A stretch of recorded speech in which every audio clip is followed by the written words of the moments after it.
It is 9:31, October the 4th, 2024. We're hearing the matter of Joanna Stolar versus State of Wisconsin Department of Corrections, file number CR 2020-02513. This matter is supposed to begin at 9:30. It is now 9:31. Counsel for the respondent are here. We have Attorney Zacard as well as Attorney Olmanson. Attorney Hitchcock Cross was present earlier, although I have no idea where he is and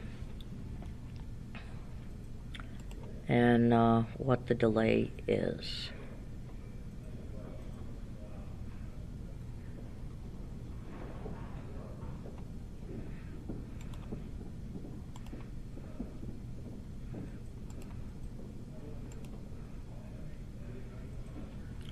Also present, we have Dr. Kiefer is back to observe under the same rules, no recording.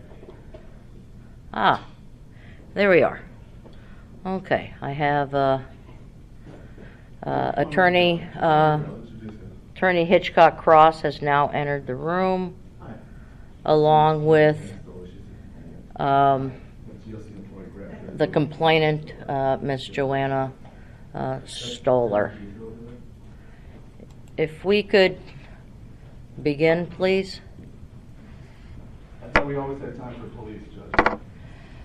Hearing scheduled to begin at 9:30. It is now 9:33. Okay, Ms. Stolar, we are, please don't interrupt me, sir. Please don't interrupt me. Thank you, sir. Ms. Stolar, you're still under oath, okay? So we're going to start right back with your testimony. I do not believe that Attorney Cross was finished. So, Attorney Cross, your witness, sir. Great, Judge. Before that, I have a motion that I need to raise here. And again, it's for your disqualification. I had put on the record several times the last time we were here about your conduct with regard to the ending prematurely of the hearing the last time that we met. And at the beginning of the morning, I understood from Attorney Olmanson that she was able to continue till sometime, till about 6 or later thereafter, but then needed to leave because of her religious observances. And that's all fine, but nobody has a problem with that. Certainly we weren't asked or notified ahead of time, but certainly we're able to accommodate. In fact, the entire hearing was canceled for yesterday in observance of that. The judge has several times made reference to the fact that she's unaware or can't remember, I think is the term that she used, several times about why we didn't have a hearing yesterday, but in fact that doesn't seem very credible. And that is going to be a continuing theme here. There is a continuing lack of candor by the tribunal that we have brought to the attention of the tribunal time and time again, and that we have been prevented as much as possible for putting on the record here. So I do thank you, Judge, for allowing me this opportunity to put this on the record here.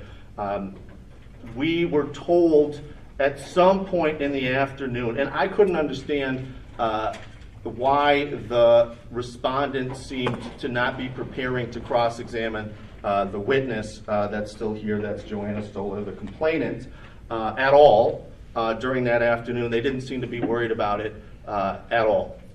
And that turned out because they knew that we were going to be ending, in theory, first at 4:30, then at 5 o'clock, and not, as we had discussed earlier, in the morning, sometime after 6, in favor of the religious observance of the respondent's attorney.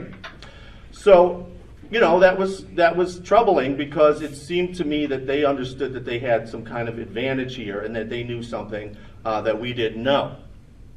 And I think there's no doubt that that's the case, as we'll get into here shortly.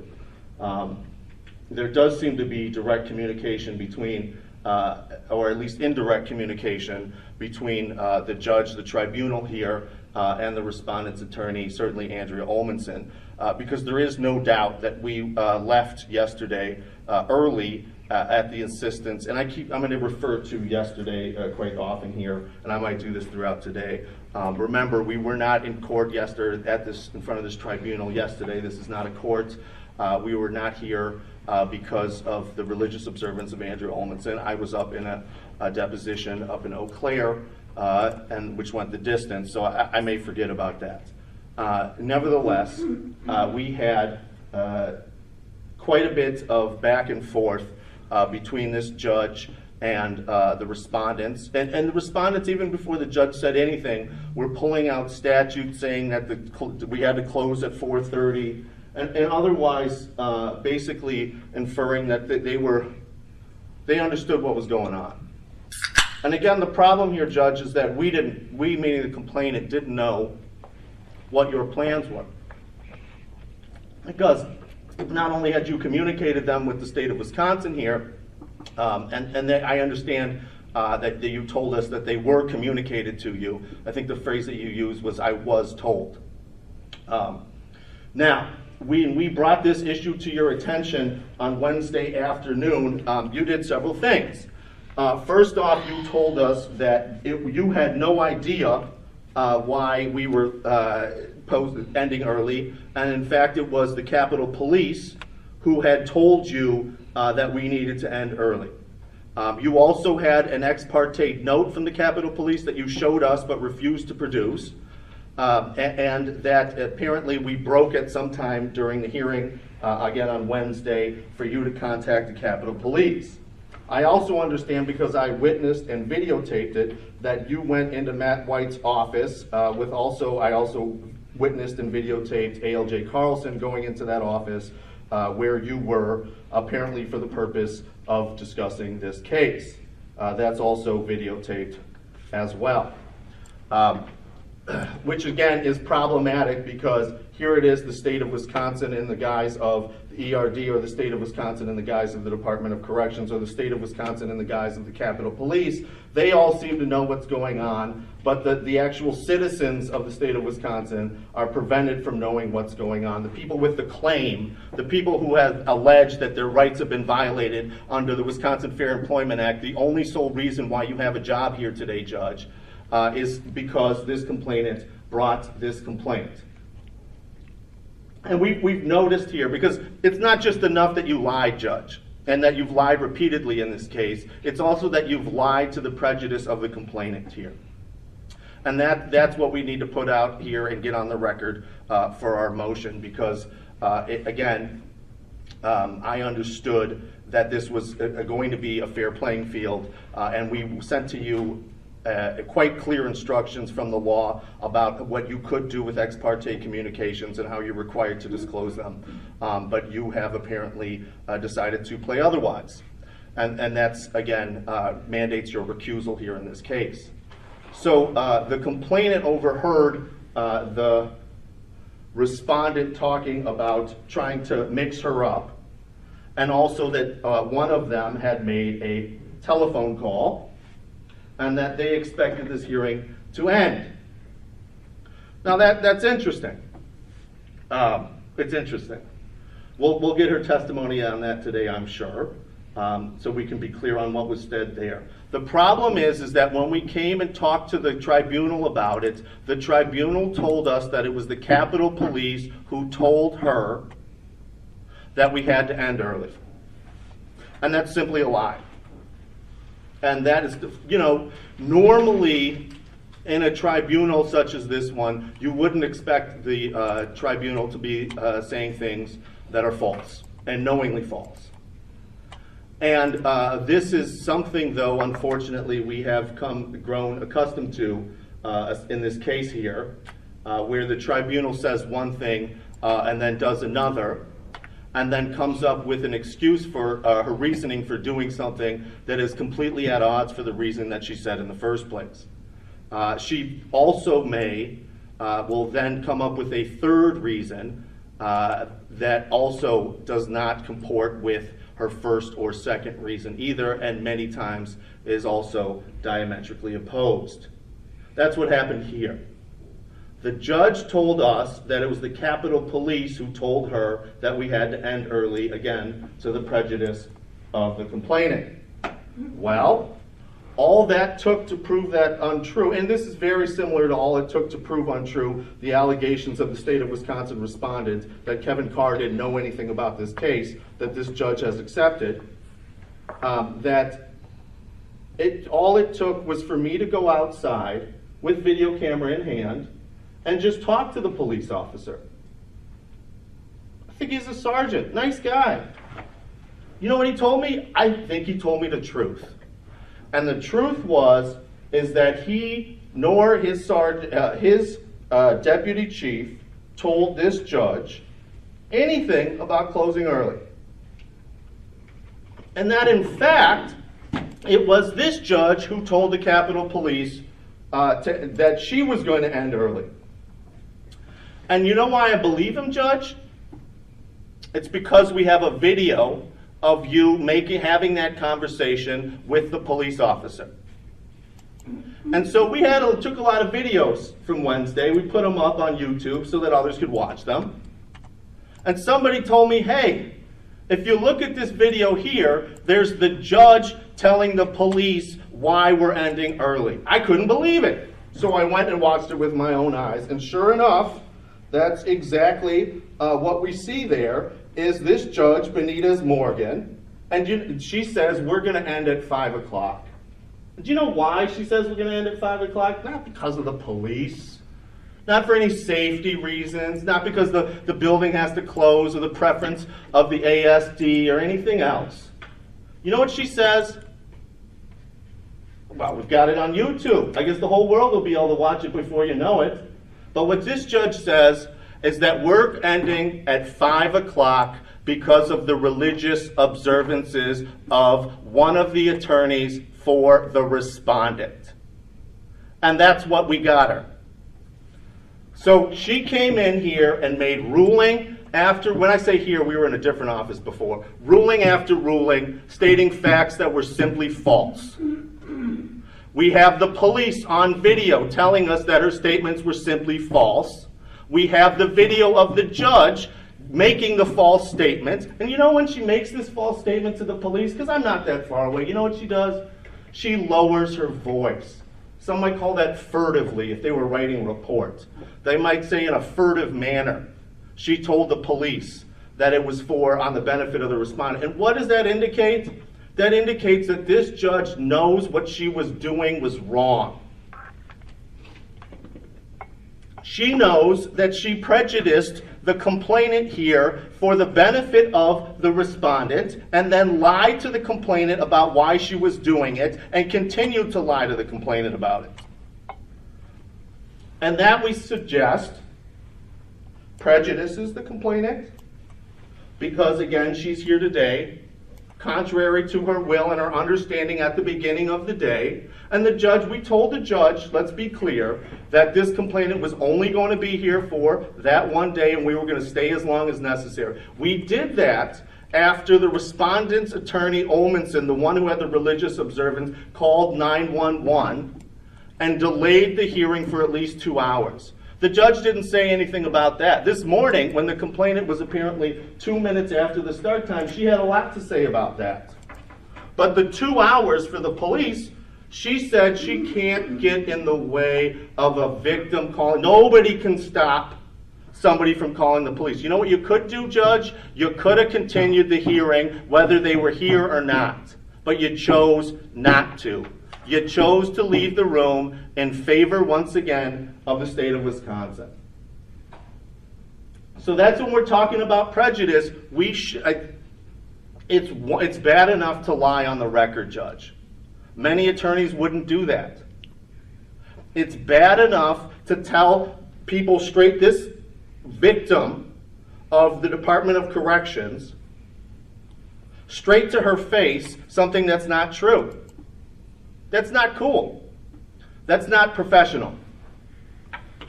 It's not okay to me to lecture me about professionalism, and when it turns out that you are making false statements on the record to cover up the truth for the benefit of the respondent's attorney, Andrea Olmanson. Now, I want to make it clear, and I want to put it on the record once again, that my religious observances are nobody's business. But I'm more than happy to accommodate anybody else's religion if they ask me. If given the opportunity, I would have more than happily said, fine, let's end at 5 o'clock. If that's what her religion dictates, let's do that.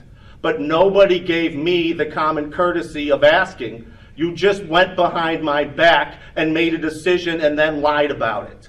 And that's unacceptable. And for that reason, you should remove yourself as judge. You knew what you did was wrong. You knew it would prejudice the complainant, and you should recuse yourself.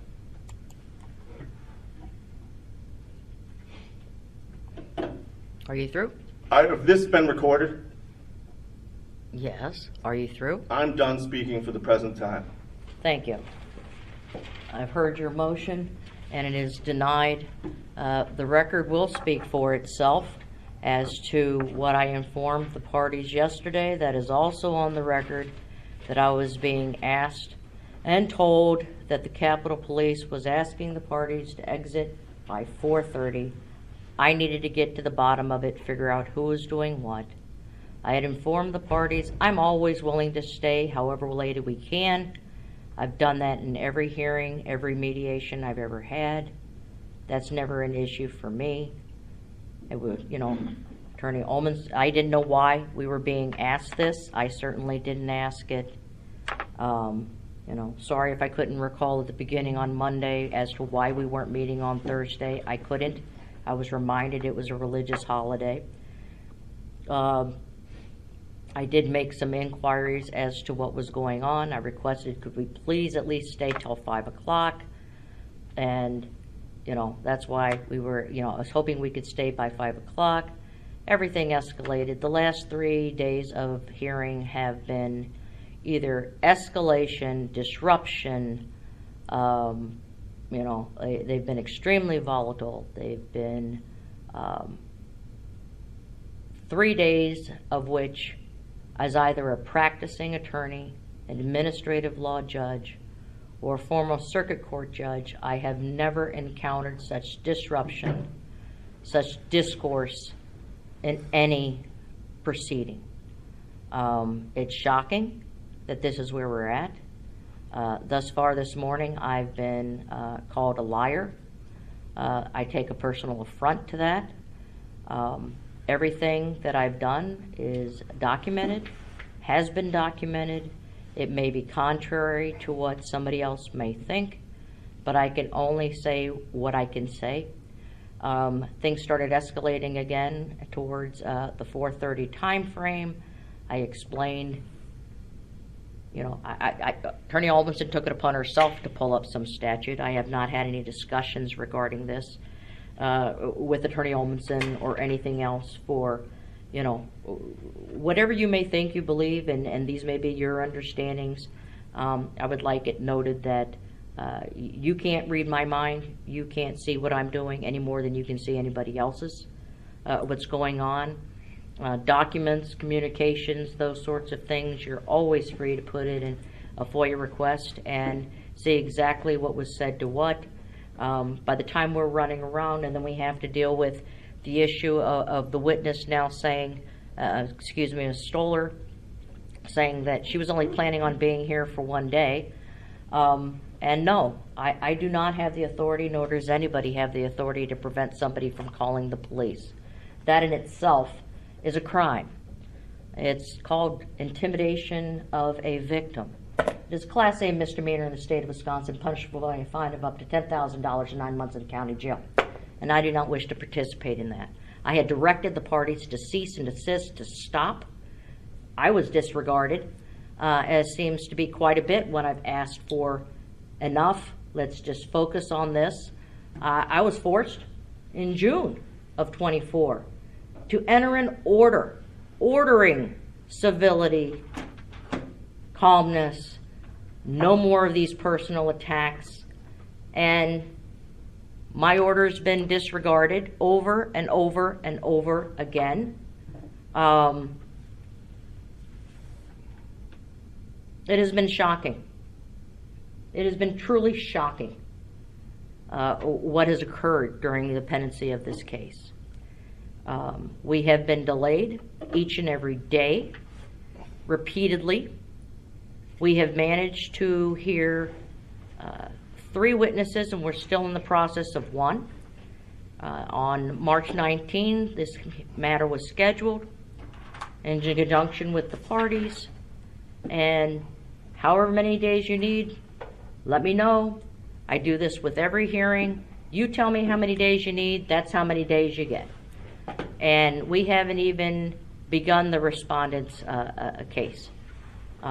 So, your motion's been heard, your motion's been put on the record.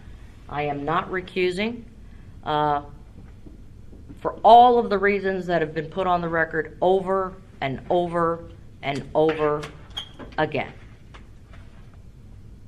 Great, I have another motion. So, I move again for your recusal. You just stated on the record, this is a statement of prejudice, that you take great umbrage or something along those lines of being called a liar.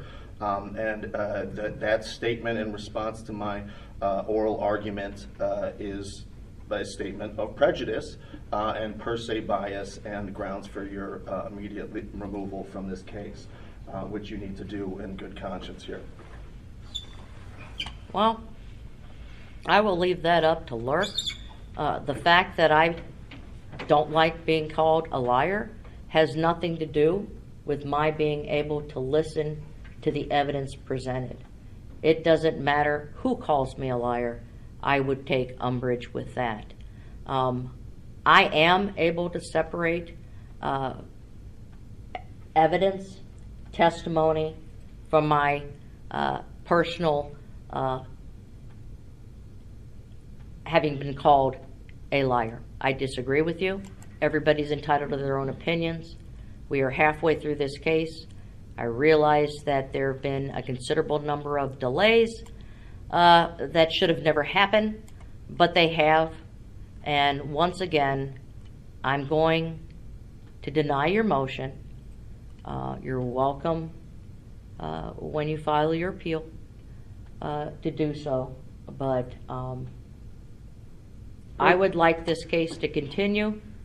I apologize to the respondents. I haven't given you an opportunity to respond to any of those. Do you have any response to either of those motions? Either Attorney Olmanson or Attorney Zacard, one of you. As we said before, we're not going to tag team. So if somebody has something to say. Let's see. Well, claims were, first of all, that the DOC attorney somehow knew that we weren't going to stay late. I had simply requested to be able to leave no later than 5:56 to make it home by sundown. Let me see. The problem is we've dealt with a gish gallop here, where there are a series of false statements made so rapidly that it's almost impossible for the person who should be responding to them is able to keep track of them or respond to them. There was a statement that the entire hearing was canceled yesterday because of my religious observation. The thing is, that hearing date wasn't even set. When we were scheduling this hearing, we had requested not to have it on that day. Let me see. As far as the leaving early at the insistence, again, that was simply my stating I needed to be out at 5:56 p.m., which would be just fine. And, you know, I would have gladly started today at 8 in the morning or earlier. And at one point, Attorney Cross very angrily stated, "We'll see you Friday at 9:30 a.m.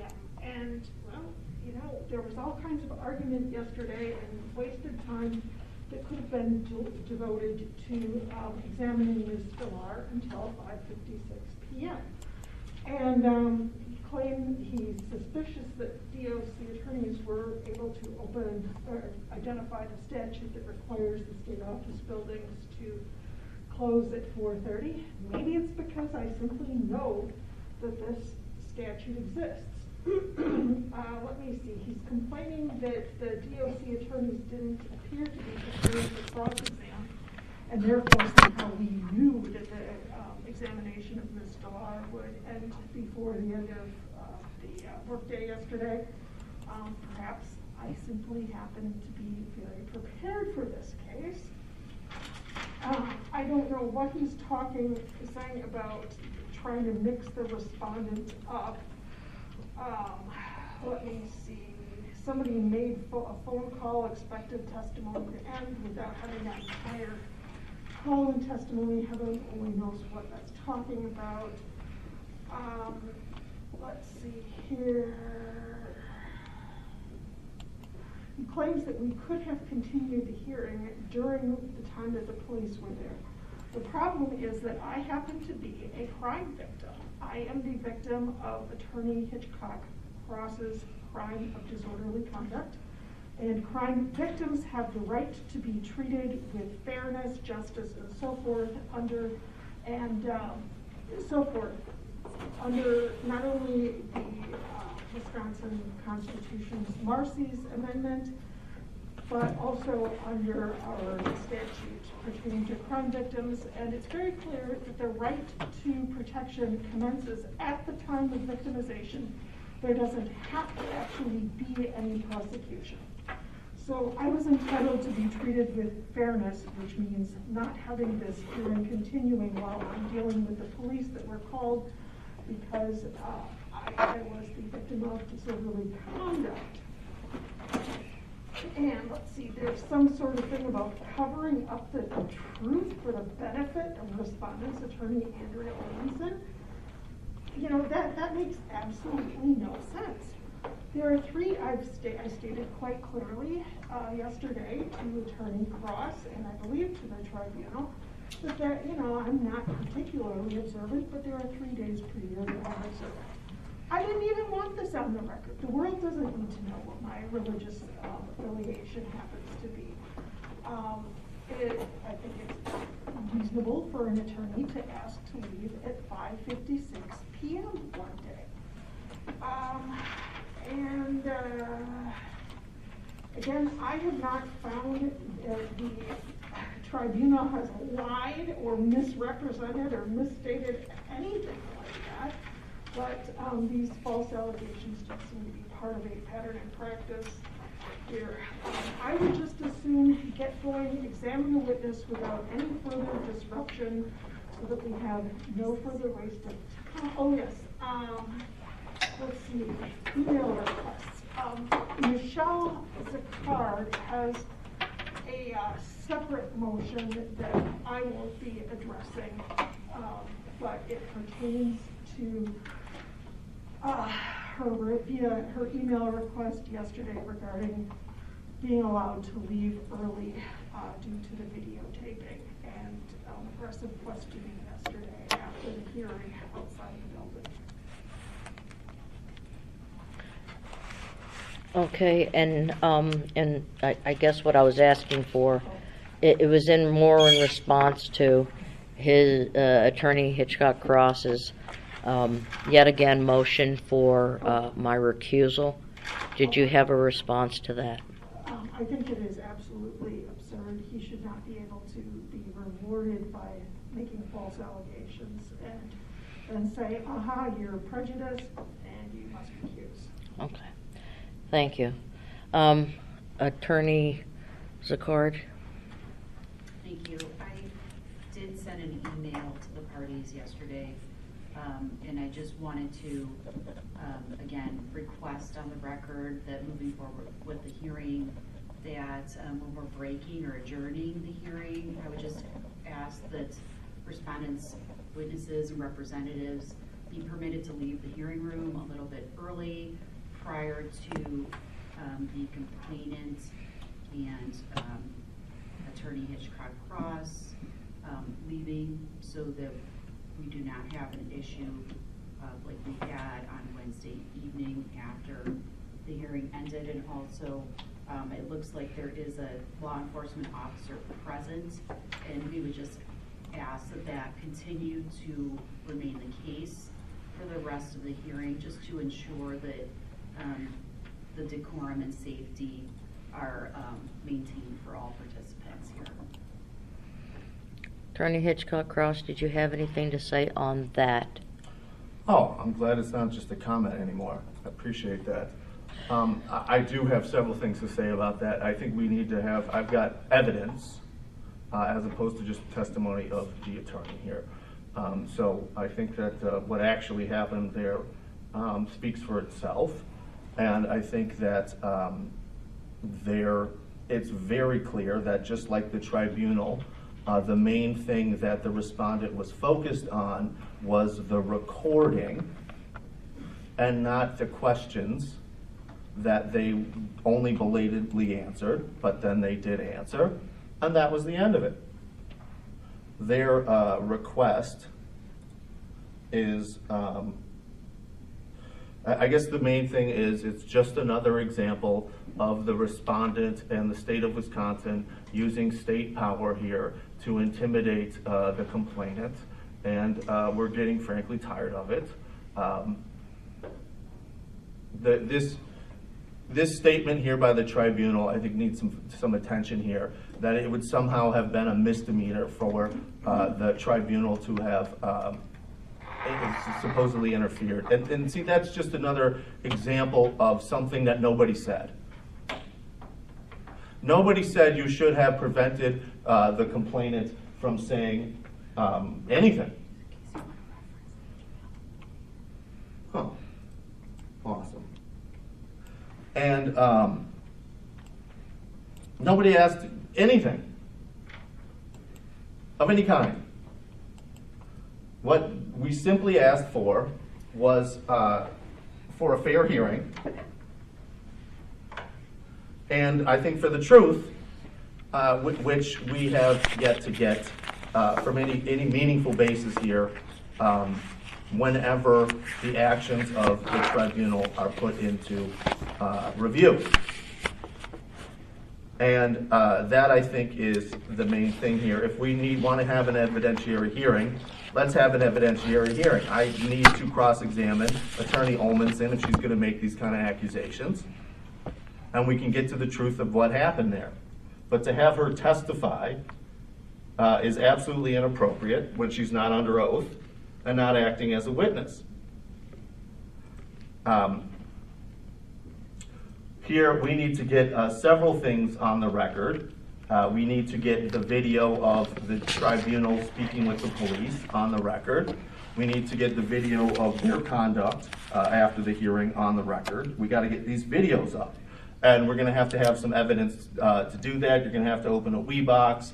We're going to put them up on YouTube, but obviously you don't like those links. So, when the video, for example, of them calling the police and what happened there, and again, nobody suggested anything about ordering them not to call the police. We just heard that.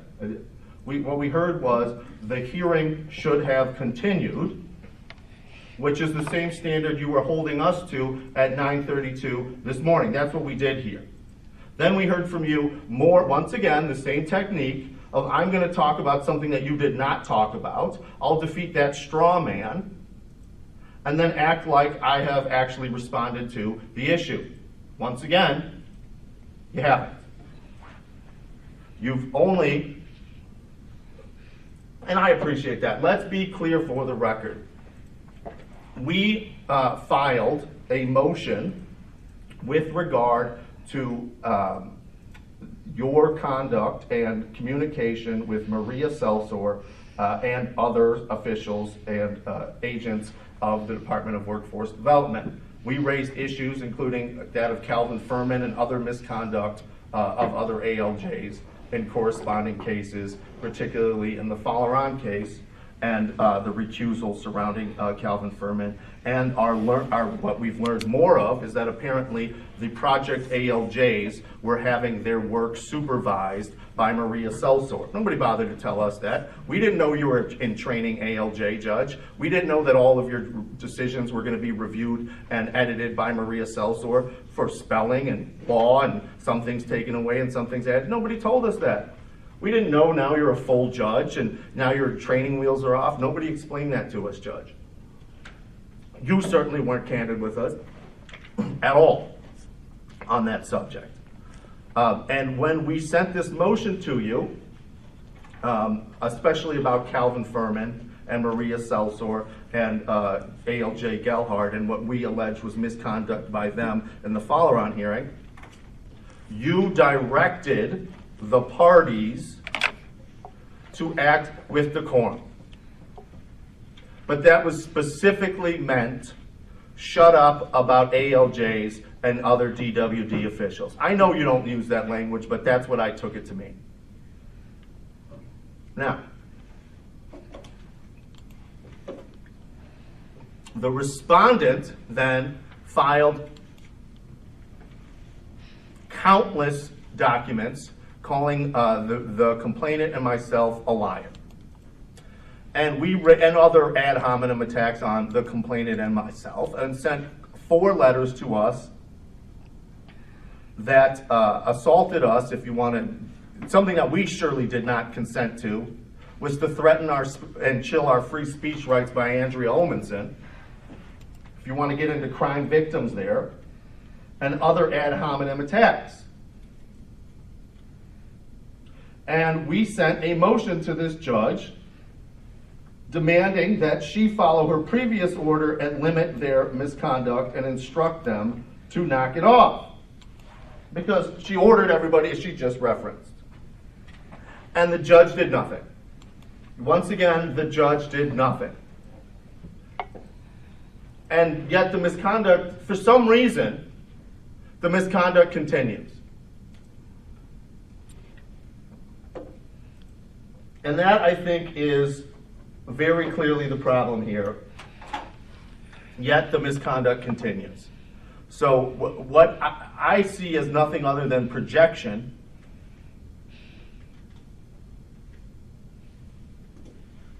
is, I too have never seen a situation where a tribunal says one thing that is demonstratively untrue, and that it's demonstrable that the tribunal knows it's untrue. And I think we're on 5 things in this case. I've never heard of such a thing. I have never heard of such a thing. And then when I stand up and say, this is unprecedented, the tribunal is not telling the truth, then for somehow it's all a problem that I'm saying that, just like it was a offense. And Miss Andrea Olmanson is claiming to be a victim because we found out that she asserted a defense on behalf of the state of Wisconsin that was false and frivolous, and she knew it. And just by uttering that, I'm in danger apparently of being arrested because I'm advocating on behalf of my client. And that is what this is all about, is more intimidation, more police power. And I would say that a tribunal that has no dignity, that doesn't have a bailiff, might want to be overly truthful, might want to overly divulge to the public what they're saying, and as opposed to doing the opposite. That might be what you would want to do in such a circumstance. That's certainly what I would want to do. I would want to be scrupulous in my honesty with the parties and not tell them on recording one moment that the police are the one who told you to leave, to have the next moment me go out there and record just the opposite, and lo and behold, we've got a recording of you point blank telling the police that we're leaving at 5:30 because of the religious observances of the respondent's attorney. So we need to get that on the record, Judge. When are we going to be able to do that? Well, Attorney Hitchcock Cross, you just have. And every motion that has been filed has been addressed by this tribunal. I will not, for the sake of brevity, reiterate every decision and order. They're in the file. I take administrative notice of the entire file in this case. Everything is in there.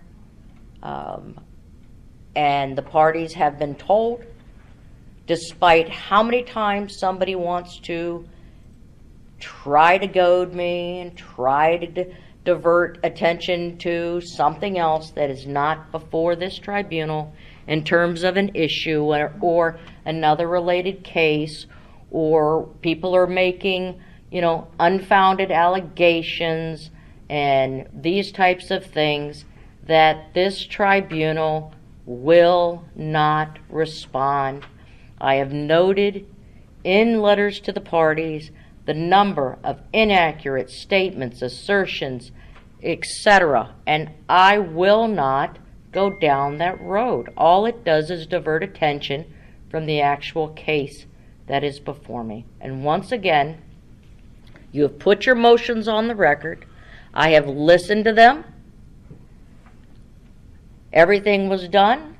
Yesterday, you're the one that made the comment about, well, I allowed her to make that phone call. Yeah, I did, because I cannot stop somebody from calling the police.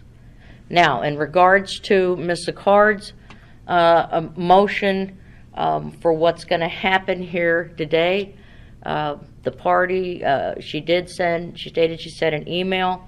It was sent to the parties. I do not have authority to hold somebody in a room, okay? I can't do that. So that I cannot do. I would hope that everybody could leave, separately, one at a time, but I cannot force somebody to stay for any period of time to allow somebody else egress. I did forward that email to Mr. White. He's apparently who can coordinate things in terms of ERD with that. I don't know what the result of that was, other than I now have, because I wasn't copied on anything further communications in regards to that. But my understanding in speaking with the detective that's here today is that, she's going to be here today, this morning for a while. I don't know, people are short-staffed. I don't coordinate, as I keep repeating to the parties, the schedules of Capitol Police. But in any event, she's here in the morning. There will be somebody else throughout the day. They're available. They're in the building. They're going to be making rounds. They're going to be walking around, that sort of thing. And then there will be another officer at the end of the hearing date.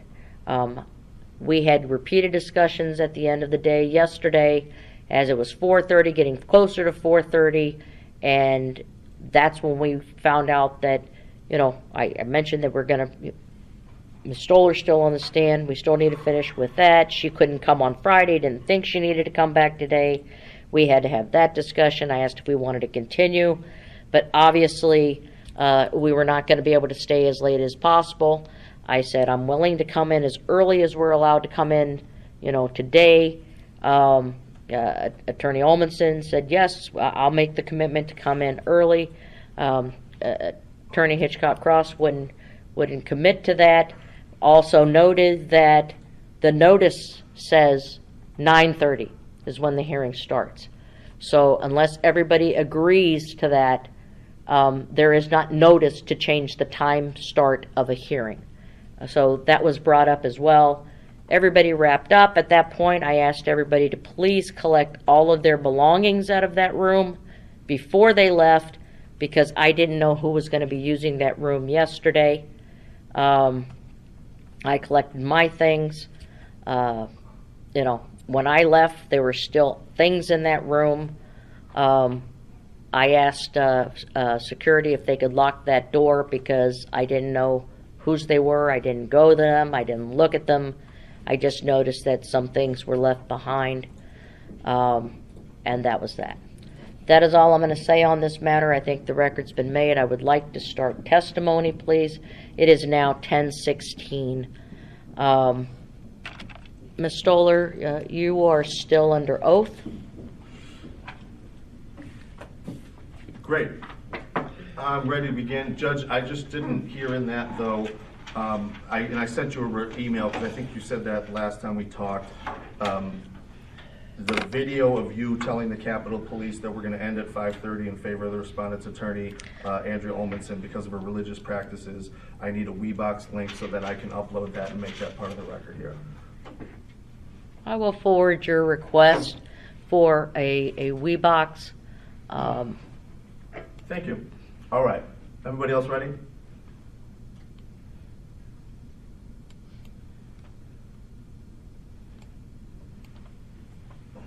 Hearing no objection.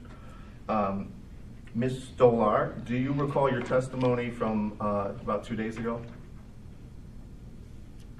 You have to answer yes or no because we're recording. I'm sorry. Okay, thank you. And right now, I'm not exactly sure where we left off, but I'm gonna try to focus in on the period in time where you are still employed by the Department of Corrections, and I believe you're coming back off of light duty. Do you recall that time? Yes. Okay.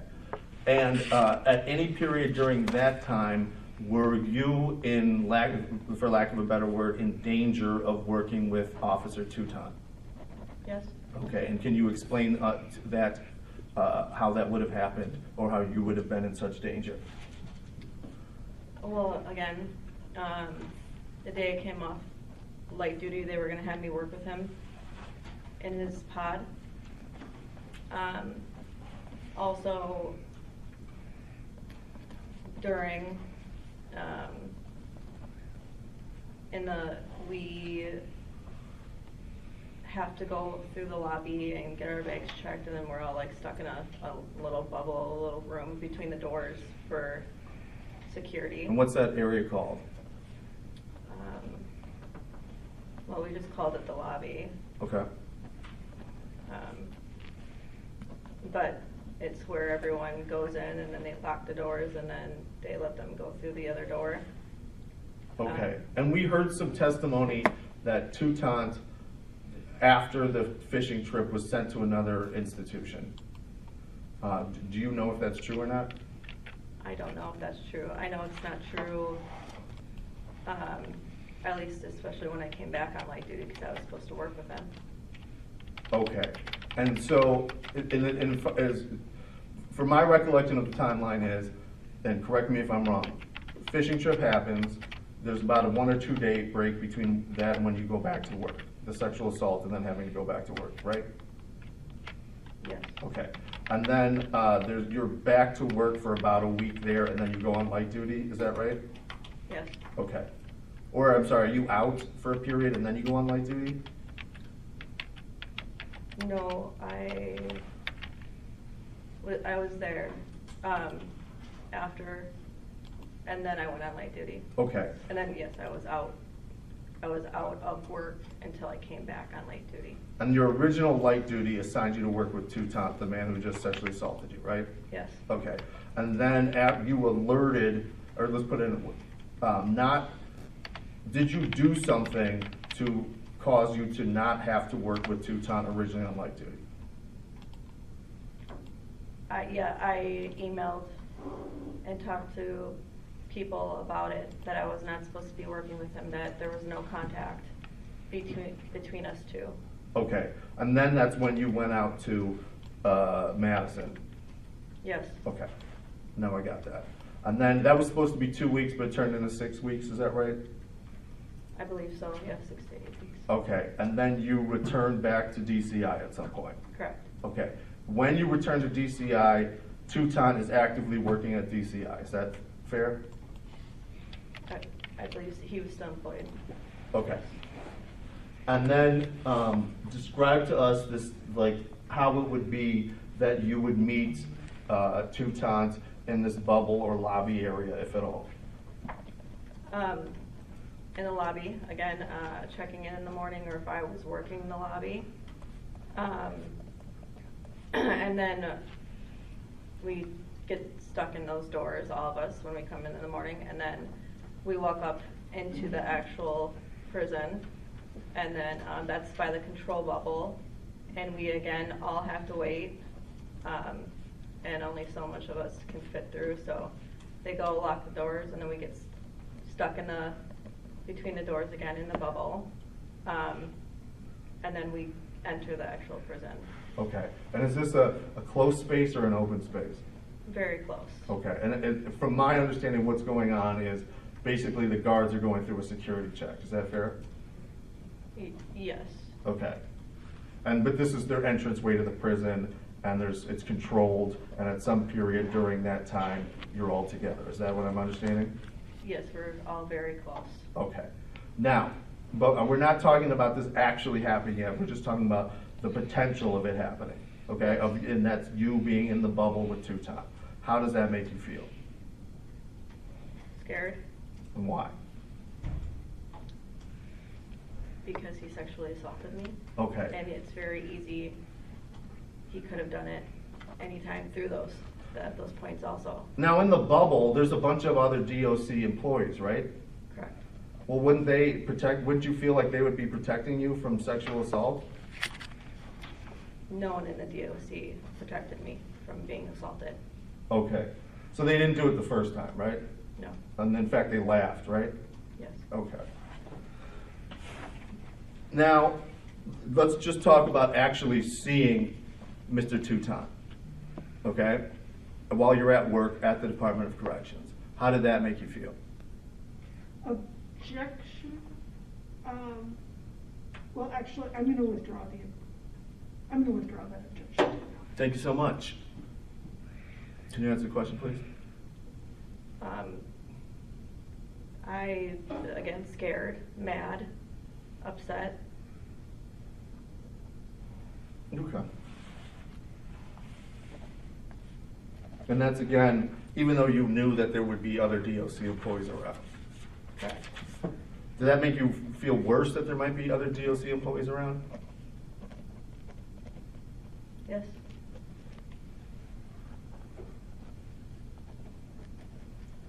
Did it make you feel unsafe having to go work around Teuton again? Yes. Okay. Did it make you feel like the Department of Corrections had taken your complaint seriously? Absolutely not. And you told the Department of Corrections that, right? Yes. What, if anything, did they do after you told them that they weren't taking your complaint seriously? They did nothing except for retaliate against me. Okay. And I think when you're talking about retaliation, we went over this, I think, sometime in the last one, correct me if I'm wrong, but this is the FMLA and the putting your information on the list and the giving you reduced support and things like that. Is that right? Okay. And also allowing, again, Ms. Miller to start rumors about me and try to embarrass me in front of people. And you felt like that was happening after the Pike, the fishing trip? Yes. Okay. And I guess more importantly, also, do you feel that the rumors increased after you made a complaint against Alicia Miller? Yes, they did. Okay. And the hostility against other workers also. I'm sorry. And there's another facet of that I'd like to focus on. I think you testified before that there was some comments to you, negative comments to you about potential negative consequences coming to Mr. Teuton. Did I understand that right? Yes. Okay. And now, for a period at least, there was Mr. Teuton was in danger, in jeopardy of criminal prosecution, right? Yes. Okay. But then in the end, nothing ever happened, right? Objection leading. And it also misstates the evidence because. I'll withdraw the question, no problem. So, during that time, did any DOC employees make any comments to you about Mr. Touton's potential criminal jeopardy? Yes. What were those comments, if you recall? Just again about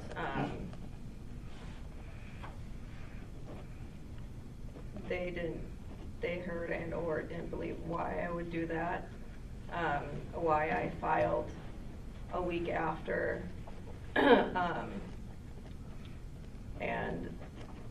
they thought it was wrong for me to do.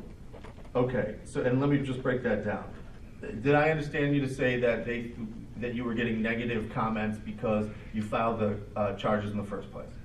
Yes. Okay, and you were getting negative charges because you filed the charges a week after it happened? Leading?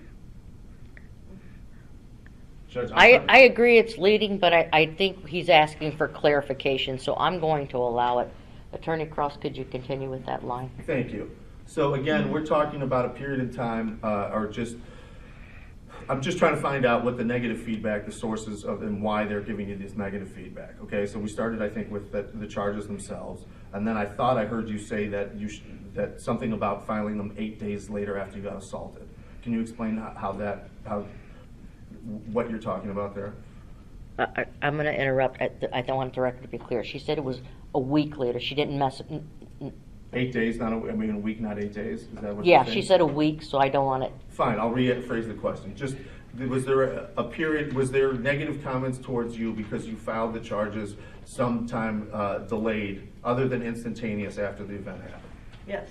Okay, and why do you feel that's the case? Because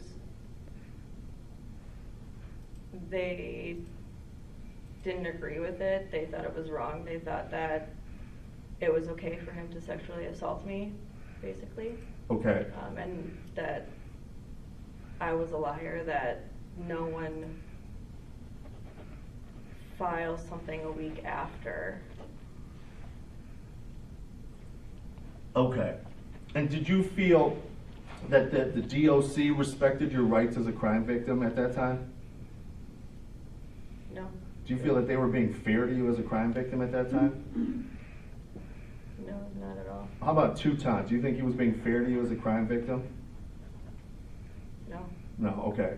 And you told the Department of Corrections about these comments, right? Yes. Okay.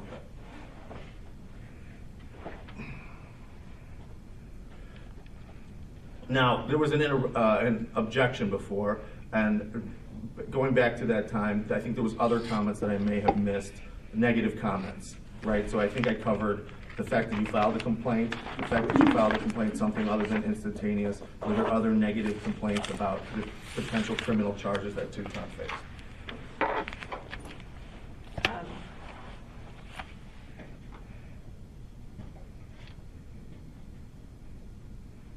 Yeah, just people saying it was wrong for me to do, and that, again, no one files a week after, and that I was a liar. Okay. And again, just more of I asked for it, and there was a comment from someone stating that he had family in law enforcement there, and or he had family that worked for the DOC, so they thought nothing was going to happen anyways because the family and the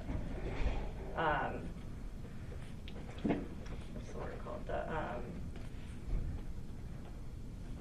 the loyalty that his family and them had working at the DOC. I got it. Do you know, if at all, how many family members Touton may have had in the DOC? I don't know. Okay. Now, on I recall you saying that there was negative comments to you about him Touton having family members at the DOC the last time we talked. Do you recall that? I think so. Okay.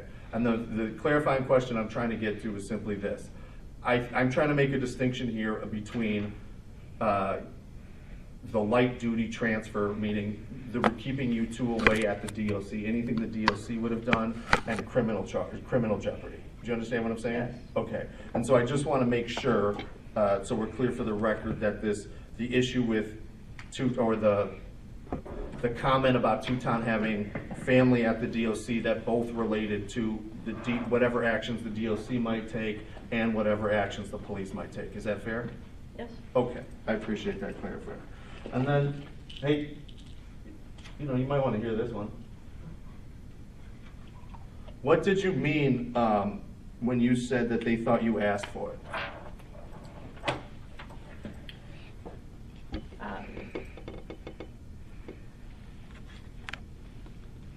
That I asked for him to grab my boobs. That, again, when they were saying I was a whore, and that's just what I asked for him to do that. I understand. So based on the earlier rumors about you being a whore and the subsequent rumors about you asking for it, did you believe that there was a connection between the previous rumors and the perception about you? Yes. Okay. All of them, the rumors about me having sex in the bubble. Do you want me to stop? She already started answering. Yes. No, don't apologize. Yes, I mean, about the rumors about my boob jobs, the having sex in the bubble with different employees, the rumor about me dating Lieutenant Farley, and being friends with other male employees there, I got it. and Oh, I'm being sorry. promiscuous. Thank you. Let me ask you, do you recall being deposed in the previous case in this matter? Yes. Okay. And during that deposition, I believe you referred to how you felt about being sexually assaulted as though it made you feel as if you were a piece of meat. Do you recall that? Okay. And did the rumors about you being promiscuous and having sex in the bubble, did those also make you feel like a piece of meat? Objection. That is leading. Just ask. I'm going to ask you to rephrase that, please. All right. Is there any other time that you felt like a piece of meat while working at the Department of Corrections? Yes. Can you tell us all about it, please? Yeah,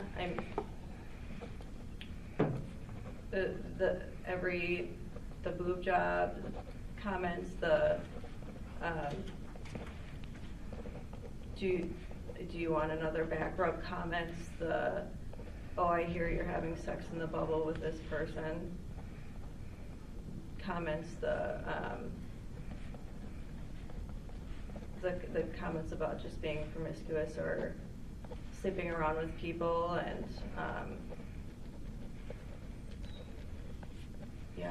and being toyed around like that, yeah. Okay. And this is making me a little uncomfortable, so I'm going to use an old trick and I'm going to use a fancy word. How about objectified? Do you know what that means? Objection, this is leading.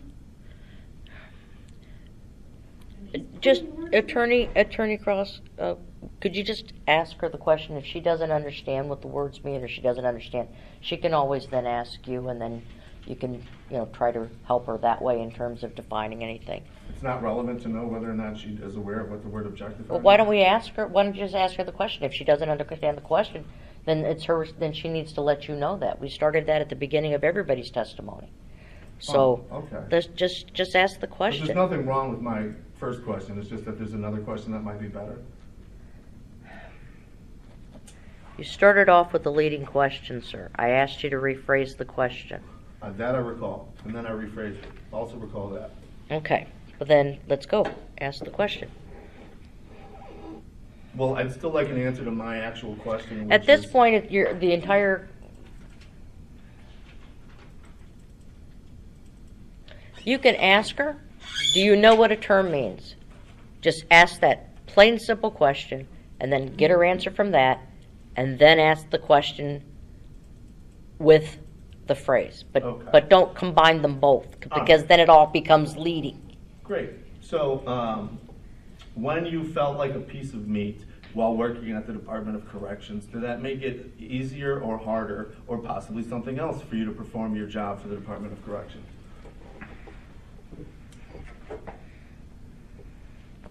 It made it harder, and the rumors and the comments that the DOC allowed to happen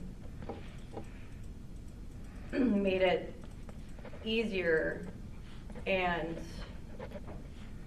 not easier for me, but easier for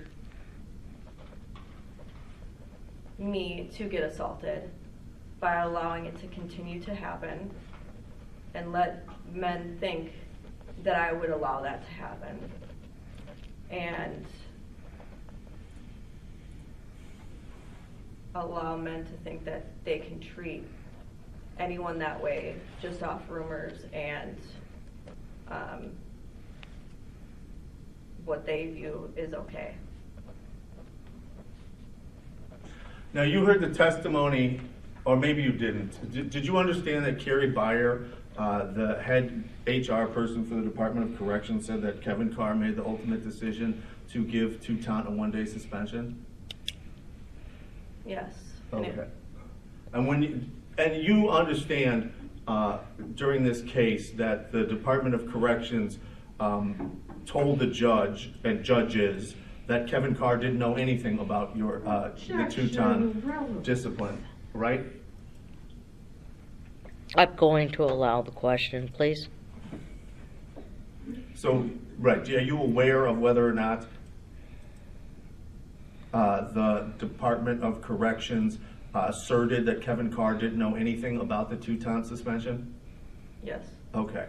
And does that make you feel, I guess, did you consent at any time to the Department of Corrections attorneys making a false statement about what Kevin Carr knew?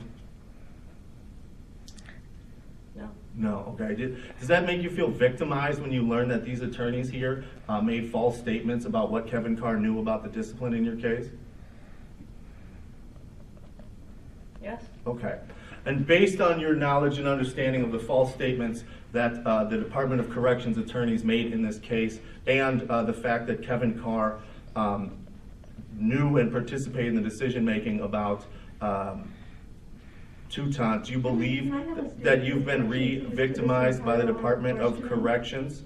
Hold on. We already have a standing objection, and that's been in place. Hold on, let me go back to my notes.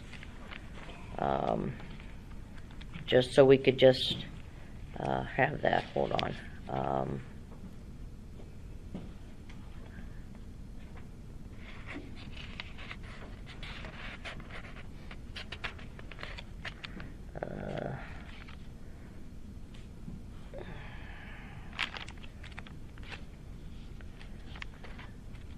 I think that was back on.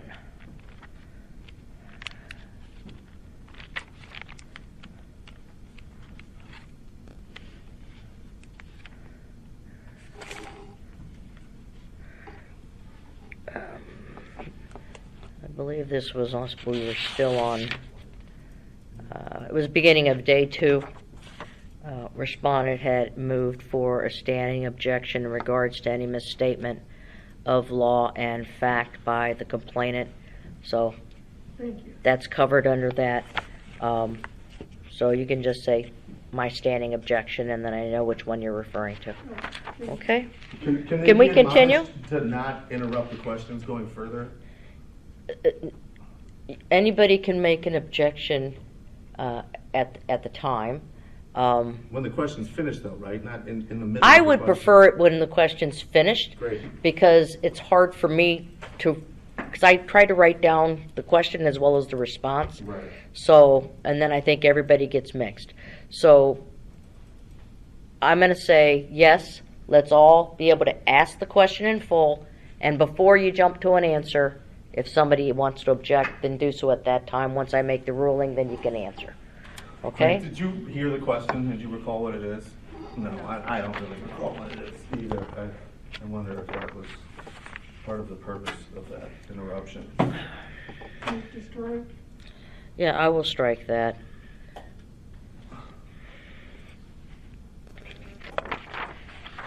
So, let's be clear, I guess we'll just keep going through this here.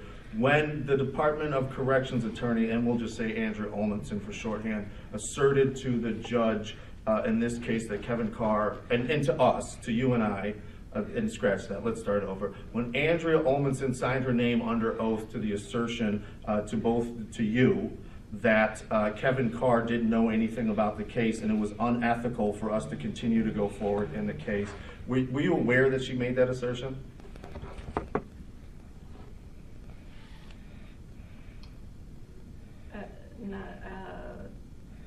Yes.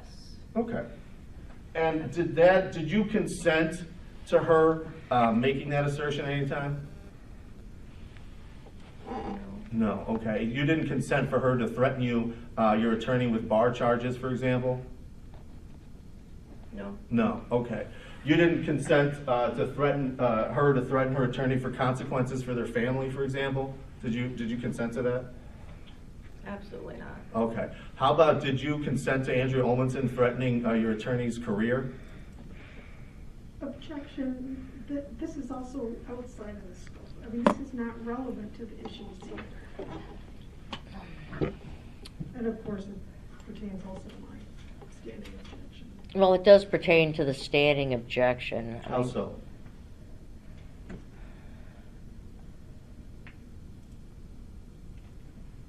Standing was objection was what I just said. Sure. How does it apply is the question. Well, can I?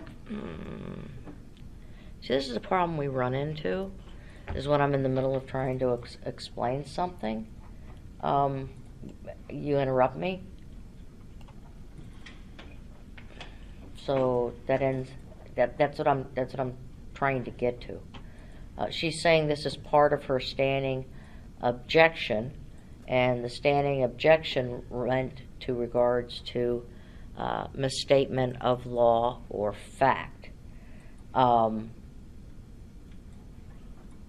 Right. Attorney Hitchcock Cross is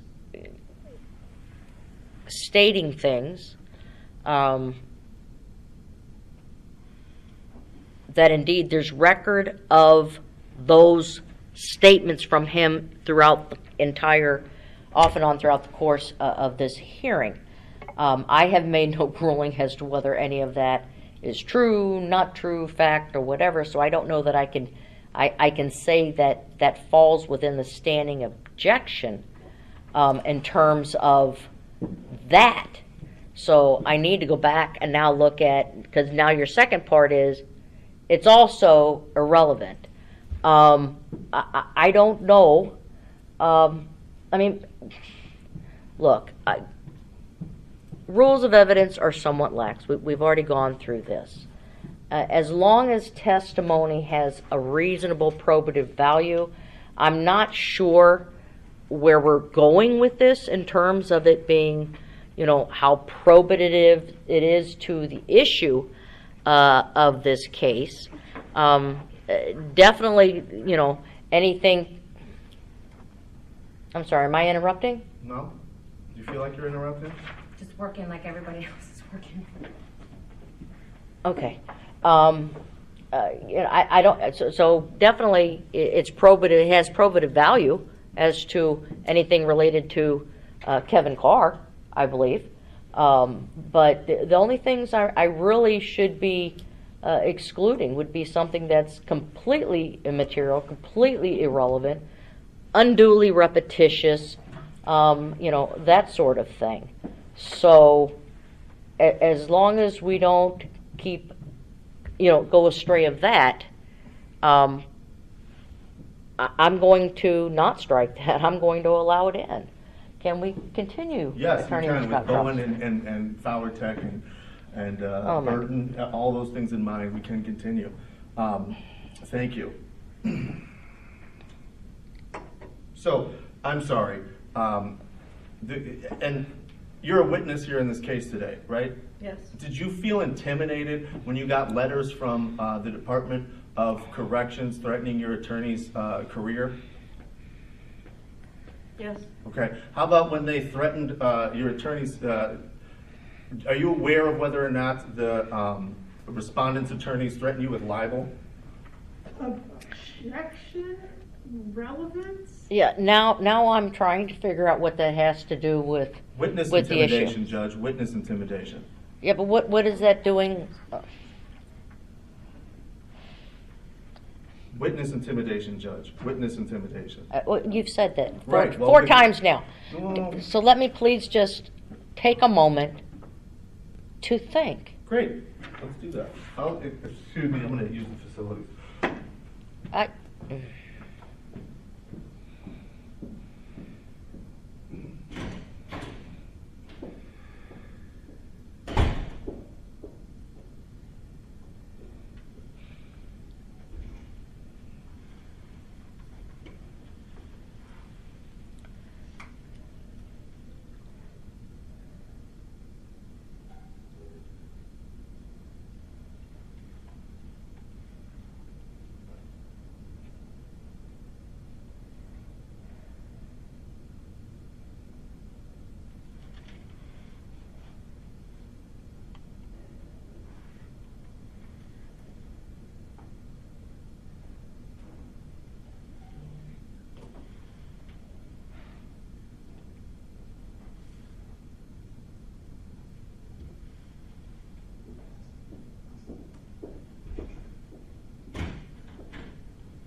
part of the issue before this case is, when we look at what it is that we're trying to discern at this hearing is whether the respondent violated Wisconsin fair employment law by discriminating against the complainant by engaging or allowing sexual harassment. Now, in terms of relevance, because I believe that was what the objection was, I think we need to go back and look at what the exact definition of relevance is. And evidence is always relevant if it has any tendency to make the existence of any fact that is of consequence to the determination of the action either more probable or less probable than it would be without the evidence. How she feels she's being treated by DOC, or how DOC's actions or lack of actions may go to the argument that they either engaged in or allowed it to continue or happen, I think is relevant. So I'm going to allow the questions, sir. Great, thank you very much. So,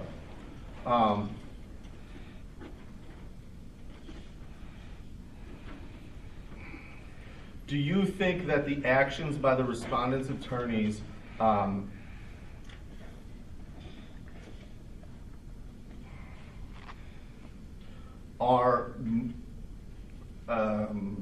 would prevent you from filing a complaint against Toutant in the future were the similar thing to happen again? Objection, form of question, I think we need to specify which actions. The sexual assault, thank you. Okay, can you Yeah, with the actions by these attorneys over here, Yeah. and threatening you with libel, threatening your attorney, so forth, would they cause you, or make it more or less likely for you to file another sexual assault claim again? I don't think anyone would. The amount of bullying and harassing and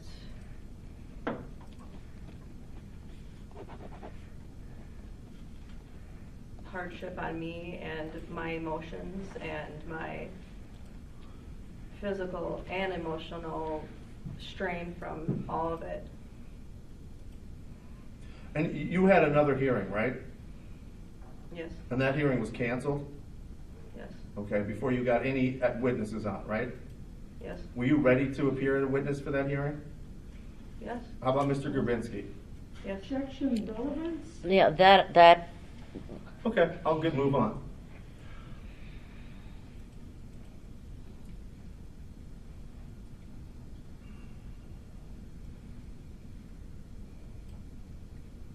Does the fact that your hearing was dismissed, did that make it more or less likely that you would file a DWD complaint in the future? Objection relevance? well, I don't know what that has to go to proving or not proving the issue. We've already discussed what the definition is, more likely or not, in terms of this issue of engaging in or allowing sexual harassment. I appreciate that, Judge, and it ties back to your earlier decision, and let me connect that dot. Very simply here, these attorneys told the previous judge, and one of the bases for having the hearing dismissed was that Kevin Carr knew nothing about the case. So it's on one of the reasons that she didn't get justice in that last case was because they lied. And so I'm trying to understand, again, it's the question of, it's the same respondent, more or less likely, if they lie here and they lie to an ALJ and they lie to you, it's very likely that they allowed and participated in sexual harassment. That's my understanding of how that evidentiary connection works.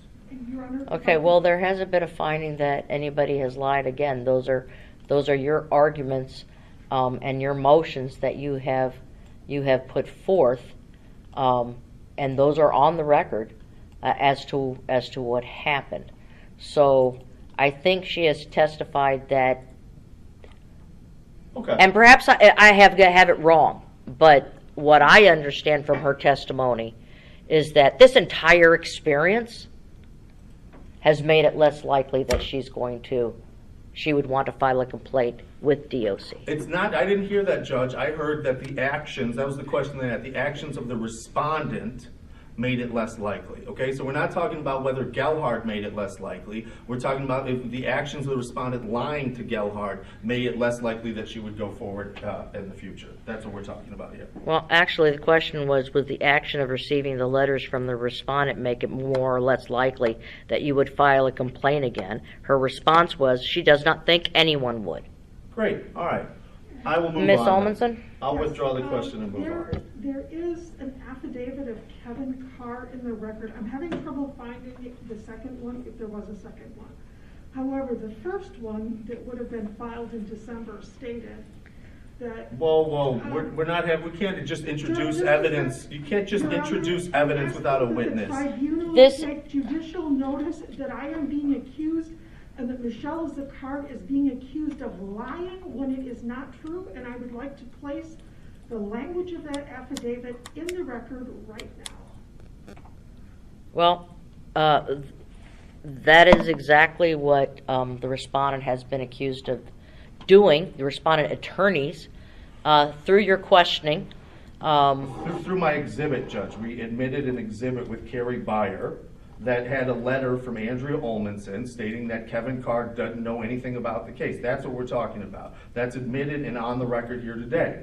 That what she's talking about is something else. That's not in the record here today. And I'm getting to that. Great. Again, it would really be helpful if people would let me respond before assuming what's going to come out of my mouth, because it makes it very, very difficult, okay? This administrative law judge has already stated prior to Ms. Stolar beginning her testimony that I have taken administrative notice of the entire file, everything in it. So we do not need to pull particular documents. They are there. They will all be there for review on any appeal issues that come forth. If we go back and pull each and every little email, letter, attachment, we will never complete this, okay? So, I'm not going to allow you to read that into the record any more than I would have, it's just not appropriate at this time. I've taken administrative notice. I understand, Judge. I have one last question here. So, Please. okay. So, Ms. Stolar, is there anything that you feel that's relevant, meaning related to this case, that I haven't asked you about and that you feel that the judge needs to hear?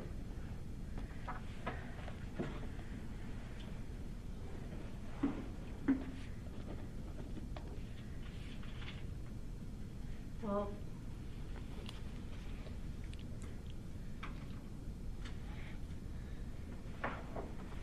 I definitely feel like the DOC did not protect me. I feel as if my rights and my career rights were taken away, swept away under the bus. Which rights? They ran together. I didn't understand. Your career? Well, I was getting there, but No, I said, thought that was what you said. They didn't protect me, and they didn't protect my rights and even my PREA rights. Oh, PREA. I didn't understand that either. Okay, yeah. I apologize. I thought you said career. So, okay. Yep. But yes, also my career and my livelihood and the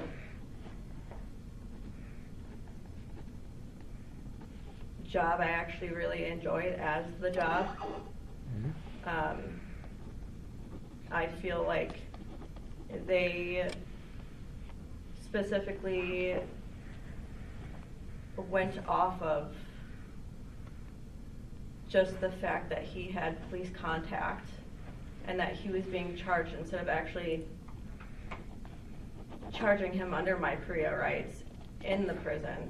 They went off of his outside charges, and that's where they got their decision to give him what he had got and not my actual PREA rights in the prison. They didn't protect me. Okay. And even until now, I still don't feel protected. I still don't feel like I would be safe around any of them. I still feel harassed and bullied by them. I still feel like this is not fair. I still feel that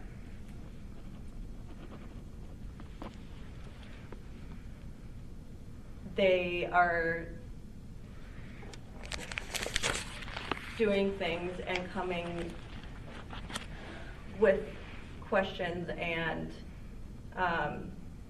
everything else that I'm not the victim, that they're more of the victim. And I don't think that it's right. No matter any of the situation anywhere, I did not give consent for any of these things to happen. I did what I was supposed to do from the start to stop these things from happening. I didn't ask for them. I didn't tell them they could. I did not ask for him to grab my boobs. I did not tell him to touch my boobs. And that's what we're here for, is the fact that he did grab my boobs. He said he grabbed my boobs. He apologized about grabbing my boobs. In an email, in the prison, he brought it into the prison. He boasted about it.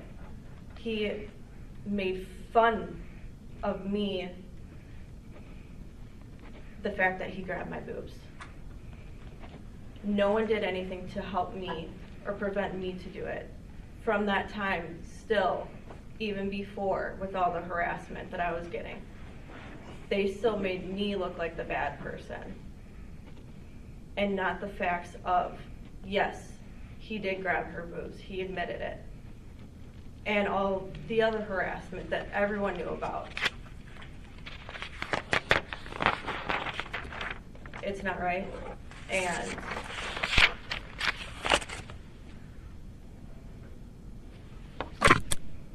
it's not right and it's not okay. And I wouldn't wish it upon anyone else. I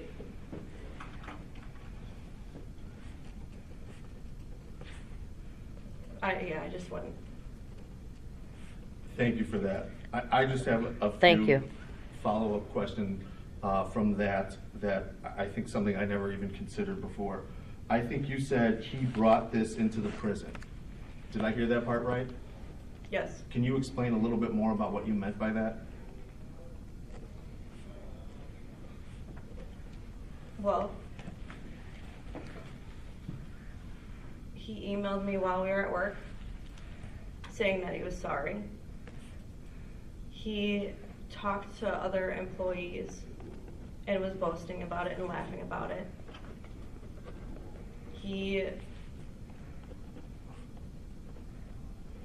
If this man wasn't, if this never happened, why is he boasting about it? Why is he bringing it into the prison? If he says he didn't do that, why is he saying sorry for something he didn't do? And do you know whether or not the Department of Corrections is aware of the apology? Yeah. Okay. And I'm going to just to use your words. Do you believe that the Department of Corrections knows that Toutant brought it, to use your words, into the prison? Yeah. Okay. And just one last series of questions that hopefully will be very brief. You were here at the hearing 2 days ago, correct? Yes. Did you come to overhear any conversations in the hallway at any time? Yes. Okay. Was there a conversation between the respondent's attorneys that you overheard? Yes. Can you explain to us just briefly what that was? I just heard them saying something about trying to confuse me, and that they were going to make a phone call, and did make a phone call, and that they were going to try to subpoena someone, but they didn't think they had to actually, they couldn't subpoena anyone because it was too late, was my understanding, and that they actually didn't have to, they didn't think they had to subpoena this person because they worked for the state. Okay. I don't have any more questions. Are you ready to answer their questions now? Do you need a break? Can I just have a little break? I don't see why anybody would refuse. You were absolutely correct. Yeah. Witness needs a break. Witness always needs a break. Hold on one second. Yes, ma'am. Yes, I would just request that after Ms. Stolar returns to the room, then DOC has the ability for its counsel to have a little break, because based on what was just testified to today, I don't have this sort of thing ever. Okay, this is what we're going to do. My first priority, and no offense to anyone, and people can take it how they want, is to this lady that's here on the witness stand, okay? Witness always takes priority in my mind. I don't know if that's right. I don't know if that's wrong. That's the way I roll. Ms. Stolar, about how much time do you need? Like 10 minutes? 10 minutes is fine. 10 minutes is fine? Yeah. Okay, so we're going to end up taking a 20-minute break. Attorney Hitchcock Cross, can we kind of keep it in that same time frame as your witness? I understand everything that everybody said. I don't have any problem with tolerating anybody based on what has been said so far. So that should Okay, be just fine. I just want to make sure she has enough time. She Your said 10 witness, minutes is so fine. 10 minutes? Yeah, and then you Yeah. get another 10 minutes, and we're good. That's fine. All right, we're off the record for right now. Yeah. Some note for 350, and I was like, there's no way that thought formed independently in that person's head. And then I started asking more questions. Okay, I'd like to go back on the record if we could. The appearances are the same. We're back from first break. We're beginning cross-examination. It is 11:27. Ms. Stolar is still on the witness stand, still under oath. Who is going to be doing? Attorney Owens. Okay, Attorney Olmanson will be handling the cross. And again, Ms. Stolar, same rules apply. If you don't understand the question, just ask. if you don't know, it's perfectly acceptable to say, I don't know, or I don't recall, I don't remember, you know, that kind of thing, okay? Last thing anybody wants is somebody guessing or speculating. And definitely don't answer a question that you do not understand, okay? Yes. Okay, all right. Attorney Olmanson, your witness.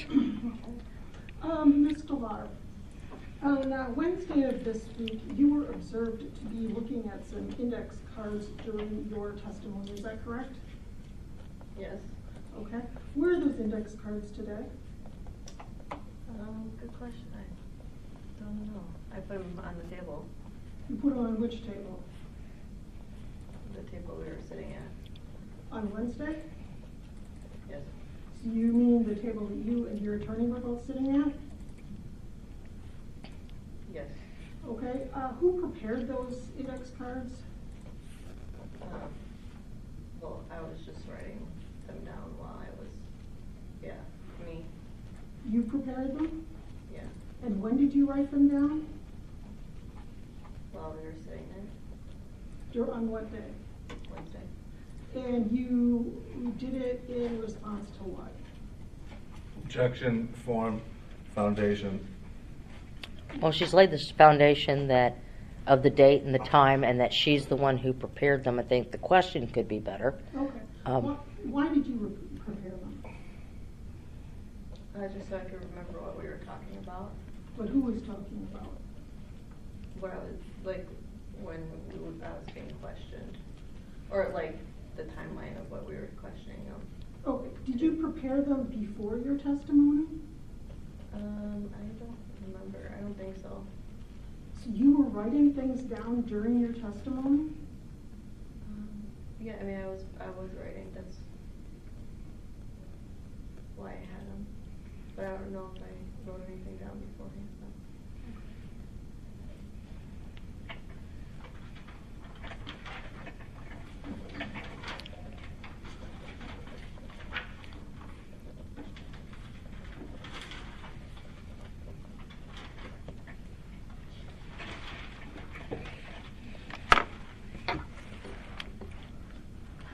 I'm skipping around a little bit here. Or maybe not. I'd like to talk to you, I'd like to go back to the period of time, or the date upon which Jason Toutant.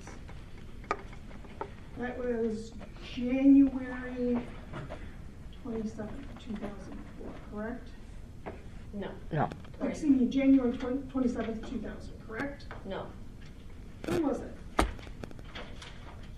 was 2020. 2020, okay, sorry about that now. Let me go.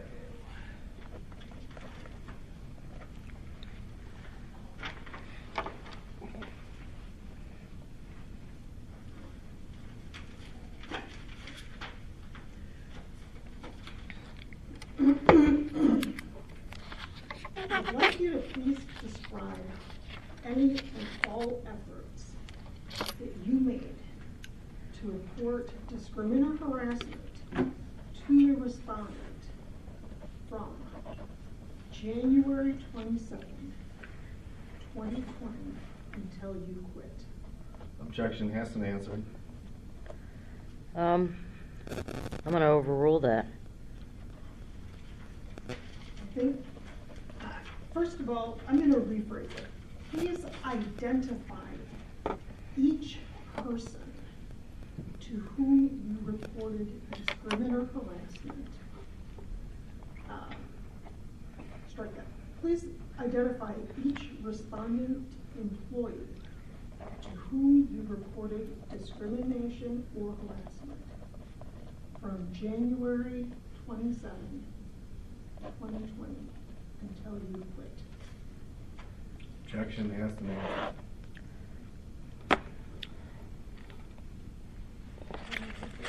Hold on. I want to see if we have, based on your previous testimony, actually any names.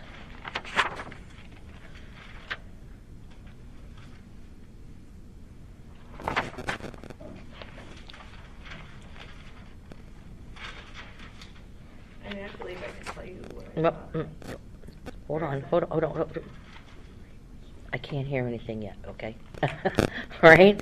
Just let me look through. I'm going to allow the question Thank you. for the sake of more evidence in than out. So,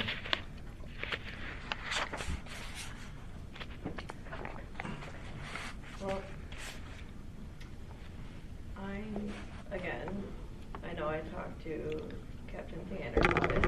okay, I'm going to interrupt one more time because I'm having a really hard time hearing. I don't know how well anybody else's hearing is, but you're talking very softly. So if it's possible, just to increase the volume Yeah. so that I could understand, because all I got was a captain and then it seemed like a mumble. So who? I know I reported harassment to Captain Theander. I know Mary Mariotti. I know the HR lady.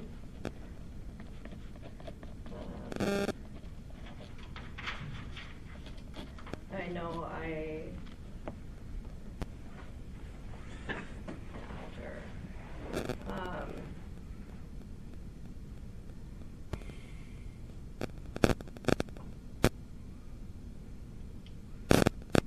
there was the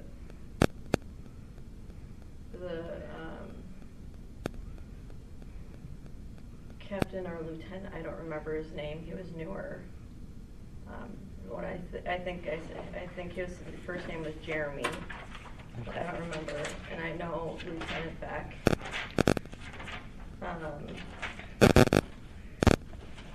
I know I talked about it with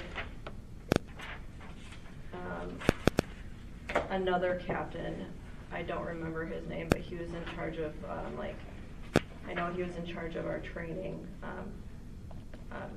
when we did the gun compliance and whatever else. I know he was in charge of that.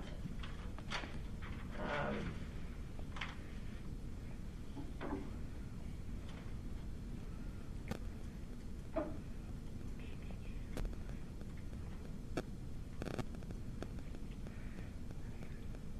else is it?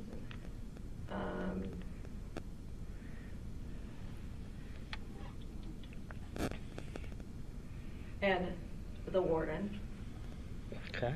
I talked to him about it. And then also, I'm going to interrupt. Was there a specific one? Because I've heard testimony of several. wardens? Yeah. So, Oh, do we know a name? So after that, I believe it was, Whichever one it was, if you can recall. If you can't recall, that's fine. I just don't know which warden you said you talked to. yeah, I know I talked to, Benzel. Okay, thank you. I believe that was his name. And his, I guess, the deputy warden was in there at the time also.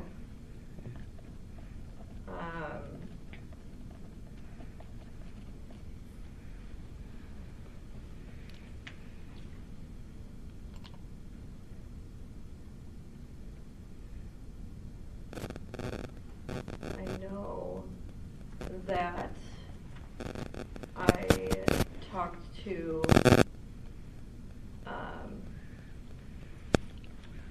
again the lady at the DOC headquarters, the HR lady, about it, that knew why I was there and complained about it.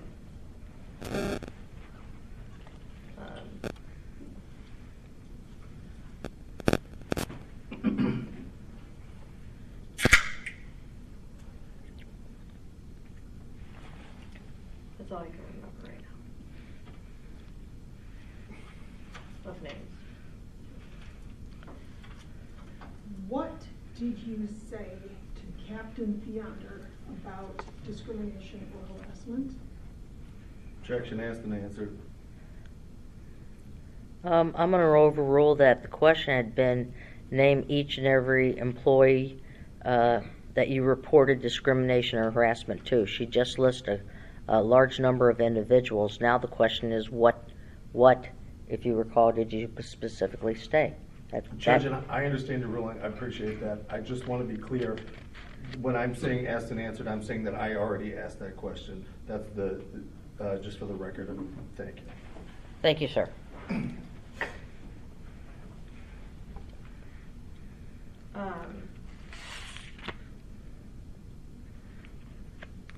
I reported, or I talked to them about what happened.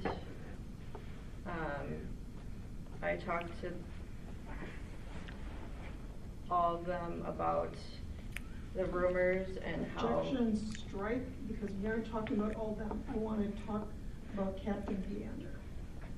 I think she's going to end up asking you about each one specifically. So,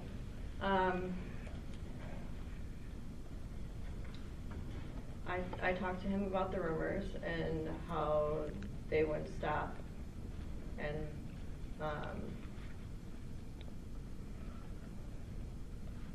how to get them to stop, and that I had already reported about the harassment and the sexual assault, and he talked to me about, I talked to him and he talked to me about the sexual assault and the sexual harassment and all of the harassment.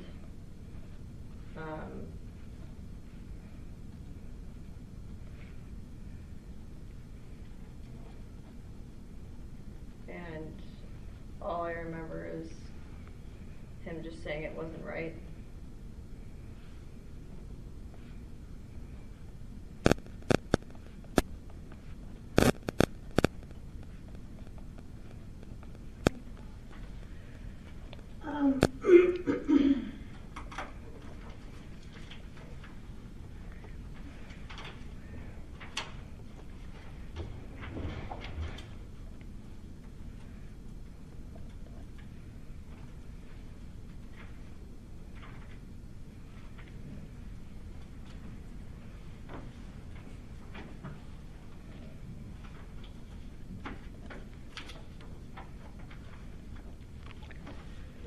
After January 20th, 2020, you never again had contact with Jason Touton, correct?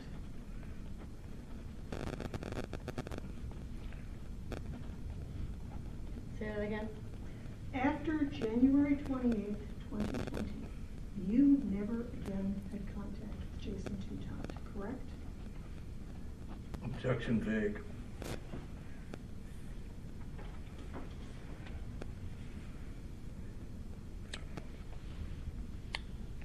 could you rephrase explaining what you mean by contact? After January 28th, 2020, you never again had in-person contact with Jason Touton, correct? I believe I did. Where did you have that in-person contact?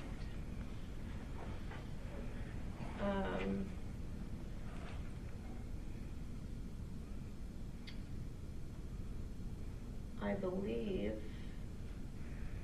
it was when I was working a shift in the lobby for overtime.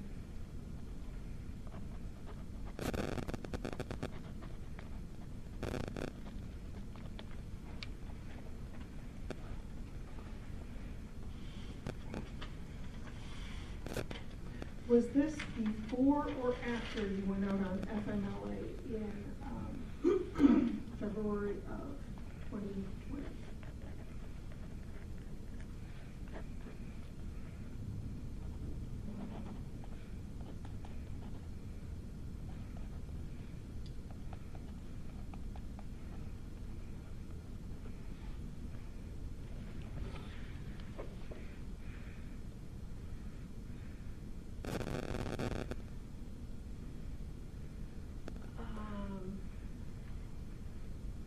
I don't remember.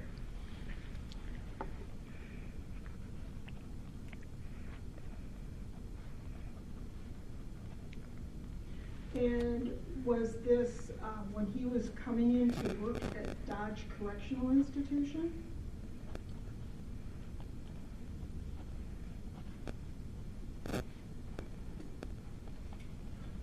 Objection calls for speculation. If she's working as the lobby officer, she would know why he was coming in. And the question wasn't what he was doing. Well, the question was it when he would come into DCI? She either knows or she doesn't. I thought it had to do with whether he was working at DCI at that time. We've already gone past that. Now Okay. she was, because she's not sure when, she believes she saw him, but she doesn't recall. So I think we're probably trying to see if we can prompt her memory. Great. So I'm going to allow the question. If you recall it, do you recall it? The question was, I mean, he would have been coming into the prison or leaving. Let's see, I'm gonna have you start, oh wait, you've got the book of exhibits there. I'd like it if we could please, make an exhibit of what was respondent's exhibit 8. I know it's gonna be marked something else. The cover sheet was on 1208, but the exhibit itself goes from 1209 and ends on 1220. I'm sorry, I'm not clear how we're identifying that.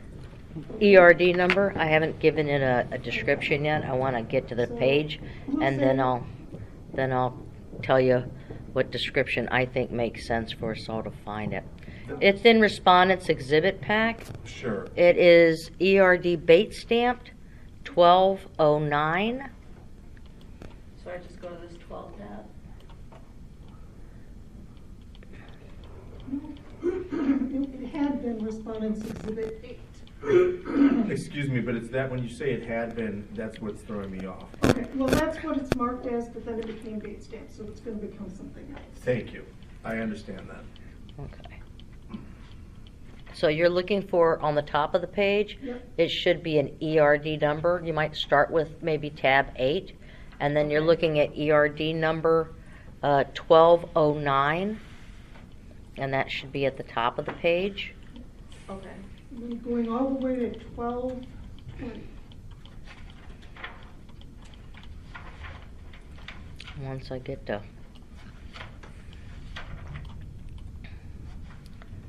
Alright, I went too far.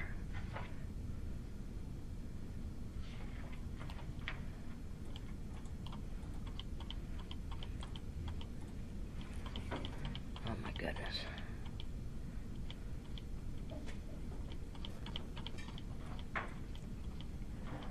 Are you there? I think so. Okay. Could you please look at this exhibit and let me know when you have finished reading through it and are ready to discuss it?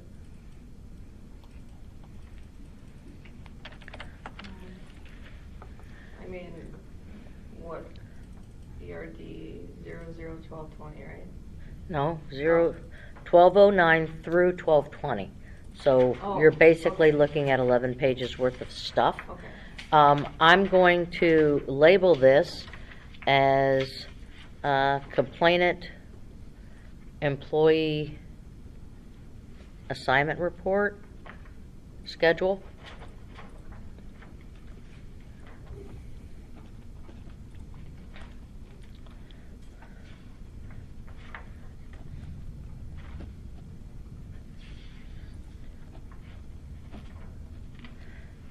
So I've marked this for the record as complainant exhibit number 6, excuse me, Bates number 1209 through 1220.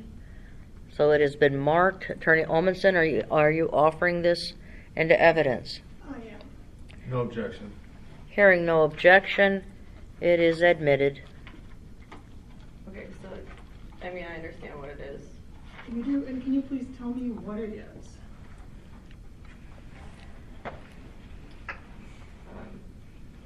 Looks like my assignment sheet and my hours, or the job, the shift, time, and date. Okay. And it goes from March 25, 2019 through February 4, 2020. Is that correct? Yes. Okay. I'd like you to turn to the last page of this exhibit, or actually second to last page of this exhibit. Okay.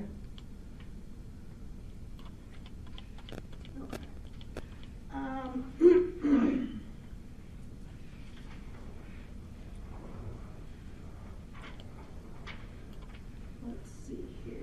On January 28th of 2020, you worked from 6 a.m. to 2 p.m. at Dodge Correctional Institution as the Unit 20 Officer number 1. Is that correct?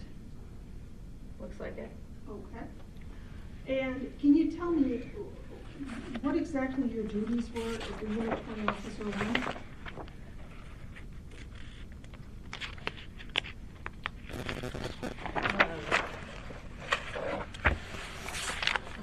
To keep the unit running safely and properly.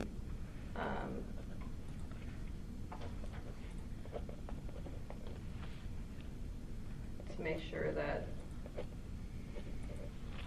the needs were being met and to keep it secure.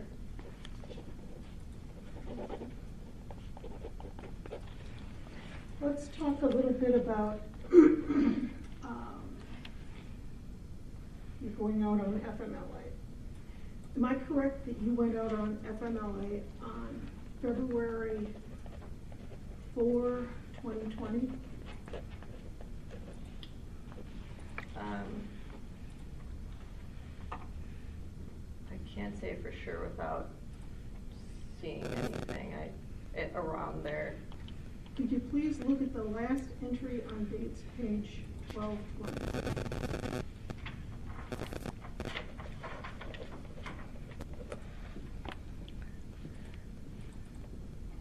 Okay. Yep.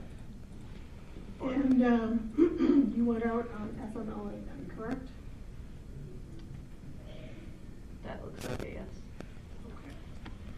Now, let's go to what's currently marked as response exhibit 9. It starts on page 1222.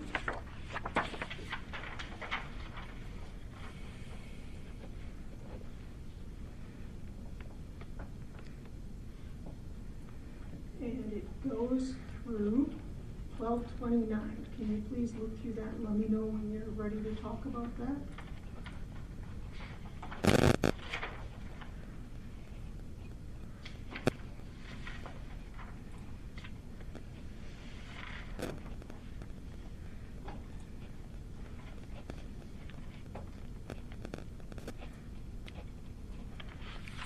Okay.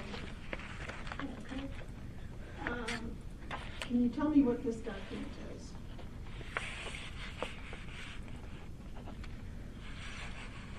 Looks like dates and times and job titles and shifts that I work. Is it your employee assignment report from February 5, 2020 to August 24, 2020?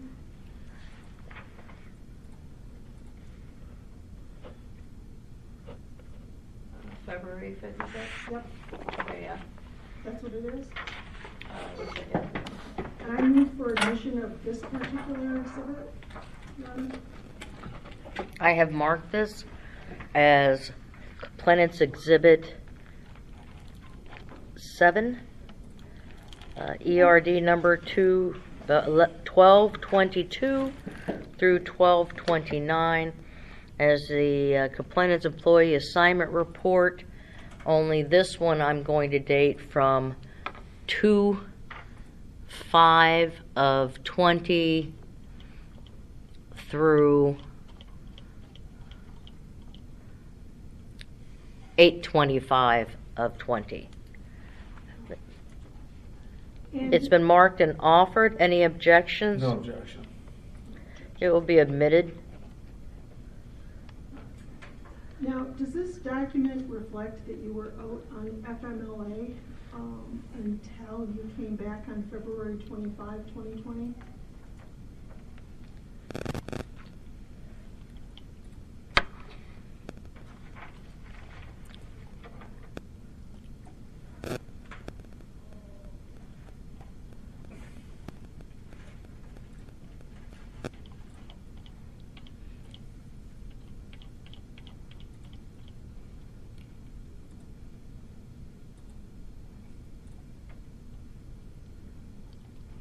Could you repeat the question? Because I'm not following the dates. Does this document reflect that you were out on FMLA until you came back on light duty on February 25 of 2020?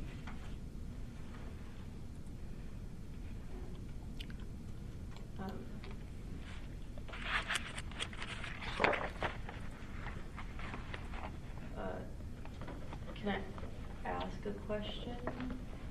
Or, I guess I'm trying to understand, what does RDO stand for?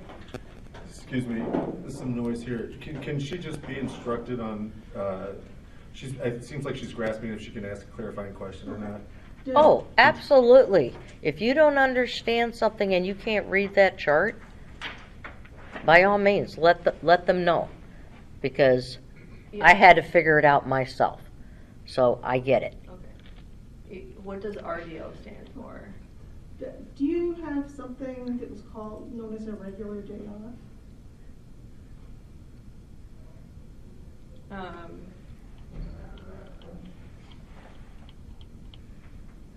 Yeah.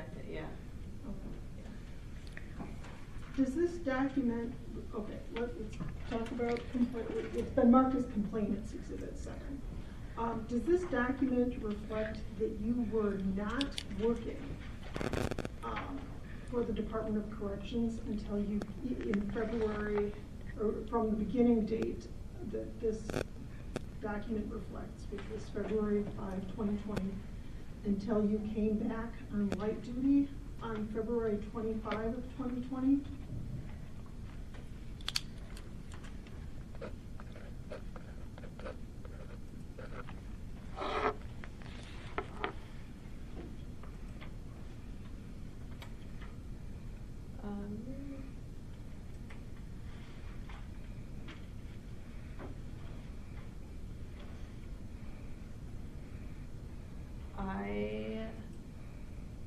It looks to be that way, but I don't remember having like 4 days off in a row. That wasn't, from what I remember, normal. So it says on the 7th, 8th, 9th, and 10th, that those were my regular days off. I don't remember having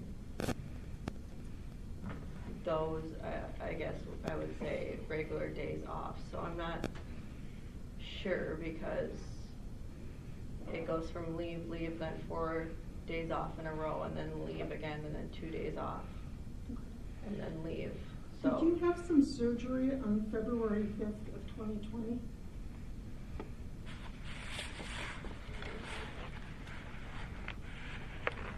I know I had a surgery, yes, around that time. Would you have been in physical shape to come back on February 6th of 2020?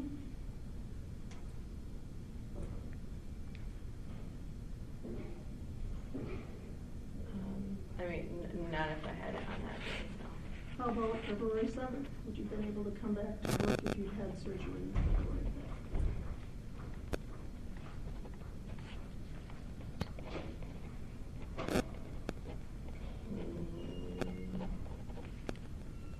No. How about February 8th? Would you have been in a position to come back and work if you'd had surgery on February 5th of 2020?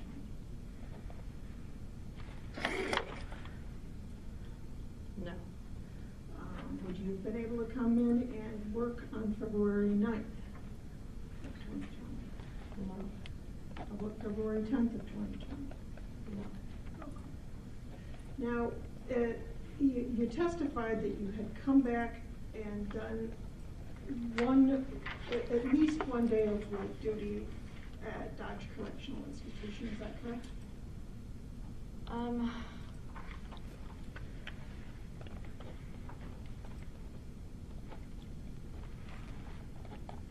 I know I was supposed to, yes. Okay. And what light duty did you do?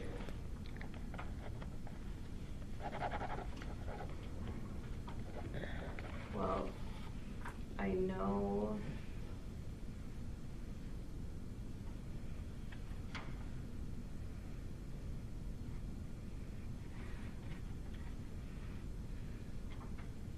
I know that at some point in light duty that I had, I worked up in the security office, doing files with the captain or lieutenant, whatever he was. And that would have been the security office at Dodge? Yeah. What do you mean by doing files?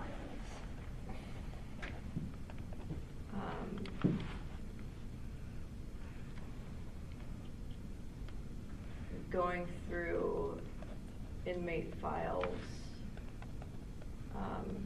and his file cabinets and taking out like copies and stuff like that. And I think some of them were to be, I don't know, I put them in boxes and they were supposed to do something with them. I just had to sort through them.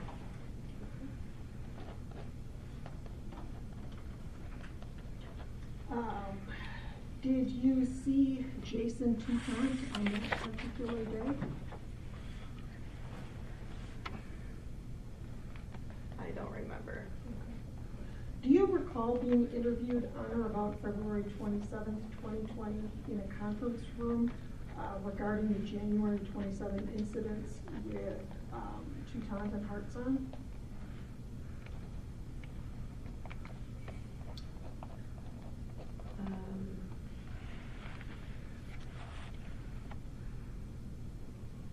Can you say that again? Do you recall being interviewed on or about February 27th, 2020 in a conference room regarding the January 27th, 2020 incidents with Teutons and Hearts on? I don't remember. There was a lot going on at that time. Okay. Would showing you a document refresh your recollection?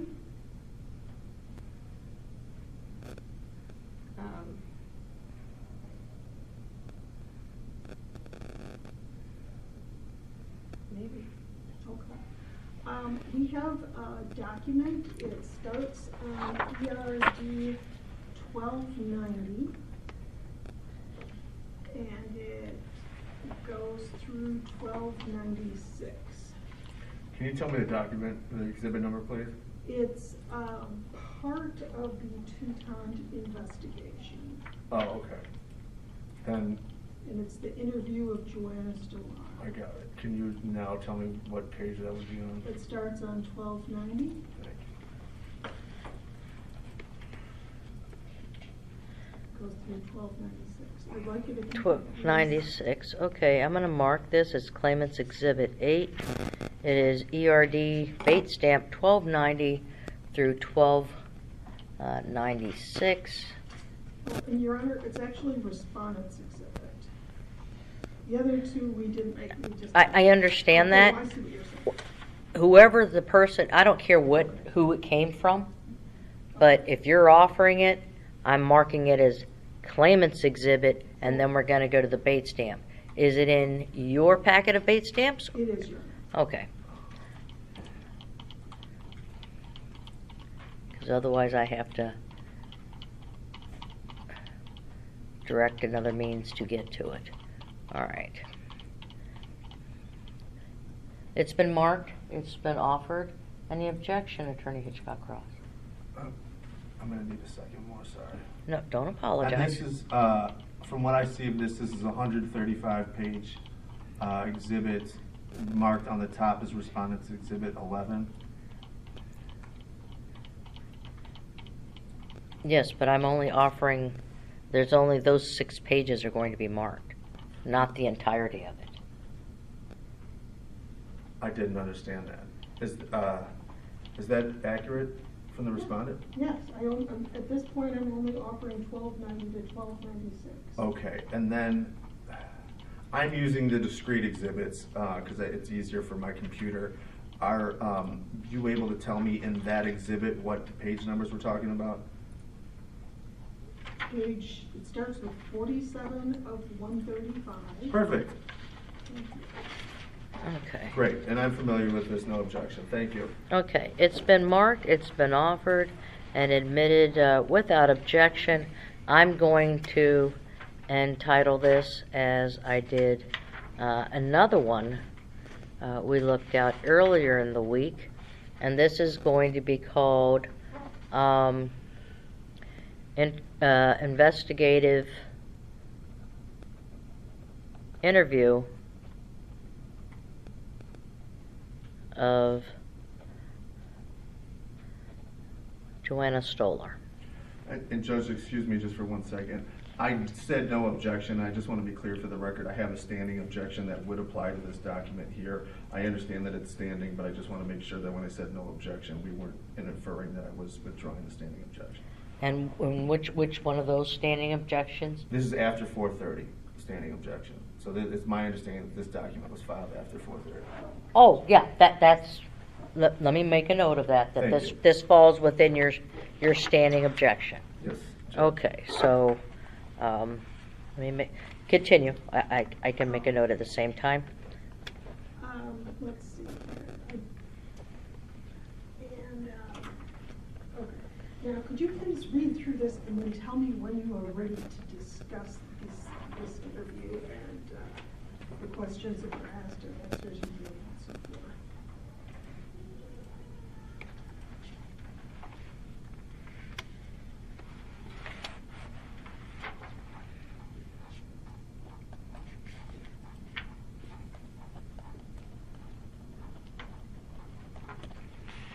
And so what page you said we were going through?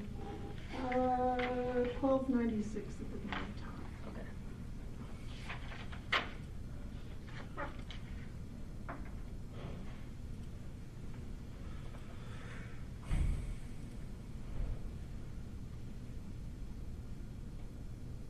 Okay. Okay. Okay. Now,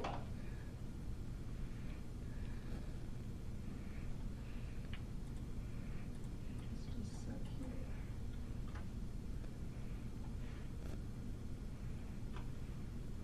Are you aware that this interview was recorded?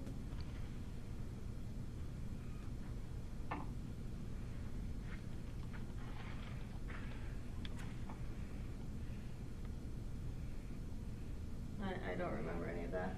I mean, like, on paper. Right.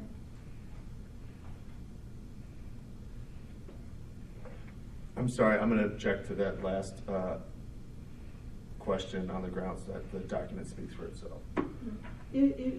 My question is, was she aware that this interview was being recorded? And then I thought she was clarifying with me what's on paper. Then objection assumes facts, not an evidence. Okay, I see it here.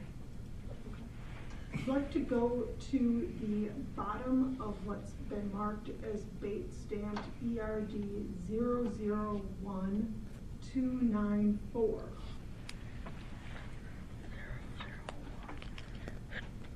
Okay, that should be, Where is that? Okay. should be in the there's a beginning bait of the stamp packet. 1294.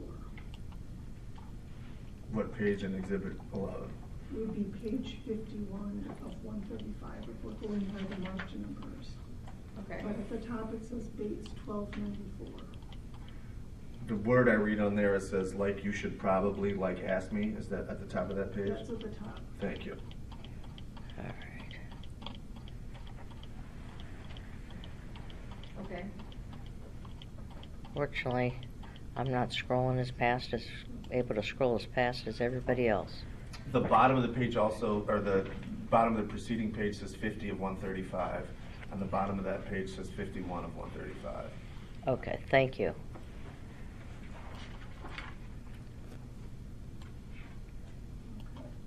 $50 of 135. All right, that's going to be marked as Claimant's Exhibit 9. It's been marked. It's been offered. Any objection, No sir? objection. Hearing no objection, it is admitted and I will come up with a name here shortly. Can we give me the Bates stamp number again? Because it's not matching up. Okay, what I have is 1294, but again, this is something we'd had to bait stamp ourselves. Maybe this didn't come in bait stamped right. I thought that I had bait stamped it in accordance with the DO, with the ERD's bait stamping. You know, apparently they assign whatever other numbers because a lot of times people use exhibits at depositions and you've already bait stamped your own, and then they overlap and they get confusing. So I always have to go by the ones that the ERD puts on it, so they always will begin with ERD number. Okay, So- and the problem with that is we were unable, both Stephen Ross and I have attempted multiple times to download them from the portal bait stamped, and we've been unable to. Okay, but we're at page, Attorney Cross told me it was I think we're looking at the top of 51. top of 51 of 135? Yeah, otherwise known as Respondents Exhibit 11. Okay, that I can find.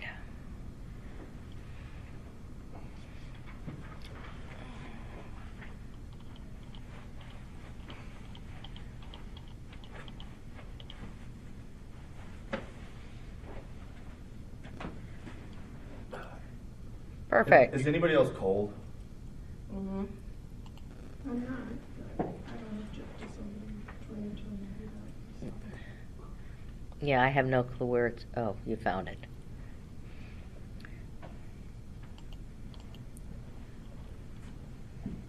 Okay. And that begins with, what's the first sentence? Okay. The top of the page starts with, like you should probably, like, ask me. But I wanted to talk about some questions at the bottom of the page and some answers. Okay. Thank you. Okay. There's a question. It says, question 54.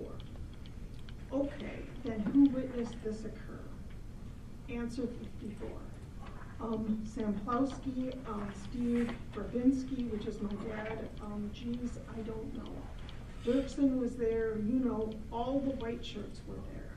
I don't know if they saw it. We were just kind of in a big group. So, I mean, really here was at least 40 or 50 people around us that could have seen us. I don't know exactly who all saw it. Nate Tank was there, and I just don't know everyone's name because I just kind of keep to myself, so. Is that an answer that you gave?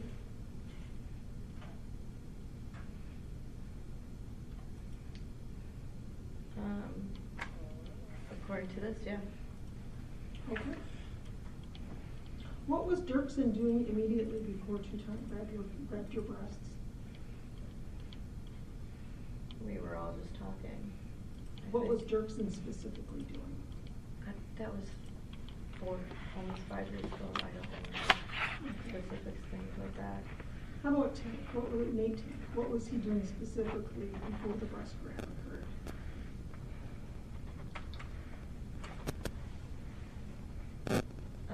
Again, I don't know exactly what they were doing. We were all in a big group talking. And who were you talking with right before the breast grab occurred? Well,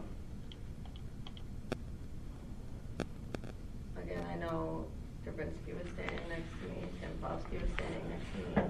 We were all talking. I don't think it was just to one specific person that I don't remember at this point in time. It's been too long. What was Tom Marion doing immediately before the breast grab? Again, we were all just talking in the group. And how big was that group?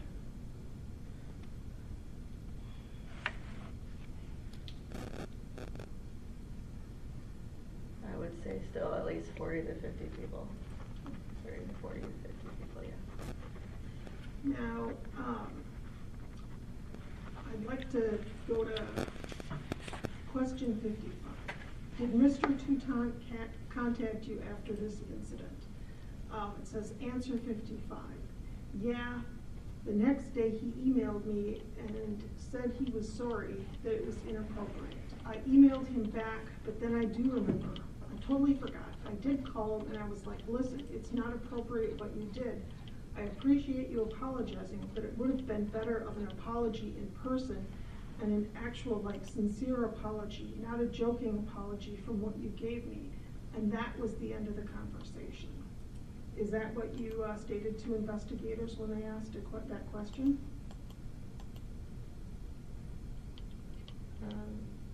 Yeah, according to this. Okay. Then moving back, question 56. Moving to the next page, question 56. It says, what was his response to what you said to him on the phone call? Answer 56. He was just like, yeah, I'm sorry. Is that the question you were asked and the answer that you were given? According to this, yeah. Then question 57. Okay. Have you had to work with him since? Answer, no. Is that a question that you were asked and an answer you were given? According to this, yeah. And according to your memory?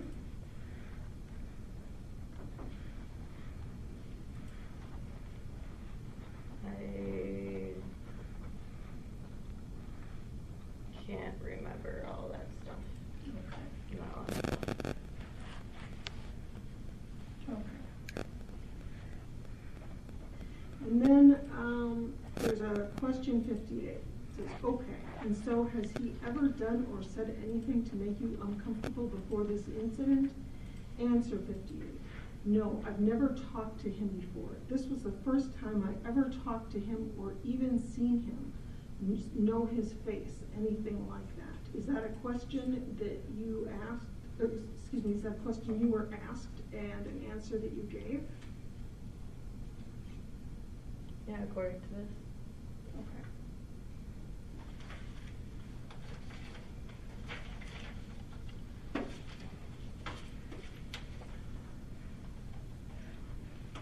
Can someone provide me with a suitable title for what we're going to call what we just did, those pages? Sure, at the top of those documents, there's a form number, and so this one would be a 15807C. 15. And, And it's interview of whom? of Stolar. Okay. Is there a date by it? The interview date says 2/27/20. Thank you, sir. All right, that's what I'm going to give as a description for that one.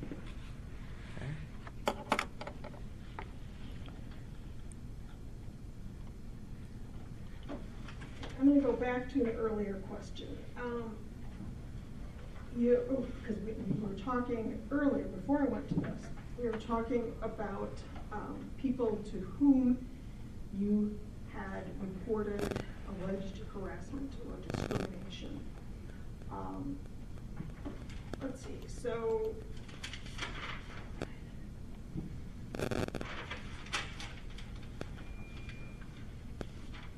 you had testified earlier that with respect to Captain Beyonder. You talked about rumors that wouldn't stop, how to get them to stop, that you'd already reported the sexual assault and harassment.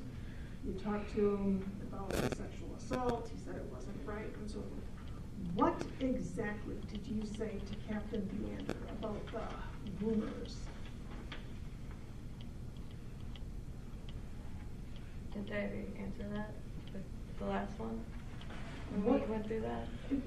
Not when I was asking. What exactly did you say to Captain Beyonder about the rumors during the 23 years? Objection, asked and answered.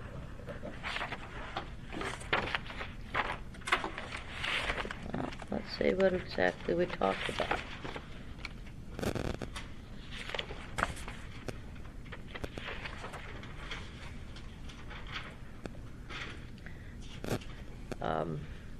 What she said was, she talked about what happened, that rumors would not stop, how to get the rumors to stop, what had already been reported as the sexual assault.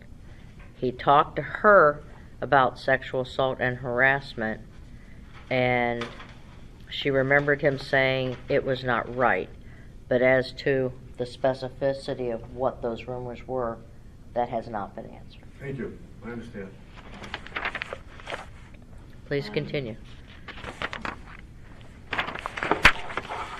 What were the specific rumors that you spoke with Captain Tanner about during that time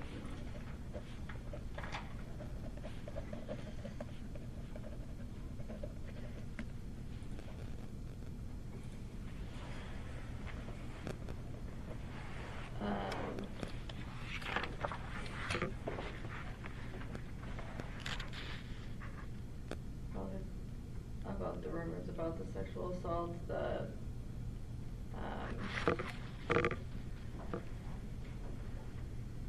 stuff people were saying, like that I asked for it, and you know that I was dancing on the tables and on the bar.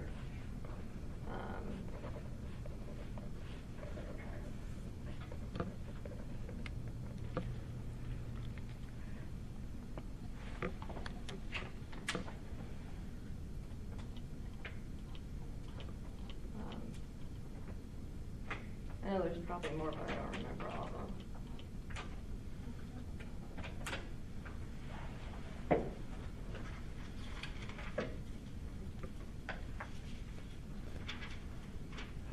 What exactly did you and Captain Leander discuss about how to get those rumors to stop?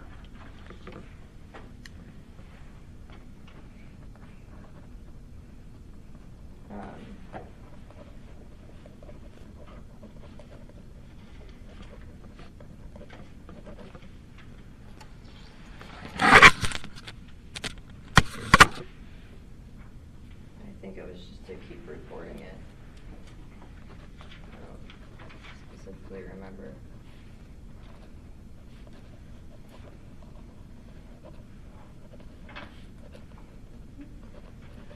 Now, let's see.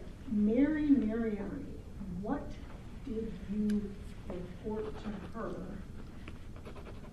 regarding harassment or sexual assault at any time following the Lake Emily event?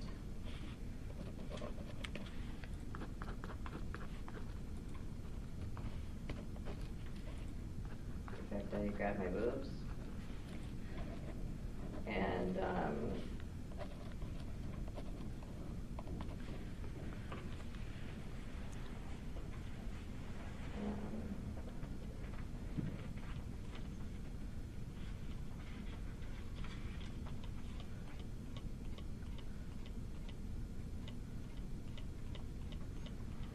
I know we discussed some other rumors.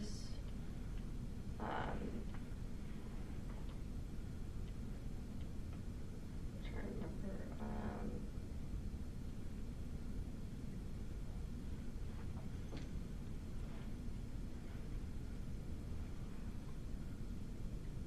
I don't remember all of them. Do you remember any of the other rumors that you discussed with Mary Mariani? Like in that time frame? Yes, Or at, at any time between, let's say, we're gonna say any time from January 20, I'll ask you, I'll say right now, any time from January 28, 2020, which is the day after the Lake Emily event, up to your resignation from the DOC.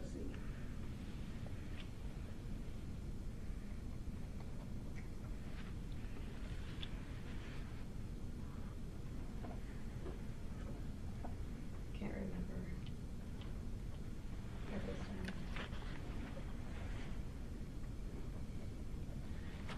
How about the person that you say is the HR lady?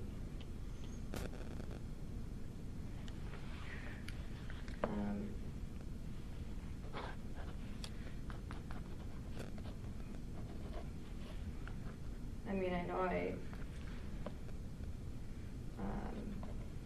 told her a lot of stuff. I don't remember everything. I know I talked to her about the Miller stuff, about her harassing me. I know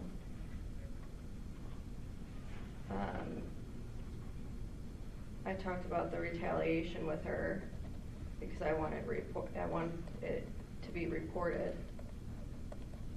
I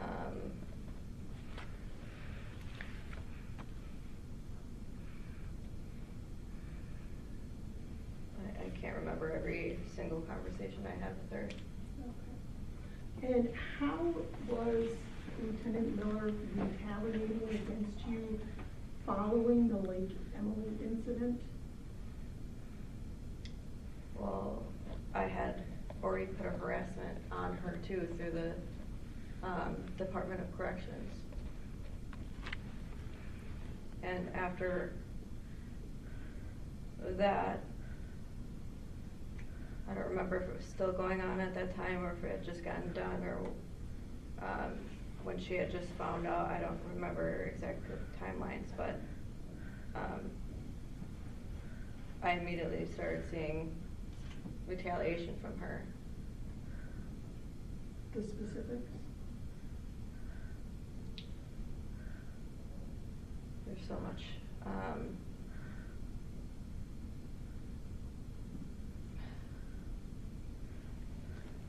There's a lot of different things that happened. I can give you examples of what happened. I mean, she changed one of my excused absences into an occurrence. There was times where she would try to order me when I was not orderable, and I was talking to her and Macaulay in the satellite office, and she was fighting with me about it. I told her I was not, and I gave her the names of the people that were. And I know one of them, and Eric Bailing was on his way up.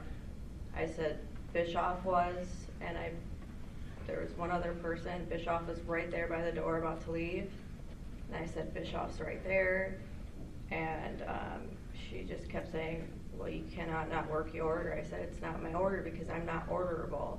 That would be breaking my protections. And then she just she said something along the lines of, I'm not going to fight with you anymore, you can leave. And I said okay, and I started walking, and this was after 2 p.m. because that's when we all go up to the satellite office to leave after our shift. So everyone was there, and then she proceeds to yell out the door, thanks for your cooperation, I really appreciate it. And of course everyone looks at me, and then other times, like when we're down the lobby checking in for work, we're supposed to open our bags, show the lieutenant or the officer, sergeant, whoever's in the front of the lobby, what's in our bags so they can look in it, and then we send it through a scanner. And now this is just one of the many times she tried to freeze me out and embarrass me in front of people. And I went to go show her. I said good morning. She continued to look down at her notepad. I said good morning again. She ignored me. So I went and put my bag through the scanner. I went into the doors where, again, they open them so people can go in, and then they lock them, and then they open the other door. And I was already in there all the way on the other side, and there was tons of people that had came in. And she waited until, probably 10 to 15 people came in, and then proceeded to say, hey, get out here, along those lines. And everyone was looking around because no one had any clue what was going on. It was just random. And then I said, they're like, who are you talking to? And she's like, her. And everyone's like, who? And I said, me? And she goes, yeah, you get out here. So I went out there, and she's like, you cannot go in there without sitting there and showing me your bag. That's against policy. I was like, I did show you my bag and you ignored me. And everyone, of course, she's smiling and everyone else is laughing at me because she does it in front of everyone else. So here I am again being embarrassed. And so I showed her my bag again, and then she made me put it through the scanner again, and then went in there, and then there was nothing else, and everyone's like, ho ho, and laughing at me. Like, oh, you should, like, comment, oh, well, why didn't you show her bag? I said, I did. I have a clarifying question. These are all the things that happened after the lake incident that you reported to the HR lady, who we don't know the name of. Because that was what the question was. Yes. All of this happened after the lake. Then we had this looking at your bag twice, ignoring your bag, putting it through the machine, letting other people come through. Then she calls you out of line, makes you all the way in, and have to redo the whole thing again. This was after the lake? I believe so. Okay. Because I know that it got worse after I put the harassment on her and him.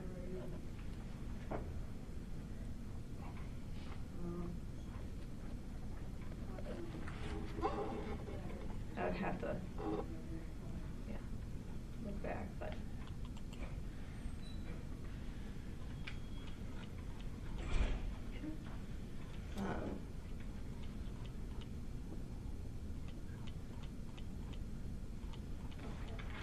Let's see. Now, what did you tell the newer captain or lieutenant whose name was Jeremy about any sort of harassment or discrimination that would have occurred on or strike that? What did you say about harassment or discrimination that you had experienced at DOC to the newer captain or lieutenant whose name was Jeremy, that you would have communicated with him on or after January 28th of 2020?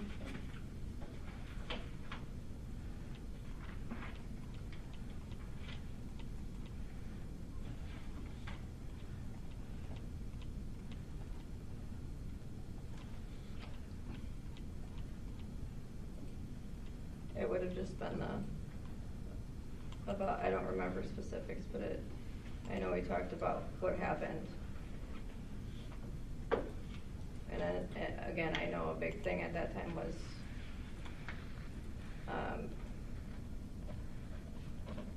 the fact that I was apparently dancing on a bar.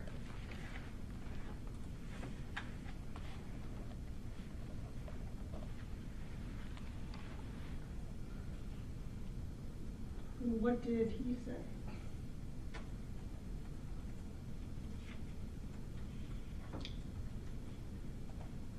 Oh, I don't remember. What, if anything, did you say, or sorry, what harassment or discrimination did you report to Lieutenant Beck that you would have communicated on or after January 28th, 2020?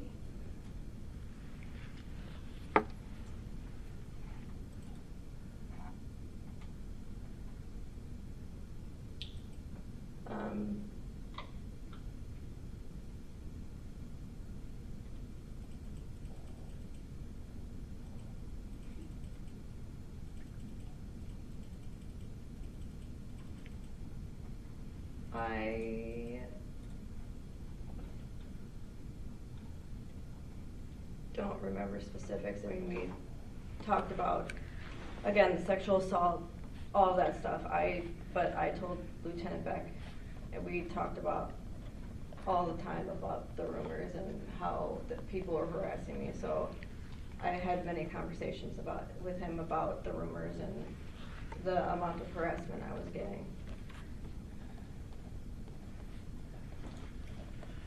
And I know we talked about him grabbing my boobs. and the stuff that people were saying about it.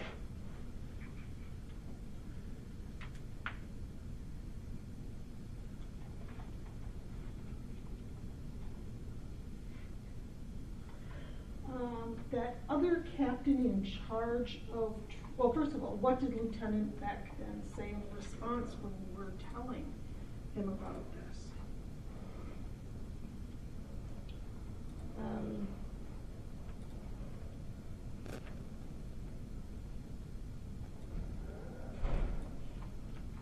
We had so many conversations, I don't remember which one is which. But I do know he always encouraged me to keep reporting it to HR.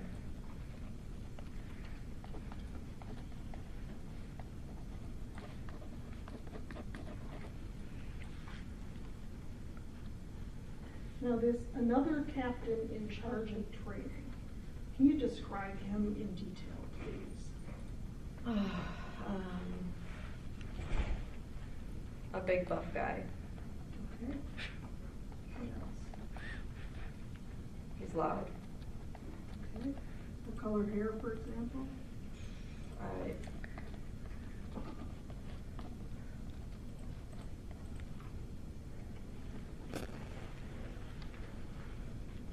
think he just had like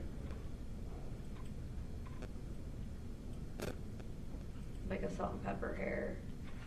Maybe a little bit more salt than pepper. Okay.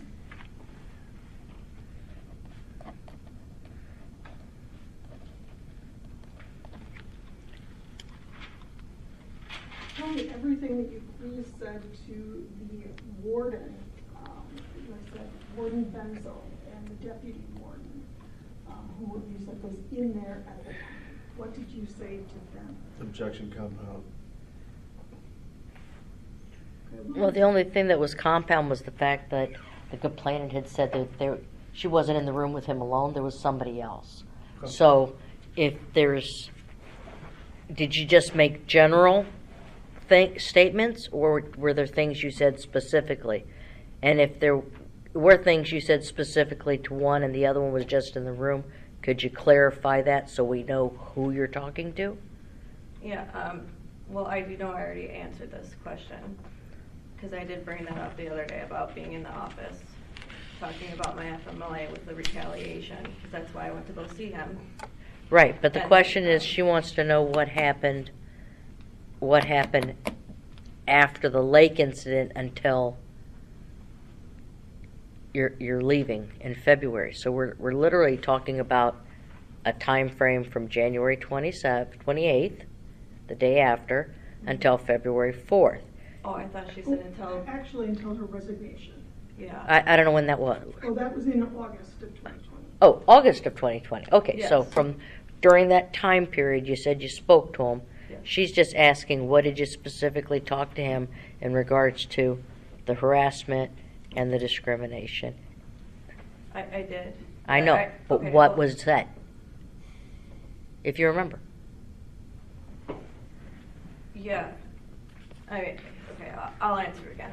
I know I answered that because I went through it with, the other day about him knowing about the sexual assault. So we talked about the sexual assault. He had said that he was sorry that happened to me. Right. He said, I asked him about what was going on with it or whatever, and he said I honestly just found out about it. Okay. I didn't get to actually look and read at the whole entire thing. And I told him about the rumors that were going around, and then we talked about my FMLA and that. Yeah, that you did testify to. You do not need to repeat that. Okay. But that was new information that he hasn't read everything. Oh yeah, no, Okay. I did say that. Okay, all right. Yeah. No. All right, so keep going.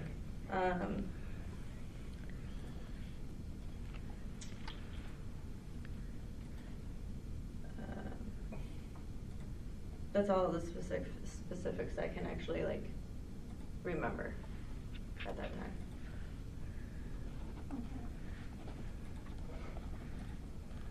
Now, you also said that you spoke with the lady at DOC headquarters. Is that correct? Mm-hmm. Is that a yes? Yes, sorry. And were you here during the testimony of Carrie Byer? Yes. Was she the lady you complained to about it? I don't remember what the lady's face looks like. She just told me that she was the lady that ran the investigations, and that she was the HR lady that ran the investigations, and that she knew about my case.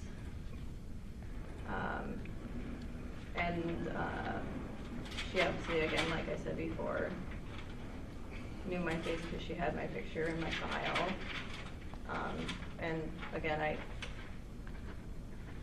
did already say what we talked about. Now, earlier today, you didn't identify a Lieutenant Richkey as someone that you spoke to about rumors, correct?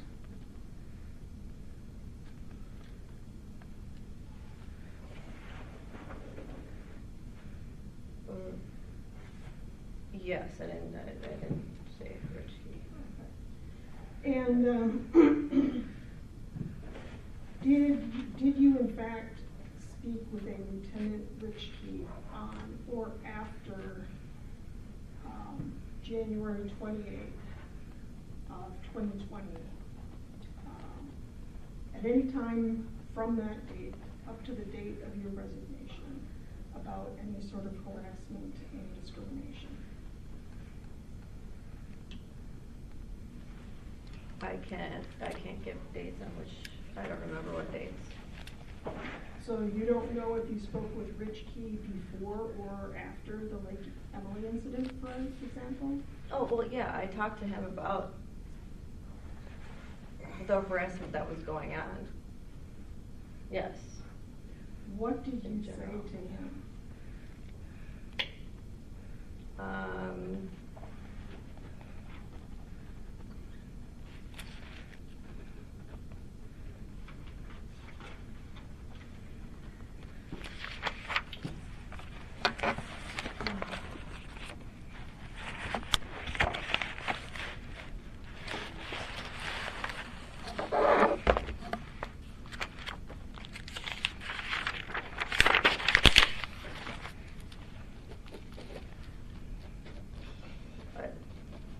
There was many rumors that we talked about. I don't specifically remember all of them, or any at this time.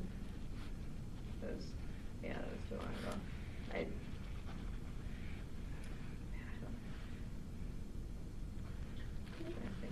Do you know Lieutenant, or strike that, do you know a white shirt and Nick Farley?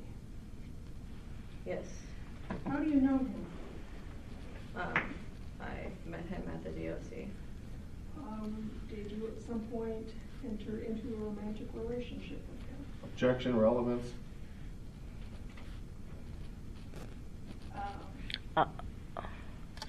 You want to respond to that, and then I'll make my ruling? Or comment to his objection? I'm going to, can I just temporarily withdraw that? I'm going to ask her a few other questions. Well, no, actually, I actually want to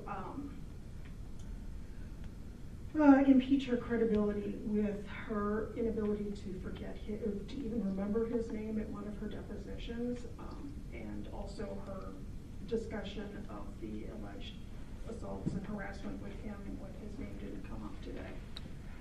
Well, I think the problem we run into is, again, we're coming to the same definition of evidence, and as to whether or not it has any tendency to make or exist any fact that is of consequence in the determination of this action. That might be more probable or less probable without the introduction of this evidence. I think I've been pretty consistent on letting things in for the sake of that, I will let you know that I will give,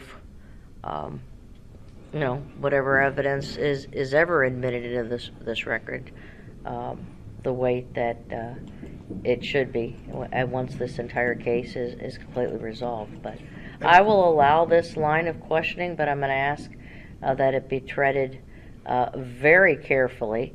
We're not just going to go into gratuitous, commentary and that sort of thing. It needs to have some reasonable probative value. I'm not going to allow irrelevant and unduly repetitious, testimony or that kind of thing. But he seems to be quite a prominent character, given the number of motions and things that have been filed in this case. I don't know anything about him, so I will allow, but I'm going to ask you to please keep your focus very narrow. Judge, I appreciate that. I understand what you said. I just want to make sure that it's clear that when I was talking about relevance, I wasn't talking about, I want to be clear that we understand that there are paragraphs that are removed from this complaint that you made that decision on. And I just want you to understand that that's what I'm arguing, that we're talking about, that I understand this to be related to the Alicia Miller rumors as opposed to what's at issue here in this hearing. So that's, I just wanted to be clear on that, but I do understand your ruling. Thank you. I appreciate that clarification. I think there could be some affirmative defenses or defenses raised in regards to what is here for me. So, Thank you. If at some time I find that this is totally has anything to do with any of that, I'm going to let the parties know that I'm going to reserve my ability to strike any and all testimony if I find that it is not served a reasonable I appreciate that clarification. I have no more proportional case. Okay. So in other words, I'm not giving a carte blanche. I don't wish to go into a carte blanche. Okay. Okay, so when did you start seeing him on a romantic basis? I can't give you that. I don't know the date. It was definitely prior to the Lake Emily incident, correct? Yes.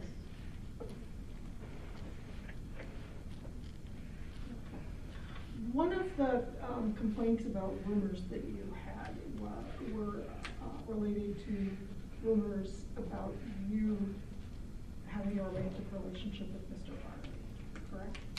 Objection, relevance. This is going back against your previous ruling.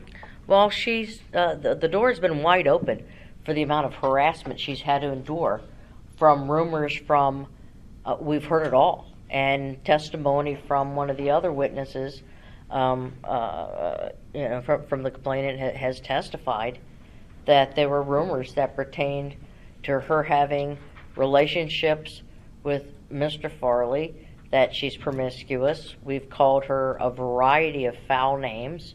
Not we, but that was done. I understand, Judge. In regards to her. She's testified today about all this sex in the bubble thing. I'm trying to wrap my head around how that occurs in view of everybody, but okay. But anyway, there are all these horrendous rumors. I understand, Judge. I'll withdraw the objection then. Okay. Okay. Can you ask me that question again? Was one of the rumors and having to do with your relationship with Lieutenant Farley? Yeah, I would say people talked about it, yeah.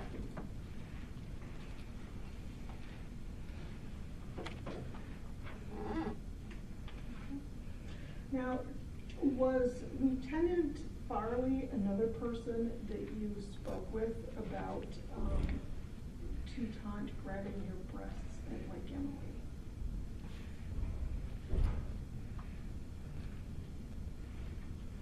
Yeah. Okay. When did you first discuss that with him? I don't remember dates. Okay. Would it have been immediately following the Lake Emily incident?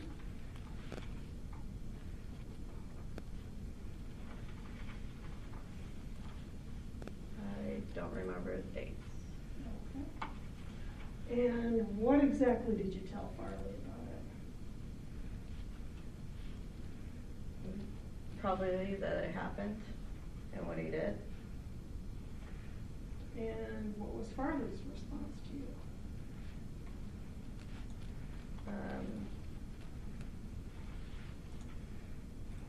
I know he wasn't happy with what happened.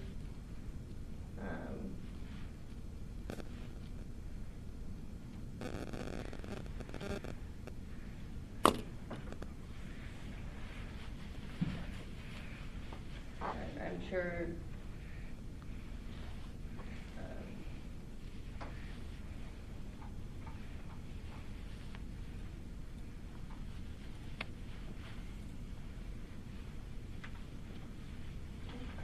I just remember, I know he wasn't happy about it, and that we had a conversation about it.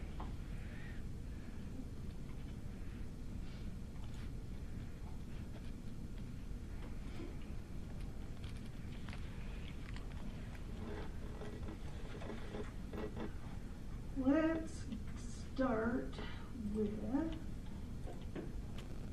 first, before we go into exhibits,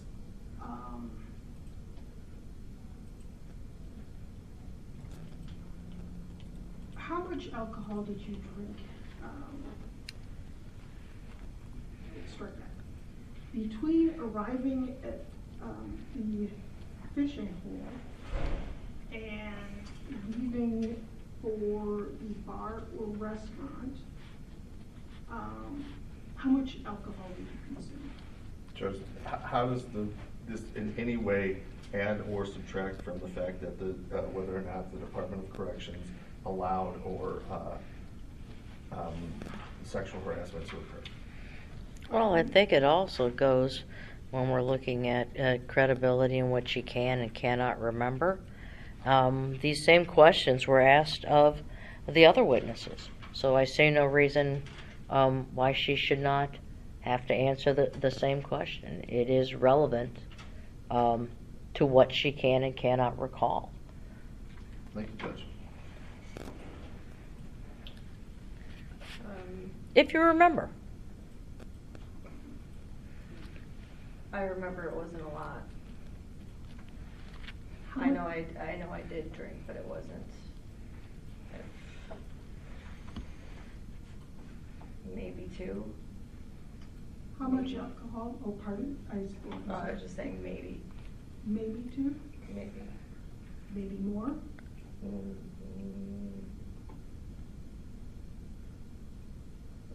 I would say no. How much alcohol then did you drink at the bar or restaurant known as Schomburg's after the game nights? I do know that I didn't drink at the bar because I had to drive. How did you get from the ice fishing location to Schomburg's? My car. Did you ride on like some sort of all-terrain vehicle from the ice fishing hole up to the bar, or how did you get there? Oh, from the ice fishing hole.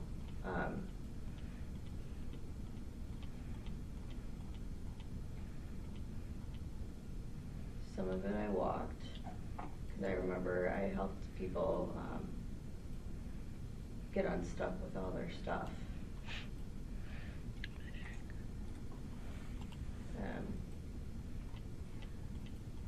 And then I rode with, I think it was Peters and Toutant on the side-by-side.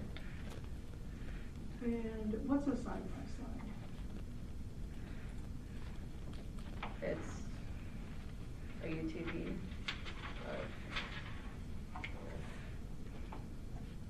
Kind of a four-wheel, I don't know, an outdoor four-wheel drive vehicle. And when did you do that? when I was trying to walk up the hill with all my stuff and Samplowski's stuff. So how did that happen? Did you flag them down? Did they stop for you? How did you happen to get on that? I don't remember those specific things.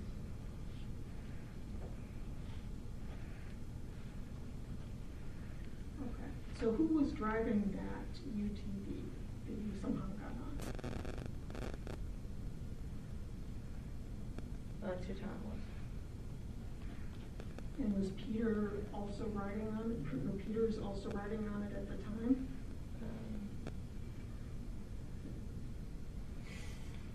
Yeah.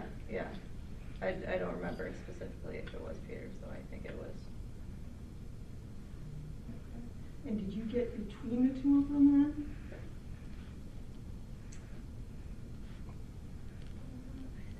I think so. And where did you put all this fishing stuff? Was there like a basket or something?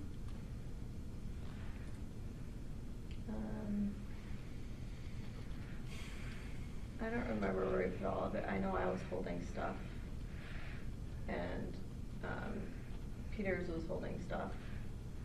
But I think they had a whole thing in the back too that there was a bunch of stuff in.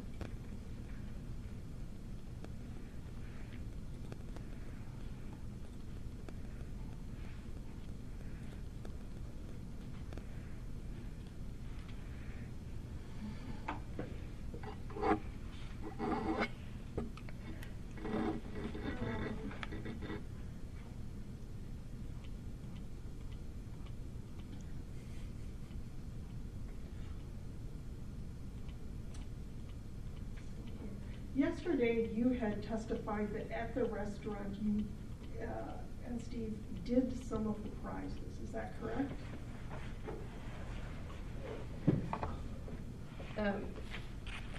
Yeah, I mean, we all got a raffle ticket. Because I wanted an explanation of what that meant, because I don't know what that means. What do you mean by it?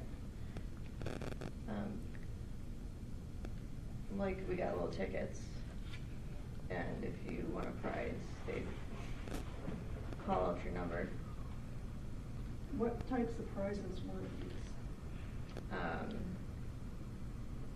I don't know. There was a bunch of stuff, and I didn't specifically go up and look.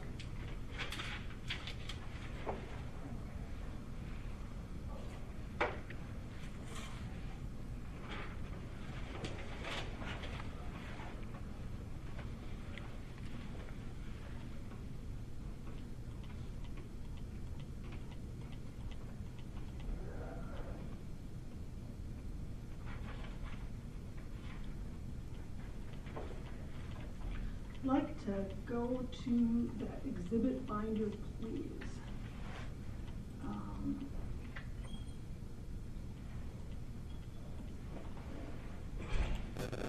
Let's go to exhibit 75 for a start. Is that your number, Yeah, 75? those are the numbers that I have. All right.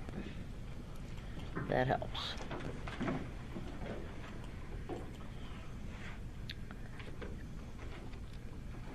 That begins on ERD 2235. Does that match what you have? I have 2235, yes. Okay. That's an email that was forwarded.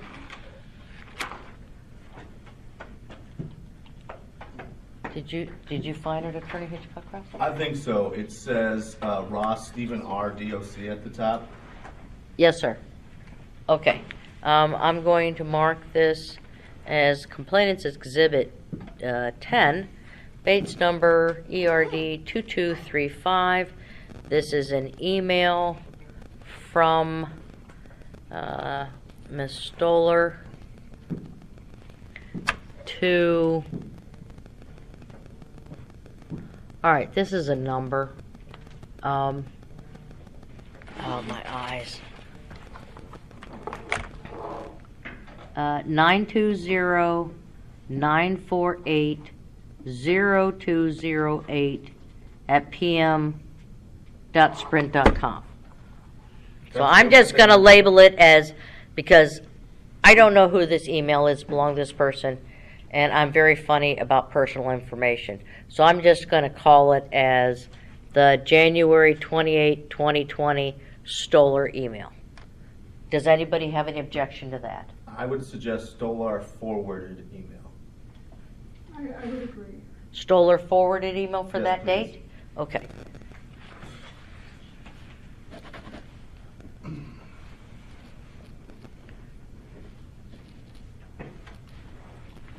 But I did read the date right.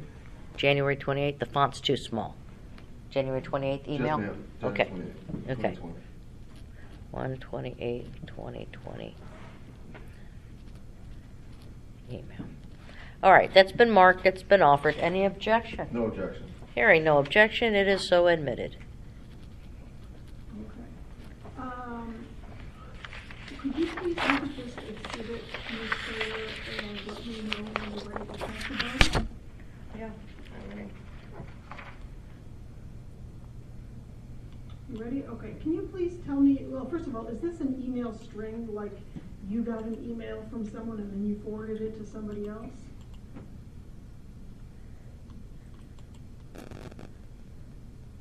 Yeah, I mean, right here, it looks like I forwarded it. Okay. And, is that an email, first of all, the bottom email, it looks like it was from Jason Toutant to you. Mm-hmm. Is that, did you receive this email from him?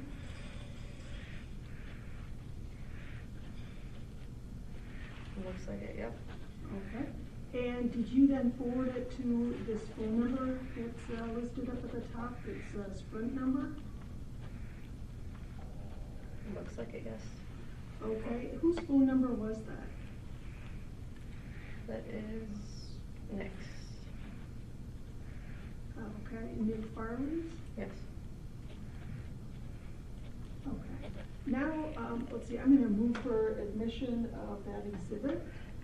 It's already been Oh, right. marked, offered, and Okay. admitted without objection. Let's see, then I'd like to go to respondents, what's been marked as exhibit 70. All right, hold on a moment.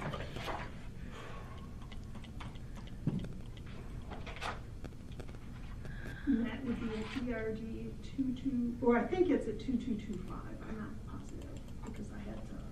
All right, these 'cause I couldn't- let me see what it is. Yes, you are correct. It is ERD 2225, and it appears to just simply be one page.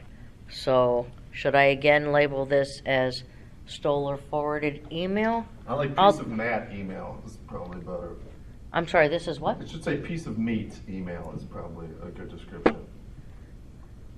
I don't describe from the content. I describe from the actual heading of what it is. Is the date So the I same think though, right? I mean, it's another January 28th email. I think the time is one right after another. Great. So that's that's a distinctive thing. But I'm just going to mark this as C11. It is ERD 2235, and it looks like this is an email to Ms. Stolar. Okay. And do you recognize that email, Mr.? Or that message, I should say. Do you recognize it?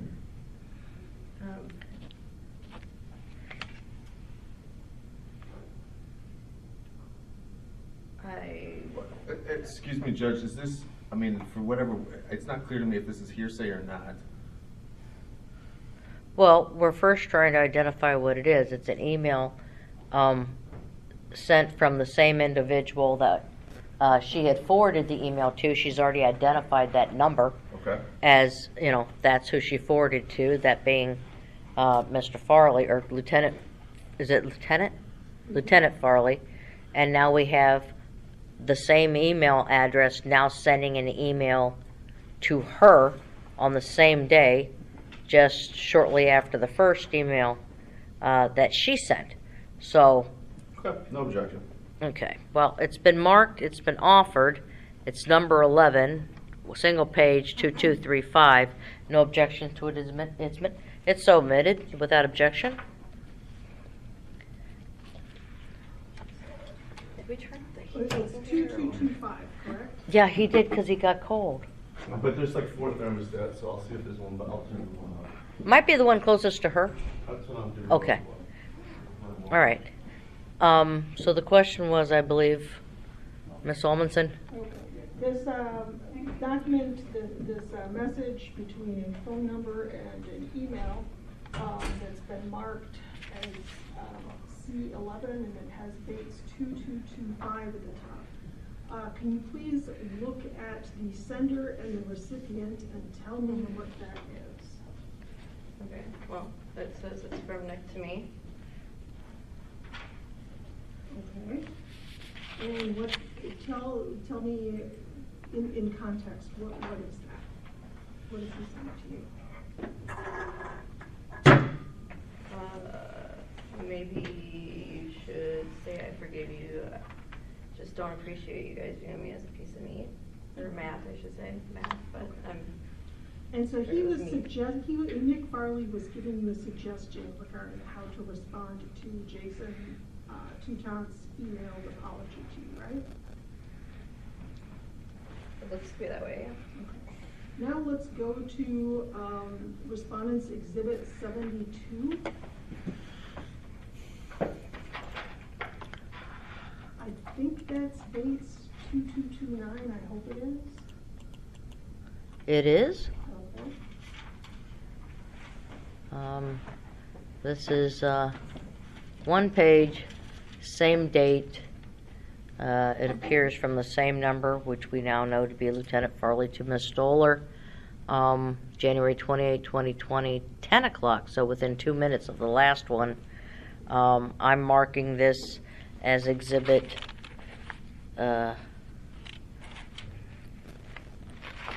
I need to make some corrections. I believe I have spoken incorrectly in regards to my labeling. If I have misspoken, the exhibits from today should read Respondent Exhibit 6, 7, 8, 9, 10, 11, and now this is 12. So I am correcting the record on all those. I don't know why I wrote C's, probably because I've got a complainant witness on the stand. So my apologies to everyone. I want to make that correction. Okay, so that is Bates number 2229. And again, we have another email to Ms. Stolar, also on 1/28/20 at 10 a.m. Marked offered objection. No objection. Okay. Admitted without objection. And that's this is an email that's got the one that dates 2229 at the top. That's a message from Nick Farley's phone to your email, correct? Yes.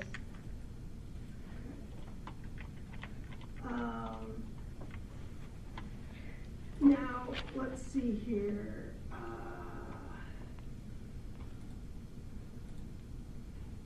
Just a sec here.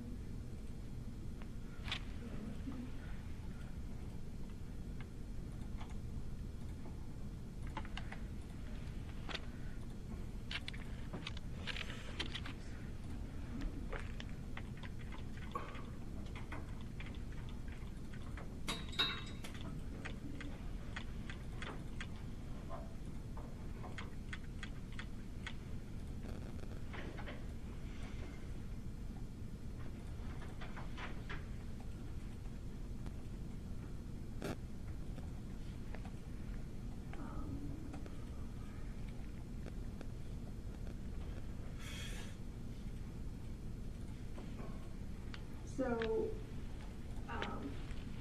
in that message, we're talking about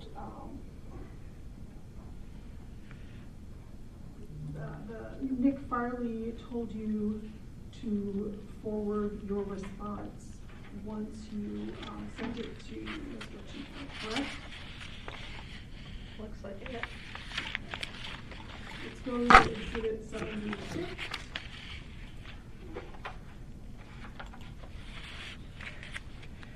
This will be Respondent Exhibit 13, and Exhibit 76 is 2237, and I believe this has already been admitted.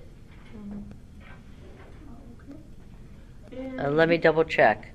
No, it is I'll not. leave It at- is not.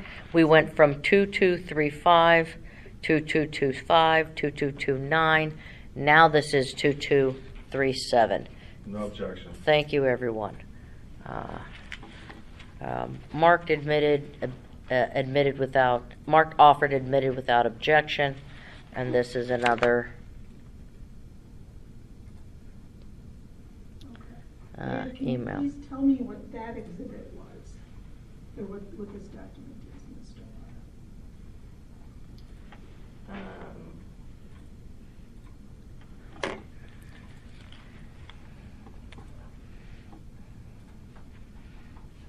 It's just an allowance to Nick. And what are you doing exactly there? I mean, I guess that's what, I must have forwarded both of those to him again.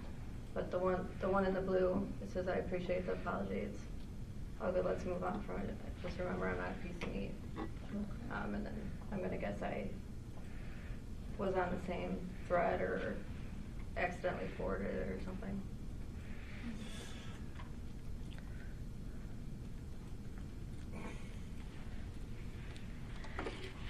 I don't believe I gave that one a label.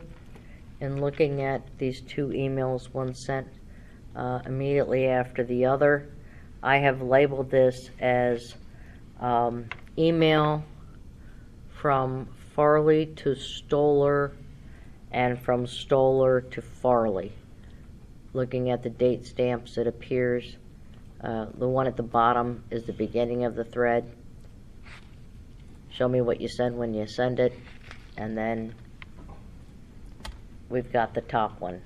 So one came before the other. It's just an email thread. That's just an email thread. That's it. All right. And, if you can please scroll back up to, let me see, it would be Bates 1275. What's your number? It's part of, let's see, You said 1275? yeah, it's part of 11, it's part of respondents 11. All right, let's go up to 1275. Oh, there's So 1271. I have to go to the tab that says 11. Yeah, it's in there, it's at the top, it should say 1275, and I hope that's the correct number. In the ERD file. The bottom says 32 of 135. Is that your page? Yes. Okay.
Okay. Which number are we giving that one? I'm marking that as respondent 14, Oh. ERD 1275.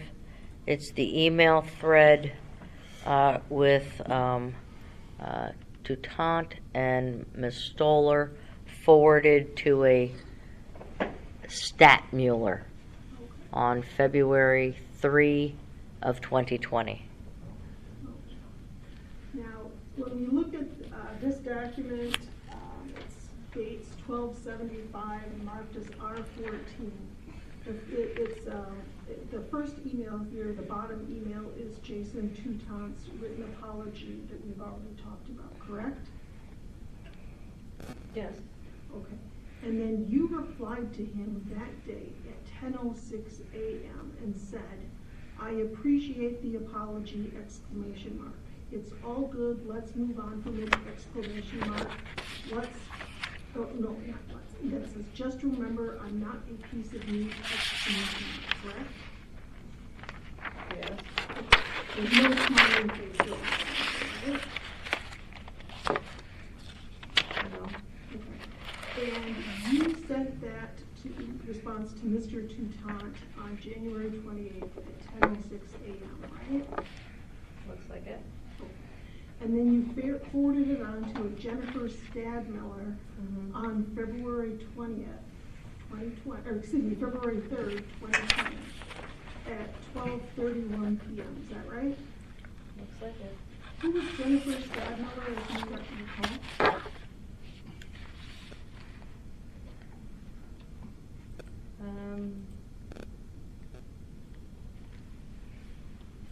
Well, clearly someone I was talking to about that.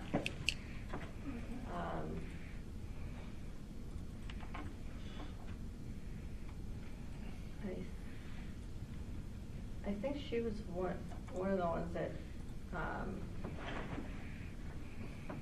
maybe it was one of the ones that,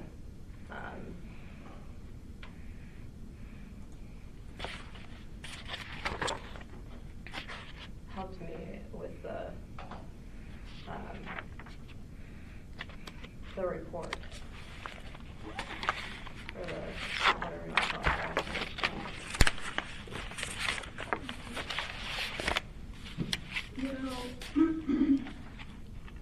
I'd like to go to Respondents Exhibit 74. I believe it's Bates 2233.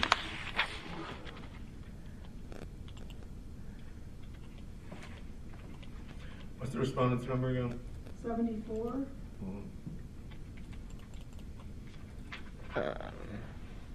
It's 2233.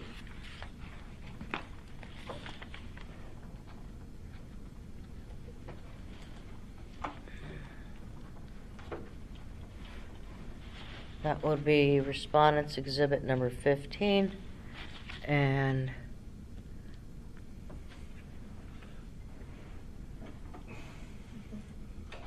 email thread between, looks like Ms. Stolar and Mr. Farley on 128. Now, am I correct that this is an email string that contains two emails? The first would have been from Nick Farley's cell phone to your state email and says the smile is flirty, but I'm assuming that's what you did yesterday, ... Okay, just wondering how you deal with it. I figured it'd be like that. And then you responded at 10:05 a.m. The smiley is not flirty. I already yelled at him enough. Don't need to be crabby. Is that correct? That's what it looks like. Okay, thank you. And if this isn't part of the record, I move for admission. Marked offered. Any objection? No objection. Admitted without objection. Okay. Now, I would like to, there's another exhibit here, just a sec.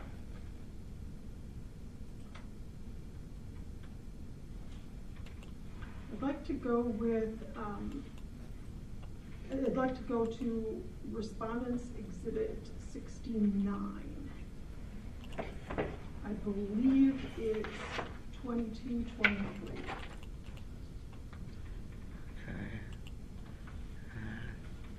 That is correct. This is 2223. This would be number 16, and it is a email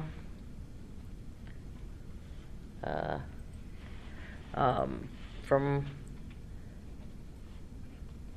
Lieutenant Farley to Ms. Stolar, again on 1/28 of 20 at 7:02 a.m.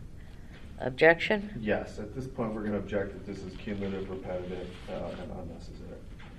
No, I think that it is going to impeach her level of alcohol consumption on January 27th of 2020. Well, I'm not hearing the exact same.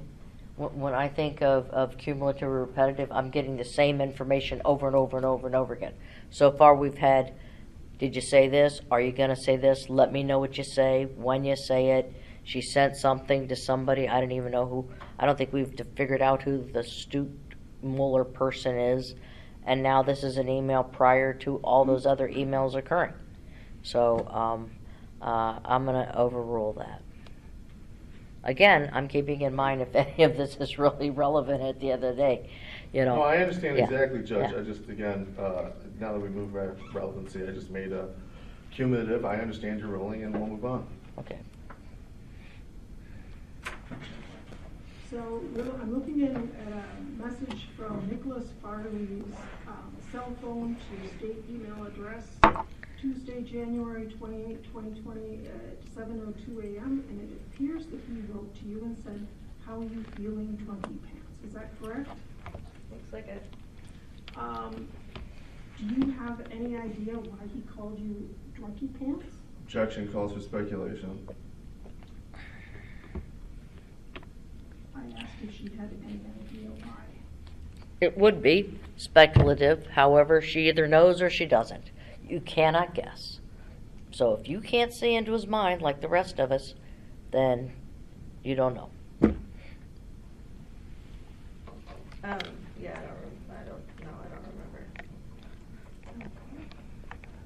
But it's something that you received nonetheless? Looks like it. Okay. Let's go please to Exhibit 79. And I believe that would be, or I think it would probably be Bates 2243.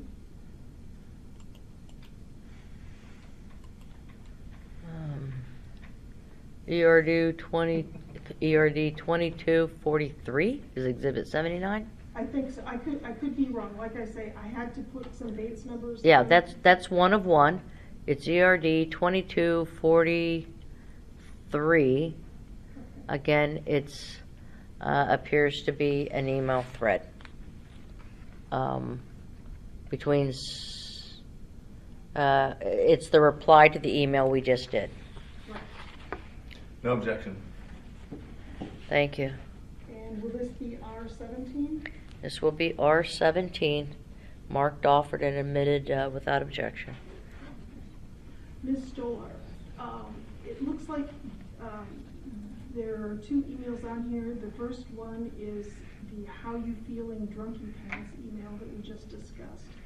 And it appears that you responded, "Not good. I was fine last night, but woke up at 12 and puked twice an hour since. Not sure why. Can't keep water down. But other than not getting sleep and that, I'm okay. How are you, sexy bang?" Is that correct? Yep. And did you indeed write that to Mr. Farley from your state email account on January 28, 2020 at 7:10 a.m. in thereabouts? It looks like it. Okay, I'll move for admission of Exhibit 17. It was already marked, offered, and admitted without objection. Okay. Then, that's right. Let's see, I would like to go to Exhibit R17. Or excuse me, R77, sorry. 7-7. Yep. Okay. R77 is ERD 2239, Yes. and that would be Respondent Exhibit 18.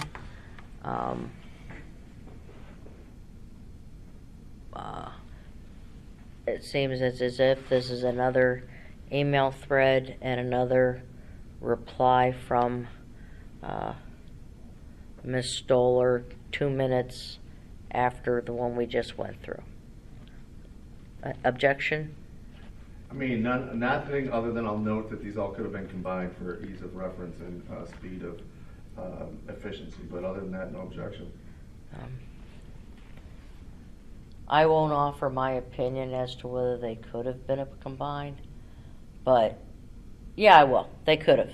This could all just been one continuous email thread and one exhibit and just going through them all, but each party has a way to present their case. No objection. So anyway, that's been admitted without objection. And All right. since we're at a lull here, I just note that it's almost 1:30. Yeah, I'm looking at the time too. It's 1:24. I was going to let her finish this question, and then I'm going to ask, is this a good time for people to take a break for lunch, It is. bathroom, or that sort of thing? Great, we're on the same page now. Okay, so let's finish with this question then. So, let's see, I guess this would be R18, so, Bates 2239.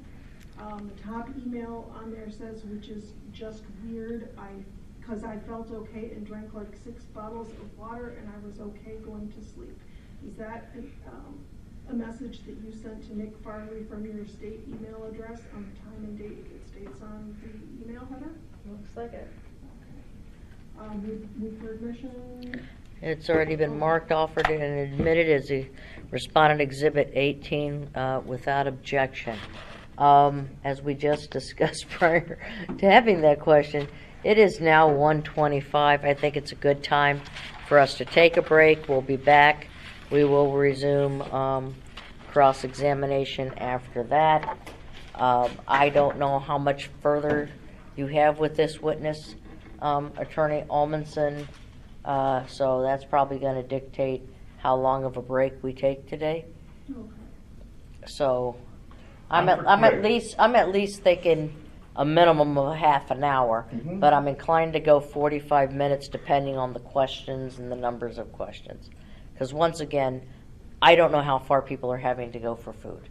On that subject, 45 minutes is best, but we can be flexible if needed. Thank you, I appreciate that, sir. Are the parties in agreement that about a 45-minute break is? My preference would be half an hour, but I understand 45 minutes. Well, shall I flip a coin? Because I don't really care. I don't eat. I don't care either way. I was just going to actually ask if there's any way, if we know if this is going to go really late, if someone could just give me a heads up on how they kind of feel. We're going to go and as long as we can. I have not heard anything as to, do I have to be out of the building? Can we go till 5? Am I required to go to 4:30?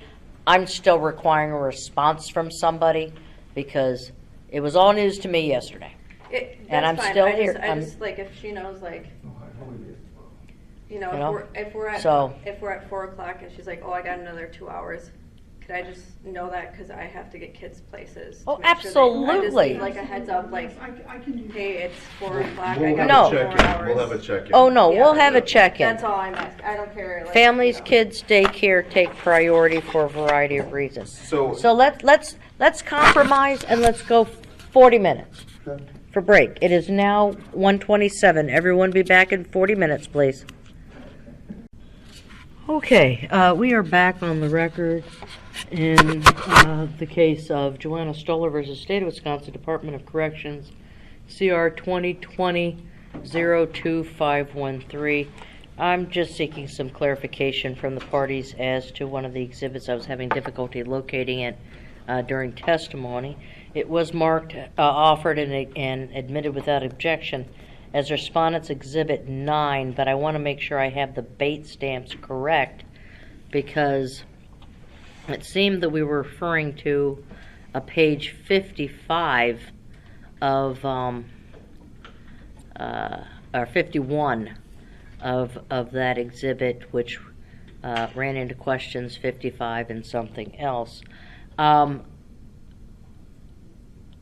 have that on page ERD 1294.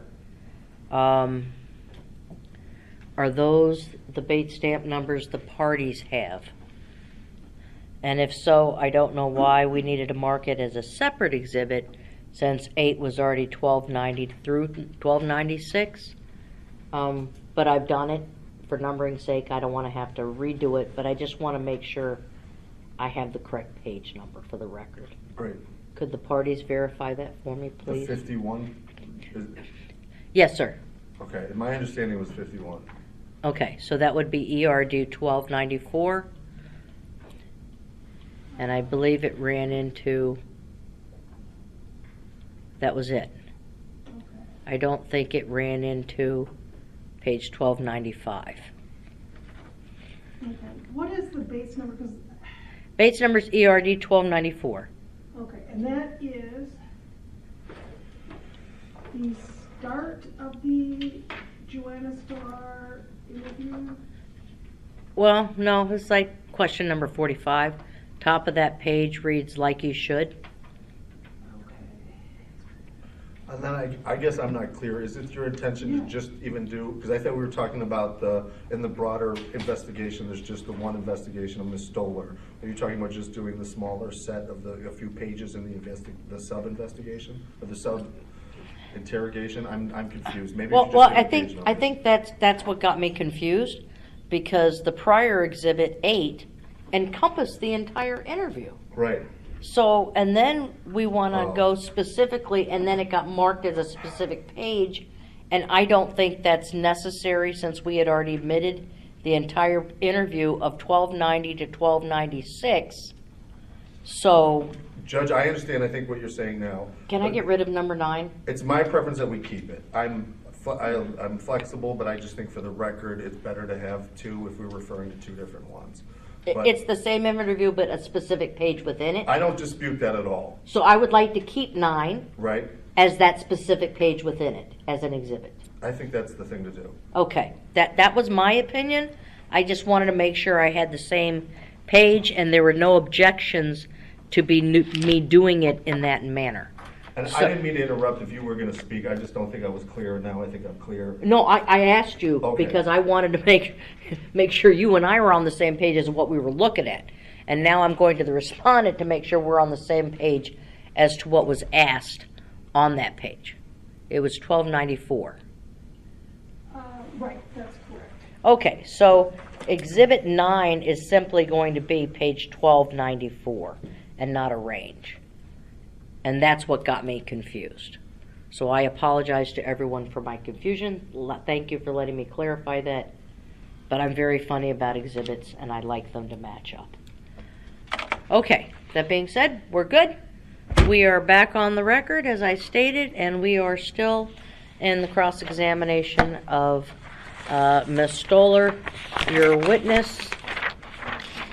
Ms. Stolar, I'm going to jump back to the things you testified about on Wednesday. First of all, I want to talk about your normal transport time between your home and Dodge Correctional Institution when you were living there. Or, excuse me, when you were working there. Okay. Where were you living at the time? Let's say, as of the date of the fishing event, where were you living? In Watertown? And would that be 1142 Bolton Street in Watertown? It was Bond Street, yeah. Boughton Street? Bond Street, yes.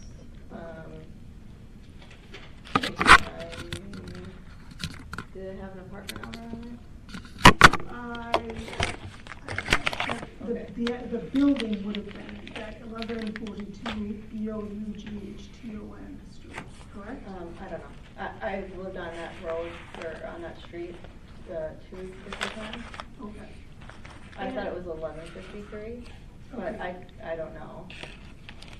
It could have been 1142, I don't know.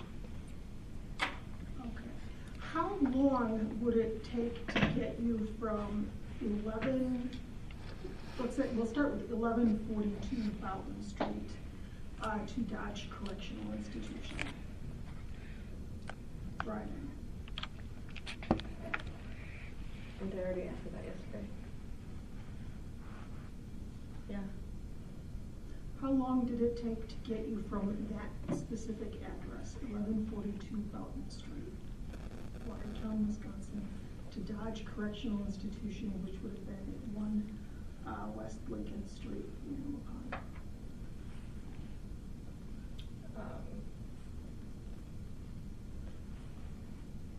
40 minutes, 45 minutes, depending on traffic and getting kids to where they need to be. Okay. And when you were living at 1153 Fountain Street in Watertown, Wisconsin, how long did it take to drive you to Dodge Correctional Institution at 1 West Lincoln Street in Waupun? It would have been the same.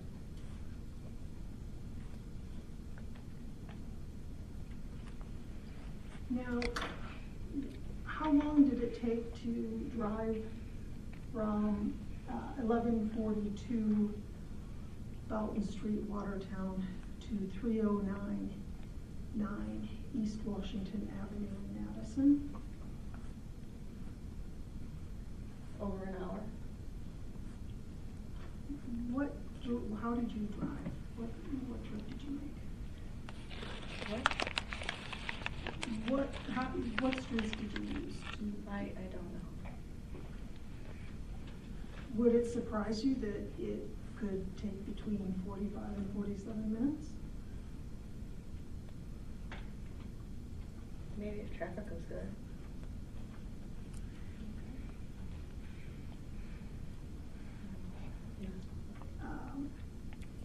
Your Honor, pursuant to Chapter 220, or excuse me, Section 227.45, Sub 3, I am going to ask that the tribunal take official notice of the travel times from the address from, let's see, Dodge Correctional Institution and the 1142 Fountain Street address and 3099 East Washington Avenue in Fountain Street. And I have that from Google Maps, which I think would probably be a legitimate, non-questionable source. So are we? Well, Are we talking about 3 or sub 3 or sub? Excuse me, Judge. I'm still, I guess, Bill, can I have the citation to be clear? I'm looking at sub 3. Okay, thank you. that was 227, what did you say? I understand it to be 22745 sub 3. Did I hear that right? That's correct. Yeah, that's the evidence and official notice. And I can forward that. I have taken screenshots. And that was with Google Maps? Yes, and it actually offers like 3 different routes for each one. Yeah, I'm very extremely familiar with Google Maps, especially this week. I have something to say on that, but I'd like to hear what Attorney Hitchcock Cross has to say first. Well, my reading of sub 3 says that we have to have notice. So that's but the parties shall be notified either before or during the hearing or by full reference in preliminary reports or otherwise of the facts so notice, and they shall be afforded an opportunity to contest the validity of the official notice. So that's, I guess, my first issue here. The second is that I'm not quite sure that generally, my understanding generally of judicial notice, I see it says official notice, and it says generally recognized fact is something that's, officially published, for lack of a better word, a case law, even something that's particularly used to be in the old yellow pages, something along those lines. The problem here really is that they're putting this out there for the proposition that the time that they have is the time that there's only one amount of time that it takes to get to any one point in Wisconsin. And I think we all understand that based on the time of day, just for example, or other varying conditions, as the witness testified to, there could be many different varieties here. So if what is being offered is for you to take official notice of the one definitive time for travel between these two locations, then we're going to object on that grounds, and then also that we would I'd need to see what they've got. Okay. Welcome. I could forward Okay. the screenshots. Oh, no. We haven't even gotten that far yet. Okay. Okay, I can take, as administrative law judge, I can take what's called administrative facts. And you are allowed to present those either prior to or during hearing. And we're in the middle of a hearing. The problem I have is I can tell you, for what it's worth, my own personal experience, Google Maps is not always correct because it has landed me in places that apparently do not exist, okay? I understand the premise, and I think what you're trying to get at, and I think this is where we're getting really nitpicky, because this morning it took me 8 minutes longer than it did yesterday to go from the hotel here, and I went the exact same doggone route. So I think depending on construction, buses, traffic, lights, weather, something that should take you 15 minutes might in fact on that particular day and time take you a considerably amount longer, or it could take you less if you happen to hit every light and there were no cars there. So you're welcome to submit your Google Maps. I will not forbid you from doing that. I will make sure it's part of the record if you want to email that.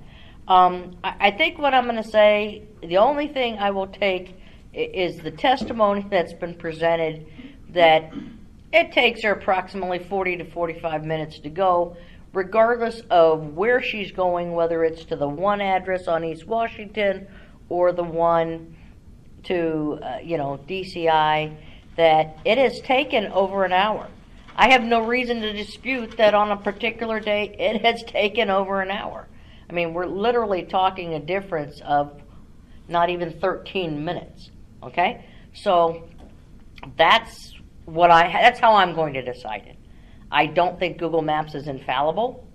It has placed my house in properties I have in various locations that GPS would argue otherwise, as would my deeds.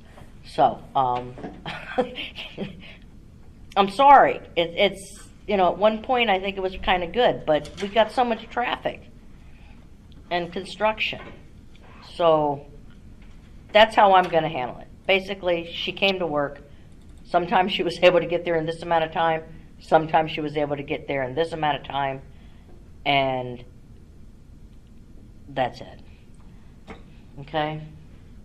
That's how I'm handling that.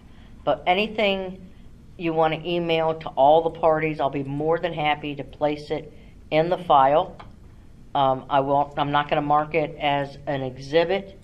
Or actually, I will, if that's what you're asking to. I have objection from, I believe, Attorney Hitchcock Cross as to his admittance in evidence.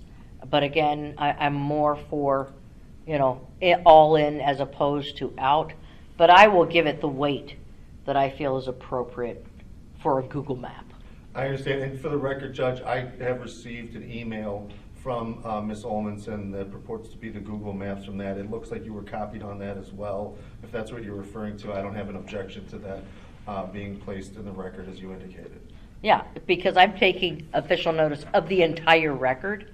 Hopefully they have Chris fixed and I can now upload things to it. Yesterday it was not possible, so I'll spend my weekend trying to hopefully get around that. But so I will make sure that is whatever's in the portal, in the file, in the case file, is also part of this official record. Are you asking me to mark that as an exhibit? Yes, please, Your Honor. Okay, I will mark it as an exhibit. It is offered. It has been objected to, I believe, by Attorney Hitchcock Cross. Correct. So it will be admitted subject to objection with the caveats that I've already mentioned, that I will give it the weight that I deem is appropriate. I understand. Okay? All right, so let me mark that. And I'm going to do that as 19. There is no Bates stamp. It's just going to be called Google Map. I don't know what else to do. Google Map, admitted, offered, admitted, objection. Okay. I hope that made sense. Thank you. Okay, I wish that I had put these all in chronological order, but I didn't. I'd like to go to Bates 20, I think it's 2261, it would be Respondents Exhibit 88. That's fine, we'll find it.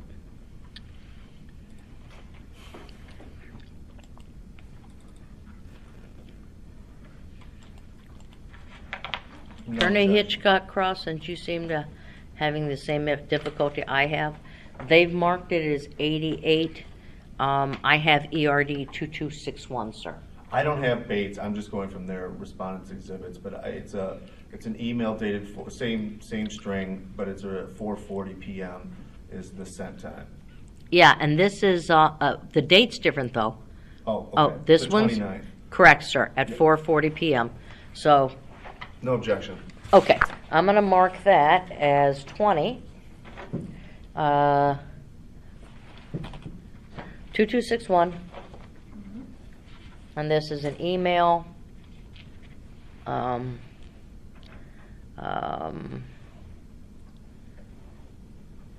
now we have even more different numbers. It seems to be a email from thread from Farley to a completely a different number. I don't know who that number belongs to. It starts with 92025. I think that's 30021. What number is this? What exhibit number? This is going to be number 20. Ms. Stolar, could you please look at this document? Yeah. Okay, it looks like there is a message sent from a phone number to Nicholas Farley's email. And it says, "My mom and sister and Penny's dad talking about taxes. I was napping when you called." Is that a message that you sent to Nicholas Farley? Looks like it. Okay. Okay. And then did he respond to you on January 29, 2020 at 4:40 p.m. saying, was it a float grab? Looks like it. Okay. And when he asked that, was he talking about Jason Toutant grabbing your breasts? Objection, calls for speculation. If you know. Sustained. You rephrase. Do you know what he was asking you about when he said, was it a float grab? I have no clue. You don't know? I don't know. Okay. Then if we could please go to Exhibit R100. And I believe that that's Bates number ERD 2285.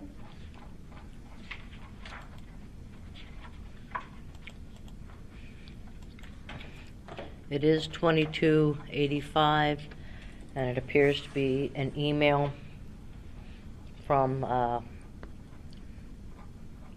Lieutenant Farley to Ms. Stolar, and that's on January 29th at 4:41. Judge, the problem I have is I don't have anything above 99. And I mean, I'm assuming based on your response that there are exhibits above 99. Yes, they're all in the file. They're all in the portal. They were all submitted, and you were copied on all of those emails. Okay, well then, hold on, please. I can forward it again to him. Oh, I see 100 through end, okay. If you just give me a second, I'll Take your time. take care of that.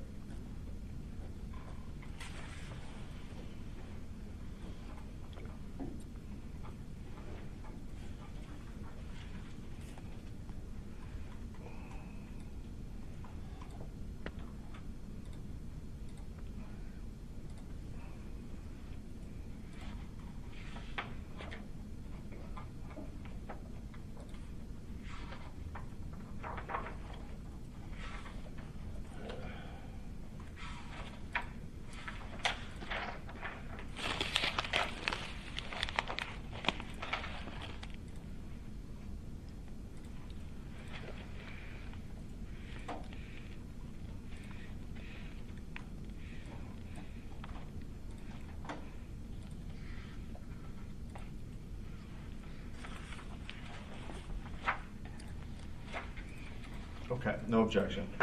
Thank you. I've marked that as Respondents Exhibit number 21, ERD number 2285. I've titled it as Email Farley Reply to Stolar 12920 at 4:41 p.m. Okay.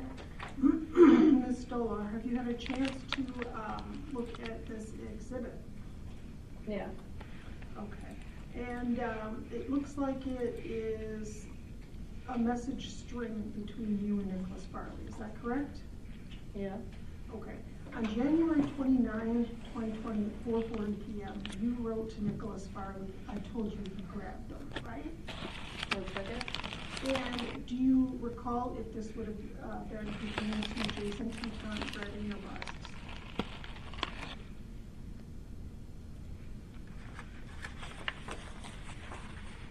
I mean, without a name in it, I don't know. Okay. And then Nicholas Farley responded at 4:41 p.m. that day. You originally said grace the side.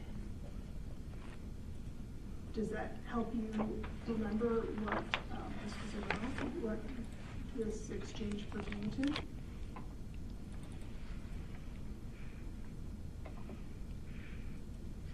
I mean,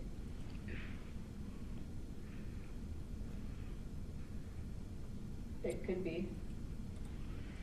We're gonna, and now without the full, I'm not gonna. Can we please turn now to Respondents Exhibit 85?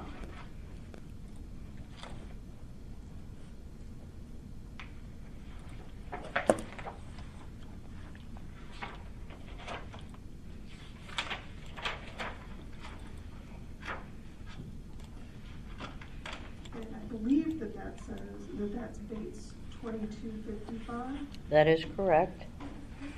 Okay, that's going to be Respondent 2255. And this is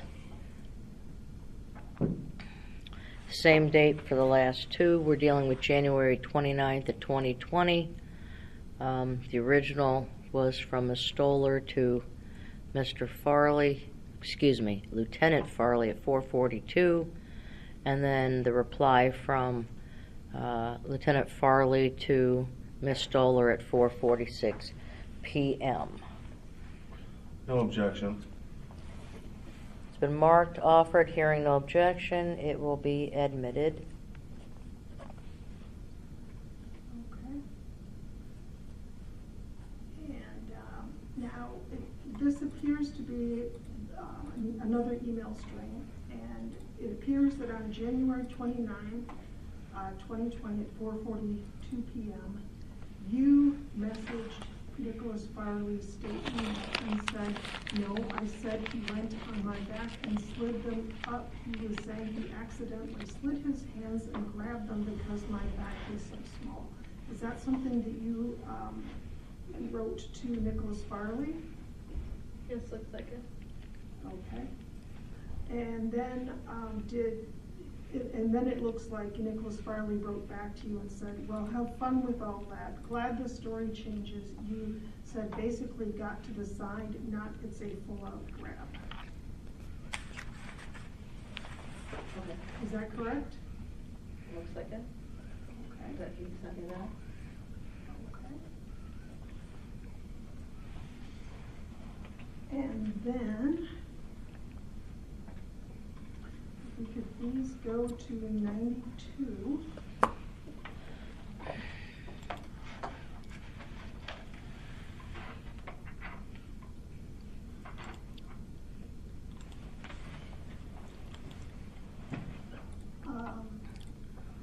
Okay. 92 I have as ERD 22 69.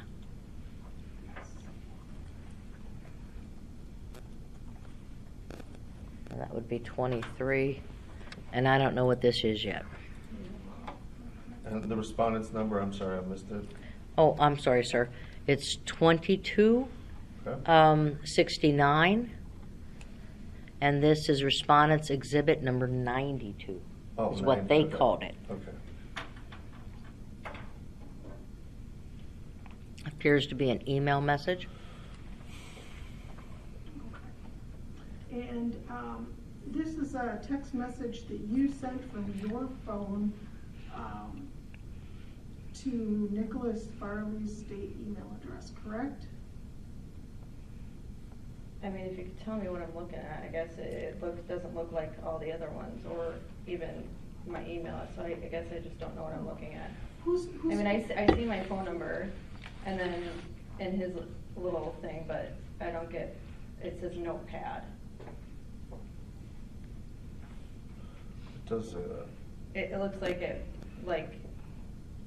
it says text, bytes, text 950, whatever, but then you go down, and then it says notepad, and it looks like it was typed on a computer.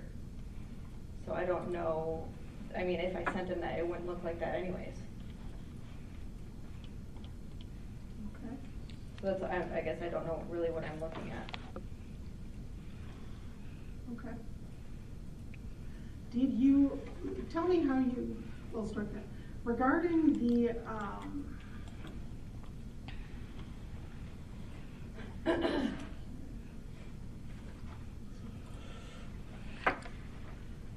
let's just look at,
did you ever report any harassment or discrimination to somebody named Brian Graff? Before we move on to that, I've marked an exhibit. She doesn't recognize why it looks differently. Are we going to address the different format and why it would look like this? Are we going to authenticate this? I mean, from an IT standpoint, I know exactly what this is, but I need to know whether I'm marking this as an exhibit, and I'm not going to explain it to the parties because that's not my responsibility to explain the authentication and the difference of why this looks what it is. So Judge, my understanding of where we're at was that they asked the question and that the exhibit was admitted, that they asked her if she knew what it was. No, I haven't admitted it yet. I didn't understand that. No, because first I wanted to get a number. I marked it as number 23. I have the bait stamp. I have a description of this as this being an email message to Lieutenant Farley's work account email. I know how it was retrieved because I used to do this. So I know this, but this isn't my case. I expect the parties to present it. So I just don't know what we're doing with this. Are we retracting it? I think we'll retract it for now, and I'm gonna ask Mr. Farley about it. Excellent, thank you.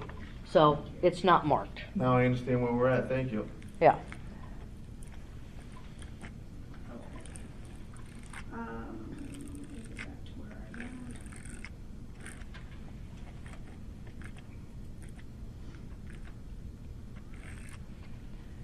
Now,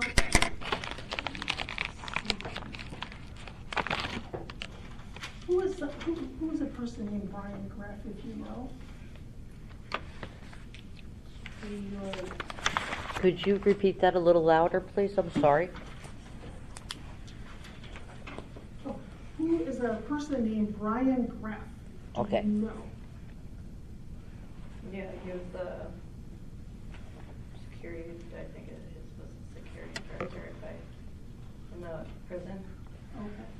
Did you ever talk to him about any harassment or discrimination stemming from the Lake Emily incident? I don't know. You don't know? Yeah, I don't remember.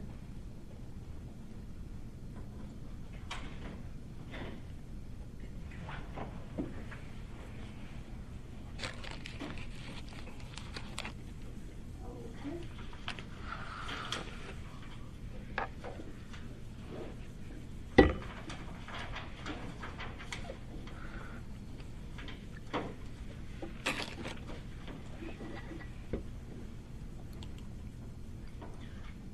Did you ever discuss Jason Touton's behavior at Lake Emily with Carrie Byer?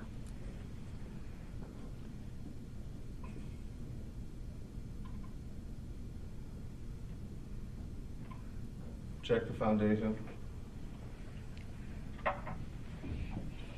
I can rephrase it. Did you ever discuss Jason Touton's behavior at Lake Emily with a person named Carrie Byer? Same objection.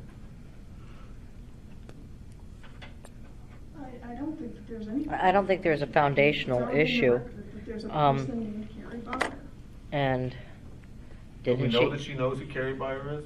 Yeah, didn't she testify to that? And she's already was acknowledged that If she. you're comfortable, then I'll withdraw the objection. Yeah, it wasn't a foundational thing. I was more worried about a compounding thing. I understand. We're trying to get through this. Yeah. Okay. Did you ever talk to her about what happened?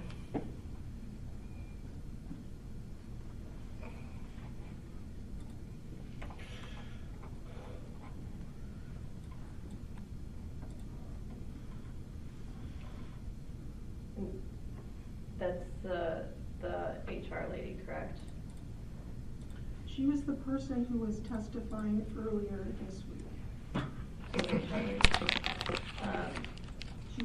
She's an HR lady.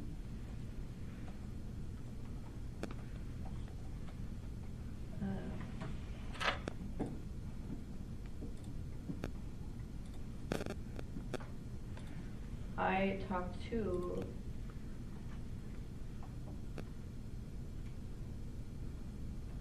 an HR lady that told me that she was doing my investigation, and she said she was the HR lady. I don't specifically remember her name or what she looks like.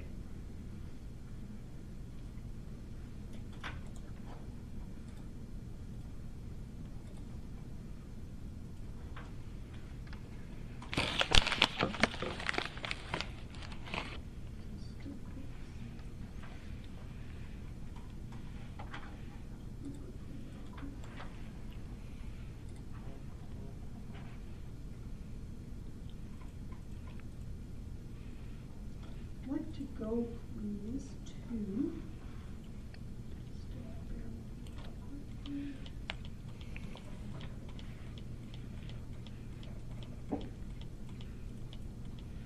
discovery, would be some discovery responses. It's R35. Okay. Correct, yeah, I mean, it's that whole thing. It would start, I believe, I'm just getting to R35. If it's a group, let me know. Okay, this is respondents. They had marked it as Exhibit 35. yes. All right, that starts on, this will now be 23. It begins on 1782. This is, I'm just going to mark it as complainant discovery responses. And you have it as 17 what, 1752 is where it starts. I have no clue where it ends. Let's figure that out. I think 1767.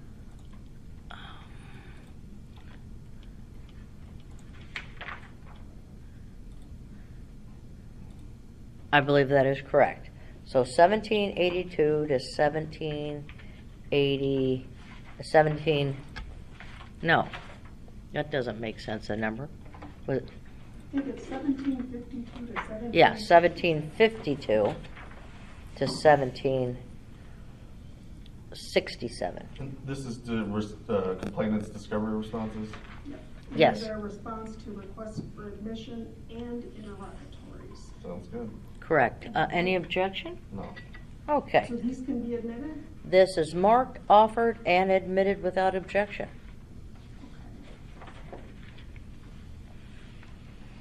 Um,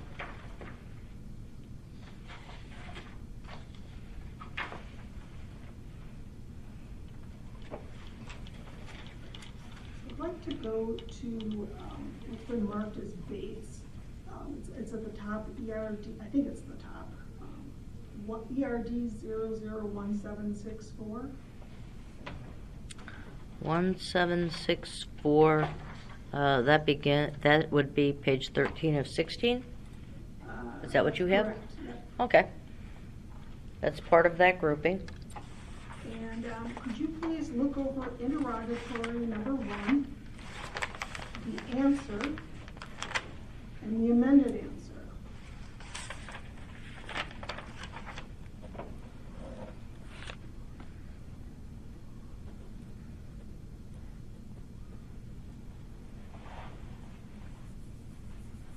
Let me know when you're ready to talk.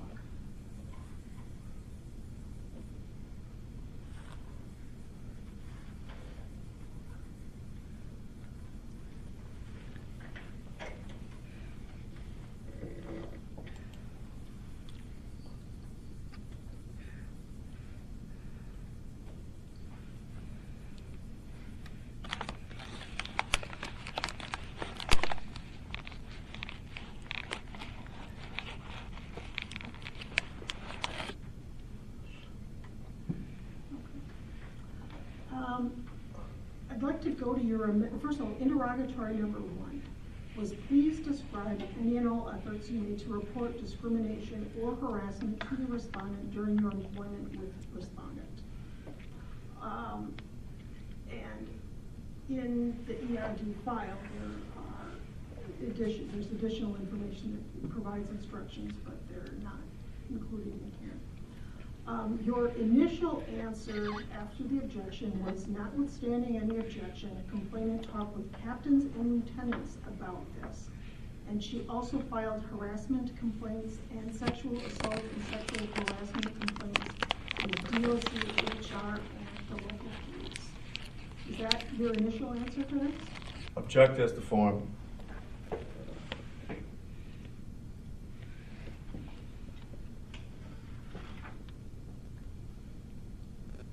Okay, was that I'm your- going to overrule that objection. Let her answer the question. Okay.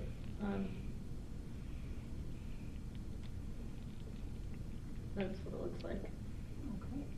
Okay. So did you initially answer that you had filed harassment complaints and sexual assault and sexual harassment complaints with DOC, HR, and the local police? That's what it looks like, yeah. Why would you have reported sexual harassment?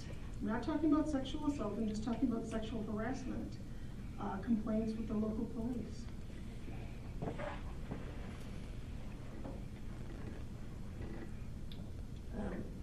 I think I wrote it into two things, as in those were all over everything. And I mean, obviously I did.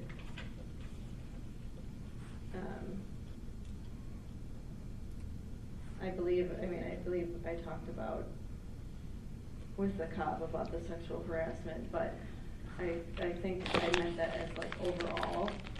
Those were all the things that I did, and like, as in with the sexual assault, I contacted the police. Now, your amended answer was complainant spoke with Alicia Miller, made complainants to DOC about Alicia Miller. Complainant also spoke to Mary Mariani about the Toutant assault and Hertzogn assault. She also filed formal complaint about the incidents and discussed it with her coworkers and supervisors, including Farley. She also talked with various white shirts, but does not recall their names. She discussed it with Gref.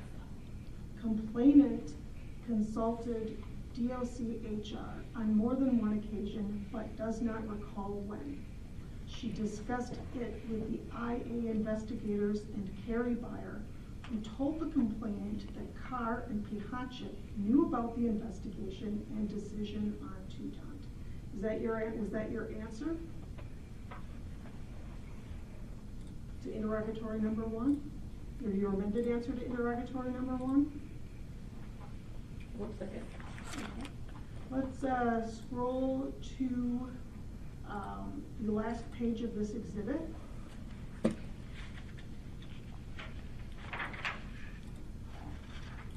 Date 1767. Is that your signature on there? Yes. Okay.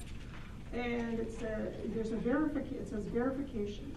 Johanna Stolar, being duly sworn, deposes and states that she is the complainant in the above entitled action, and that his answers to respondents' first set of interrogatories are true and correct to the best of her recollection, and as to these answers, she believes them to be true and correct. Is that correct? That's what it says, the verification portion? Yes.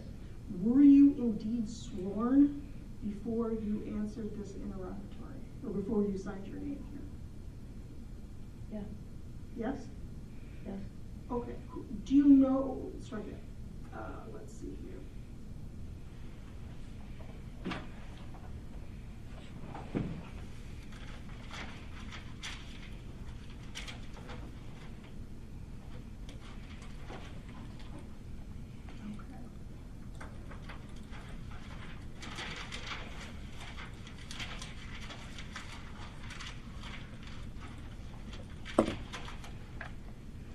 Now, I don't see the name of a person called Chrissy Preston here. Did you ever speak with Chrissy Preston about any sexual assault or sexual harassment? Objection, Foundation.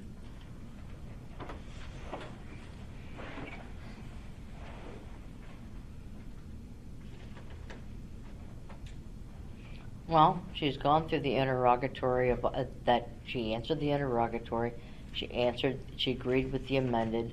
The question asked, identify everybody, maybe, and now she's asking, well, did you speak to this Chrissy person? Do you want to ask her maybe perhaps first if she even knows who this person is and does she exist? Okay, let's go then, before we go to these interrogatories, let's go to DOC's Exhibit R30, which is an affidavit of Johanna Stolar.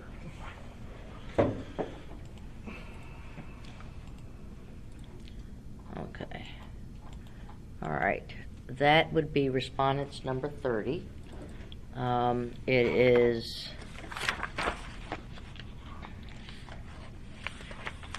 gonna be respondent exhibit 24.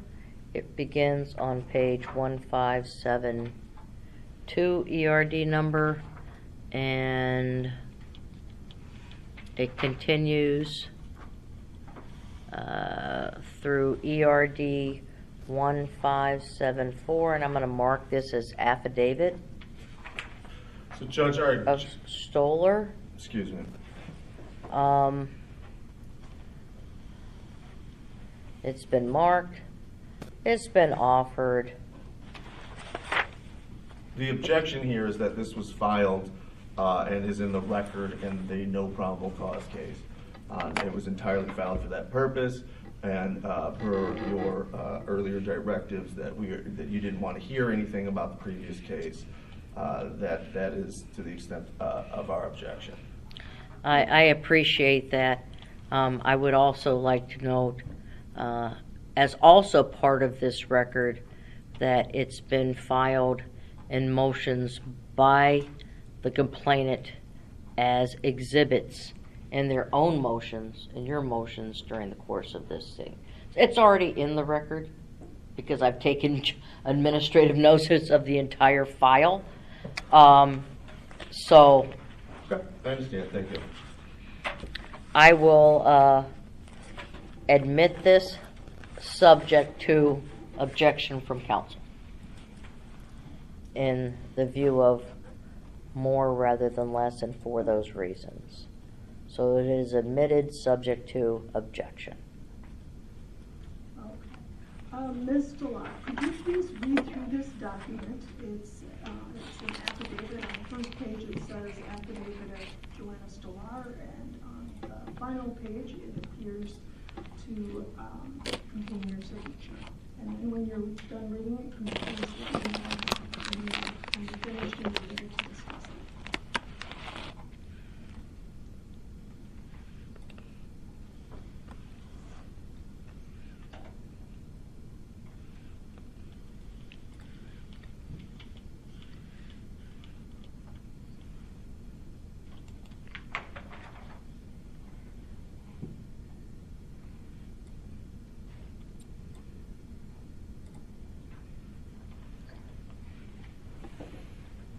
Okay. I'd like to let's start with paragraph 8. Well, first of all, is this a document that you signed? Looks like it. Did you read it before you signed it? Before you signed it? I would think so. Did you swear did you swear that everything stated in this document was true before you signed it? Well, that was notarized, so yes. I'd like to go to paragraph 8 in this document. It says, on January 27, 2020, I was present at a department ice fishing event attended by many of her coworkers and supervisors. At that event, a department employee sexually assaulted her by grabbing her breasts without Stolar's consent. Should the her, did you mean to say me? Is the her person actually you, Ms. Stolar?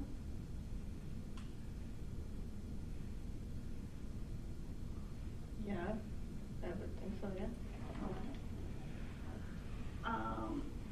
Okay.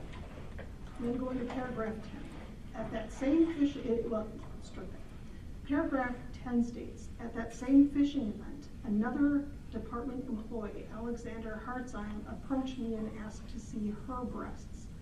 This occurred in front of Captain Webster, a department supervisor. Did you mean to say that he asked to see your breasts, not some third person who is a her?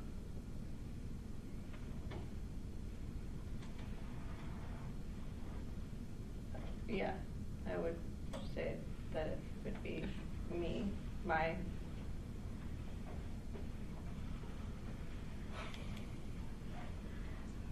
Okay.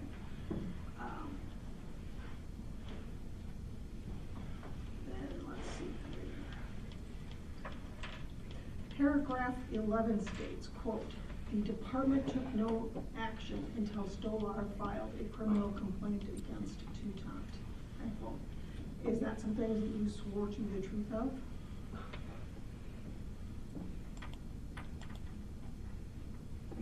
Yes, that's what it looks like. Okay.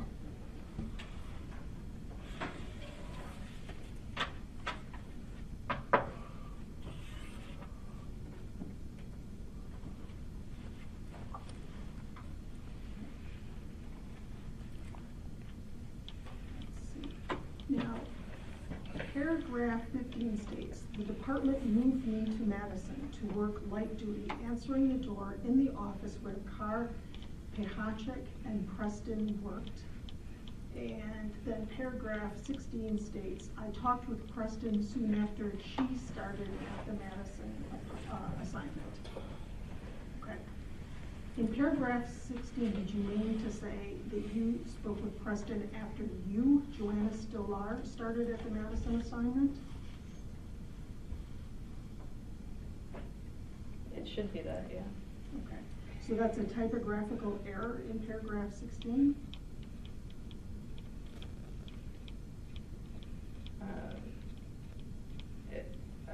Sure. Okay. And then paragraph 17 states, "Preston told me that it was a shame what the department was doing to her, that I should sue, and that Carr and Pehachek knew about her case," end quote. Okay? When you state that Carr and Pehachek knew about her case, did that mean that they actually knew about your case, Joanna Stolar's case? Looks like that's what it should be. Okay. Do you have any post-high school education? Yes. Do you hold any degrees or certificates other than high school? What do you mean by certificates? Any sort of, like, let's say a diploma or a degree, anything like that? None? Okay.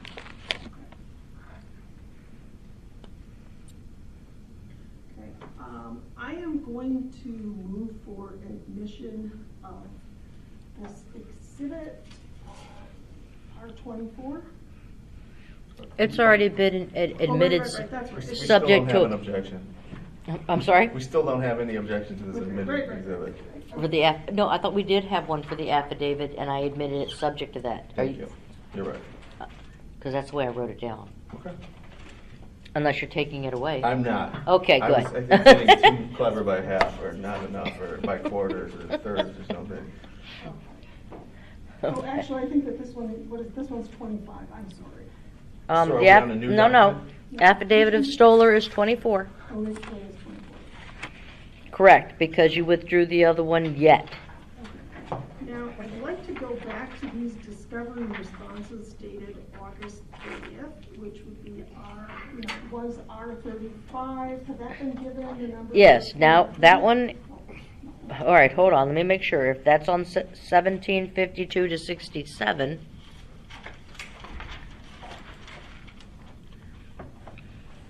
I don't know where exhibit we're on. that's okay, we're gonna figure that out. Let me make sure I'm on the right page, because I think we already have a number for that. It would be respondents what? It would be respondents 35. 35.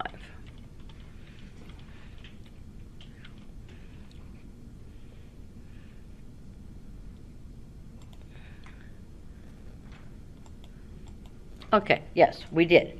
Okay, so respondents exhibit number 23 for the purposes of hearing, and it's 1752 at the top of the page.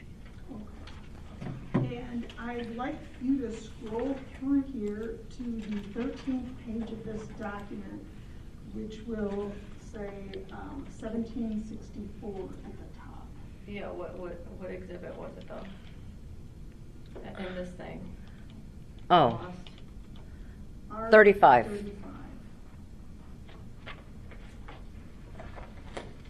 And do you want me to go or what, 17 what? 55? I want to go to page 1764, where we talk about interrogatory 1. Okay.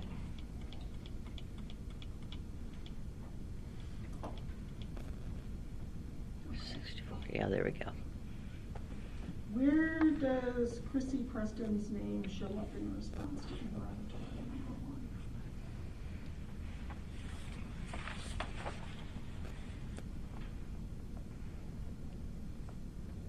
1? It doesn't?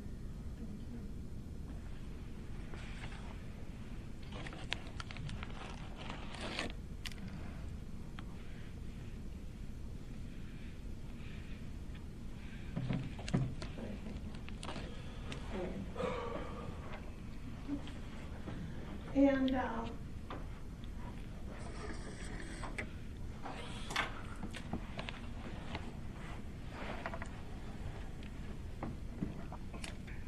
let's go to interrogatory number 2 on the next page.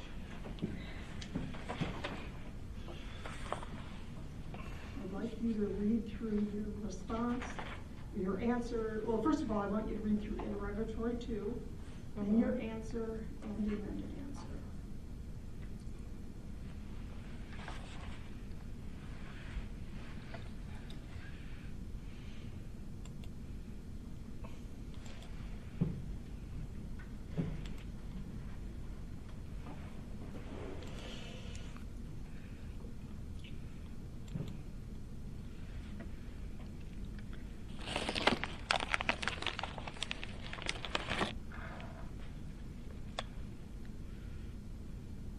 Okay. You were asked in interrogatory number 2, please describe in detail each occasion in which you were the subject of discrimination or harassment by a respondent or respondent's employees from February 5, 2019 to August 27, 2020, including the dates or approximate date or dates the alleged discrimination or harassment occurred, the persons who participated in or witnessed the discrimination or harassment, and the details of any discussions you had with any DOC employees regarding any such instances of discrimination or harassment. Now, I don't see any detailed description of each occasion in which you were the subject of discrimination or harassment in response to this interrogatory. Can you tell me where the detailed descriptions are?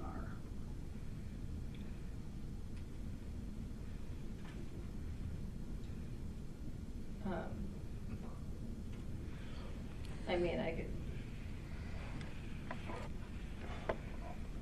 guess not trying to sound stupid, but I guess that's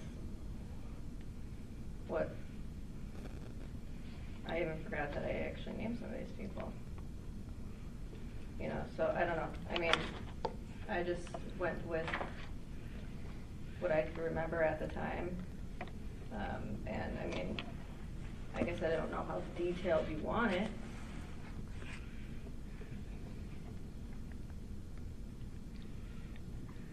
I guess I must have just read it wrong when I was doing it. I don't know. I don't know what to tell you on that. Okay. I mean, I was just naming, obviously, stuff. I guess, I don't know. I think maybe everyone's detail is different. Let's go through your amended answer. What does also graph mean? How is also graph responsive to interrogatory number 2?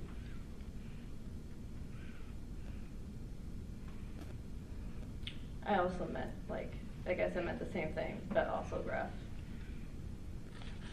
Because I didn't, I mean, I guess for these, the fact of having to change them all the time and so many of these that I've done because my answers aren't good enough, I guess I just added it because I don't know what else.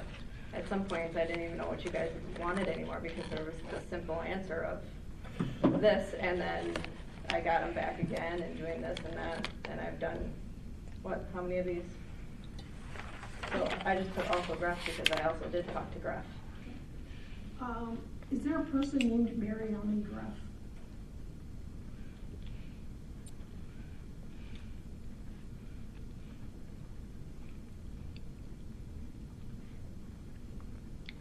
I should have done English more, hey?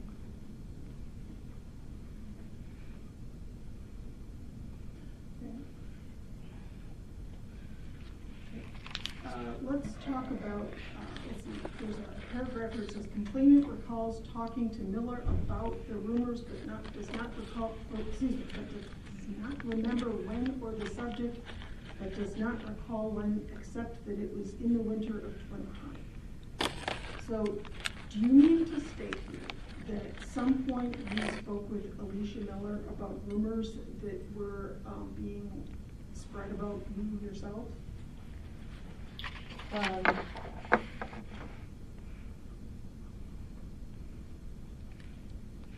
is that one? About the middle of the page. It's about the middle of the page that's based on 1765.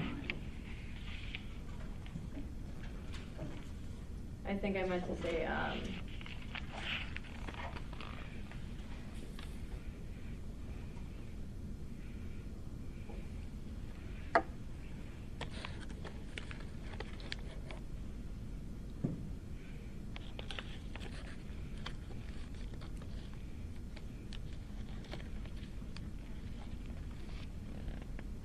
I don't know what I meant to say. I know I did try talking to Miller, and I did try,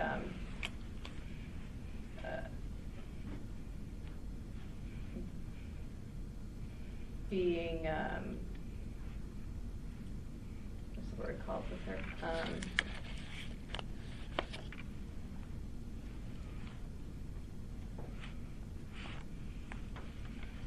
Being, I don't know what the word is called, but not friendly with her, but I confronted her and about, you know, like what we could do to better communicate and make it better for us to work together, since we had to work together, that to try to, I guess, fix that. So maybe that was what I was talking about at that time. Then, let's see, you say, complainant recalls Seipert and Summers talking about her boobs, but does not recall when. Who is Seipert? What's Seipert's first name? I don't remember. How about Summers? I don't remember. Sometimes we went by first names, but I didn't really, I mean, I saw them a lot, but I didn't really know their names. Seipert, male or female? Female. How about Summers? Male. Okay. Now, what did Seipert say about your boobs that you yourself heard come out of Seipert's mouth? She was talking about that she was hearing people talk about my boob job, and obviously my boobs being grabbed.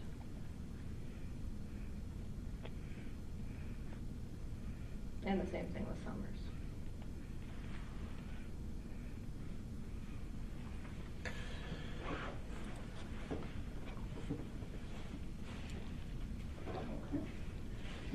And let's see, I wanted to go to complainant recalls Tank telling her that Hertzheim talked shit about her. She does not recall when. Do you recall whether that was before or after the incident with Teuton grabbing your breasts at Lake Emily? I don't remember when. And do you remember any of the specifics about Hertzheim? You know, that Tank was saying about Hertzheim, the words coming out of Hertzheim's mouth?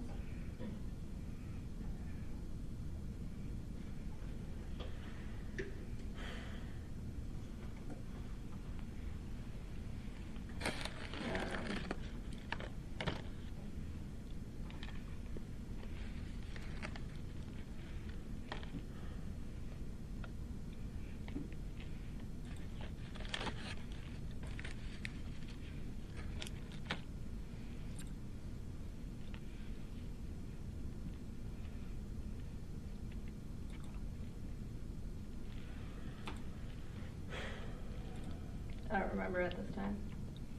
Okay. In a portion of your response, you state, Sergeant Johnson asked complainant if she wanted another back rub, but she does not recall when. Did that occur at work? Yes. Okay. And Sergeant Johnson said that to your face? Yes.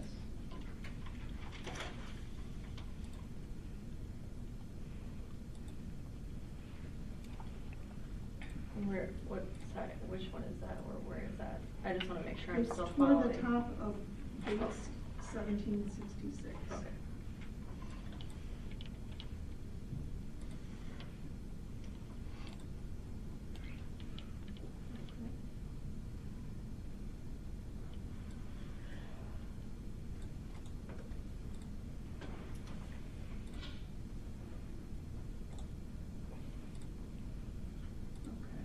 I'd like to go to interrogatory number 2.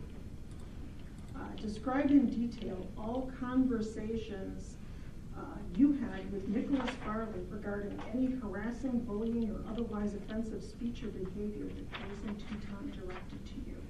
Interrogatory number 2. Pardon? 22. 22. Oh, 22, okay. The initial answer was an objection, and it said, notwithstanding any objection, complainant states that she cannot currently recall. And then the amended answer was the answer to number 2 above. So let's go back up to number 2.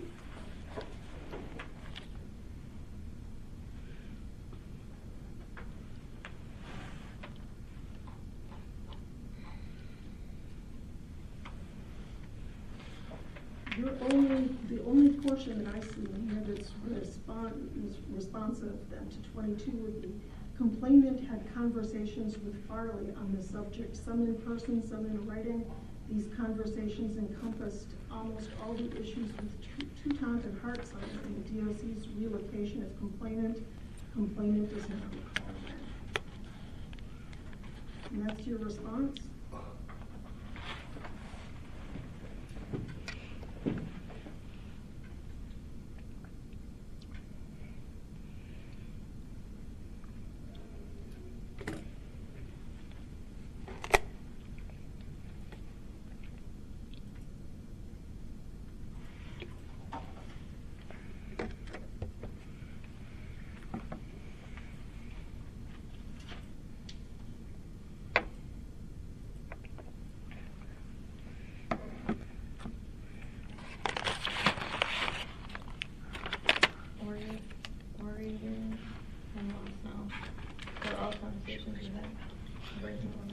Okay, and this is the answer to number 2 above. And that was complainant recalls what? Discussing the selves.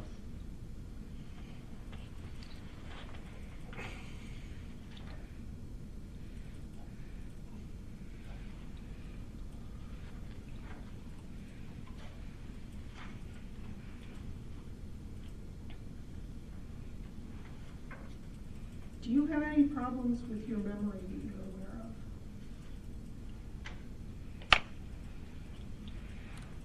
Is this a different question? We're moving on. I think so. If you can't respond to that one, I will simply move on to the next question. Objection.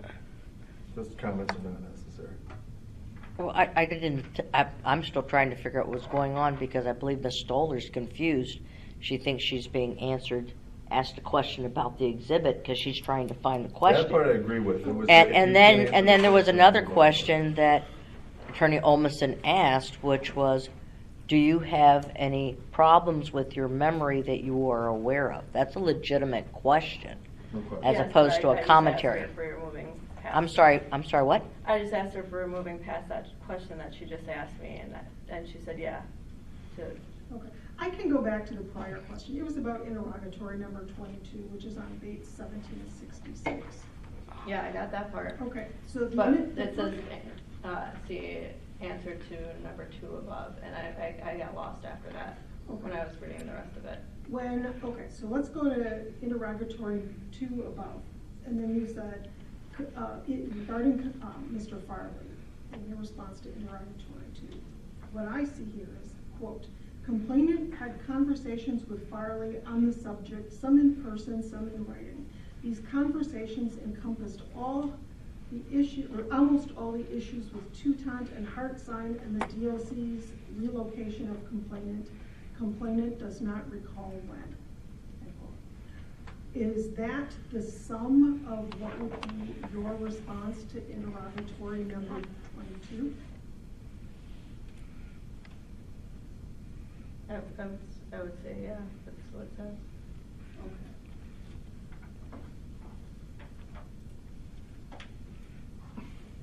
Do you have some problems, straight ahead, are you aware of any problems that you have with your memory?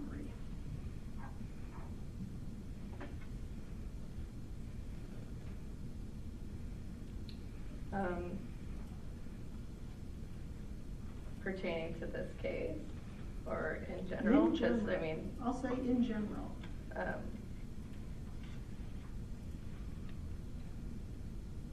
I mean, with no, I don't know how to, no. I mean,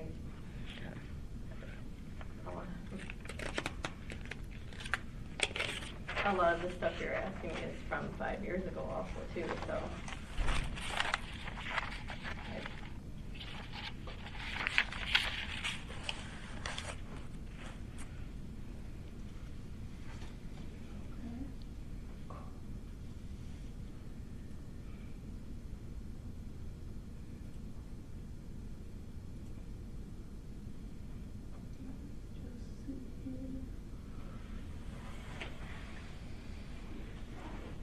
Am I allowed to ask the purpose of that question? No. Oh, sorry. I mean, you can. You but I'd advise can, not but- to do it. You have an attorney. Let's go to Exhibit 49. I believe that this would start on dates 2074. And I'm just confirming, you were saying Respondents Exhibit 49. Yep. Okay. Exhibit 49, okay.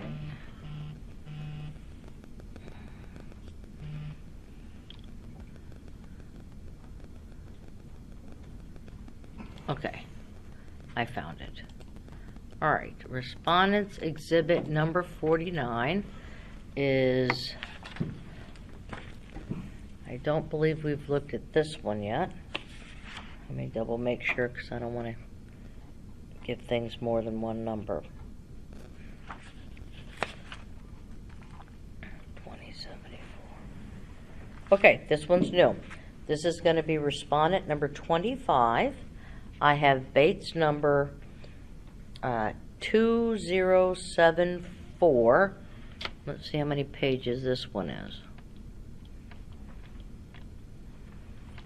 It overflows on a 2075 with a phone number and a fax number. So because it does flow, even though it only is 2 lines, it's going to be 2074 through 2075. And I'm going to call this an email thread from Mariani to, I mangled names. I apologize to whoever this person is. Leopold Ruby. No objection. And it'll say the date, February 20 of 2020. We're fine with both the name and the document. Thank you. All right, so it's been marked, offered, and admitted without objection. Okay. Could you please look through this exhibit, Ms. Stolar, and let me know when you're ready to talk about it? Okay.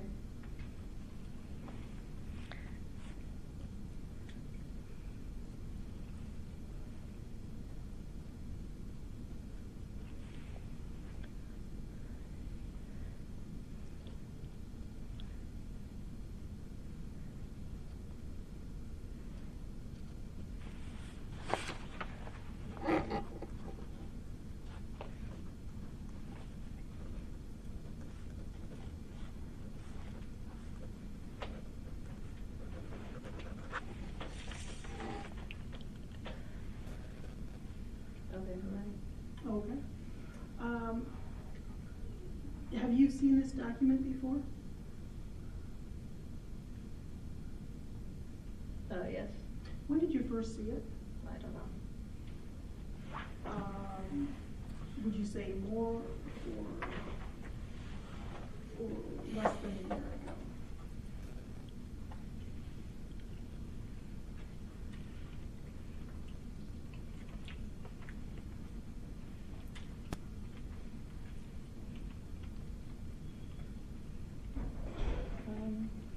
I've probably seen it less than a year, or a year, yeah. Would you say more or less than 6 months ago?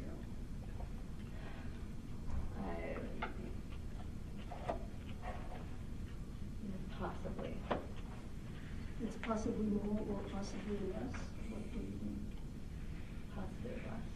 Possibly less than 6 months ago? Mm-hmm. Would you say possibly less than 3 months ago? Possibly. Okay. Let's talk about your return to work on light duty in February of 2020. We've already had some testimony about that. Mm-hmm. You were able to come back to work on light duty on February 25th of 2020. February 25th of 2020. Is that correct? Yep, that's what it looks like.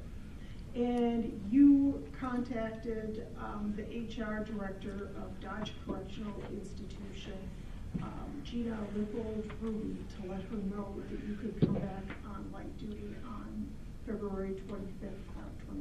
Is that correct? Check the foundation. Well, she's recognized it. She's read through the email, and it's the first thing in the email that she says. Do we want to lay a better foundation? I prefer I'm used to having the question. I understand what you're saying. For the sake of efficiency, I'll withdraw the objection though. Okay.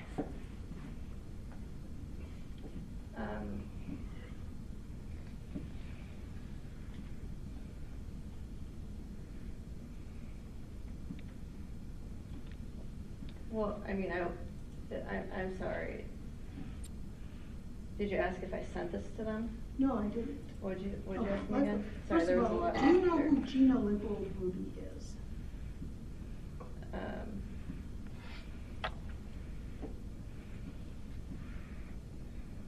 I remember Gina. I guess I don't know if it was what her position was or anything like that. Okay. You know Gina who worked at Dodge Correctional Institution when you were also employed at Dodge Correctional Institution? I remember seeing the name, yeah. Now, earlier you testified previously you testified that when you came back from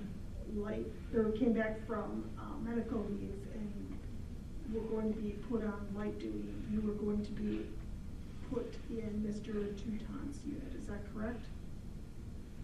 When I was coming back from night duty, yes. Okay, tell me who told you that?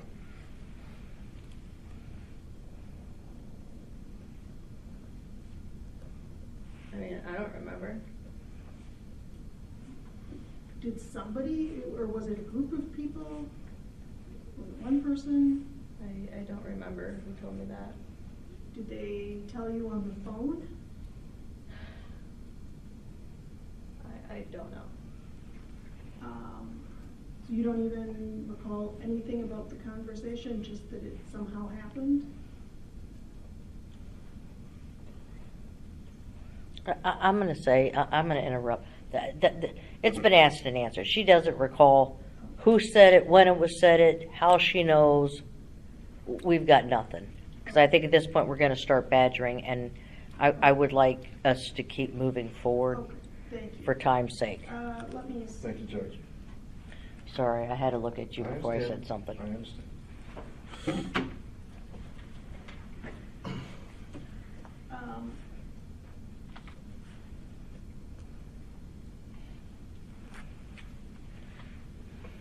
I'd like to talk about the next one. Well, not the next one. My next exhibit would be R56.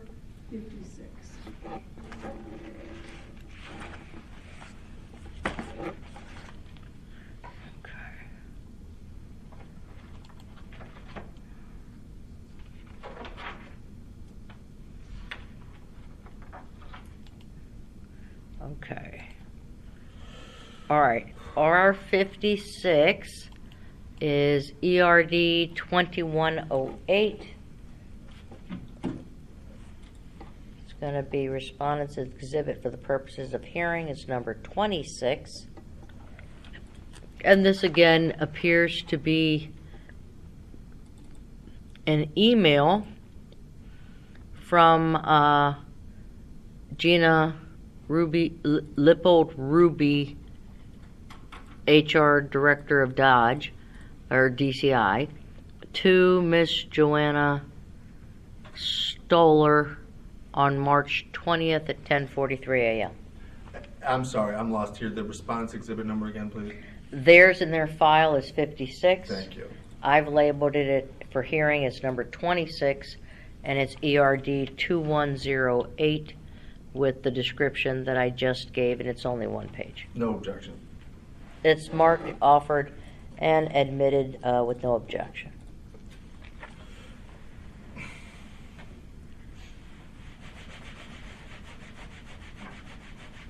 Do you recall ever seeing this exhibit before?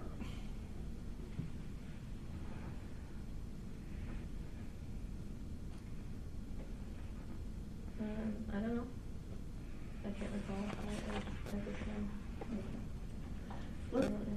Let's talk about what this is. It looks like the bottom portion is an email from you to Jamie McLaughlin, dated March 20, 2020 at 10:35 a.m. And in it, it appears that you say, hey, so here was my concern. I do have a little vacation left, but I had vacation blocks set up already. Under the number 5, people can use at least what I understood if they're under FMLA and are compromised. I couldn't go back to the institution because of my immune system. That is why they had me stay here or asked for me to stay here. But now that this is all going around and now it's out in Jefferson County, I really don't want to get sick. So if it is a health risk, I should be able, or what I understand, to automatically receive that being under FMLA without having to use all of my vacation time. I'm all out of all of my other time due to my surgery. I'm just trying to get clarity on that. What it says is kind of confusing. While influenza is generally not covered by FMLA, complications arising from influenza or COVID-19 may qualify for FMLA leave in relation to the employee's own illness or the illness of a qualifying family member. The usual medical documentation may be required. Okay. Did you send that email to Jamie McLaughlin? Looks like I did. Okay. Did you have some medical problem where you were unable to work at Dodge Correctional Institution because of your immune system?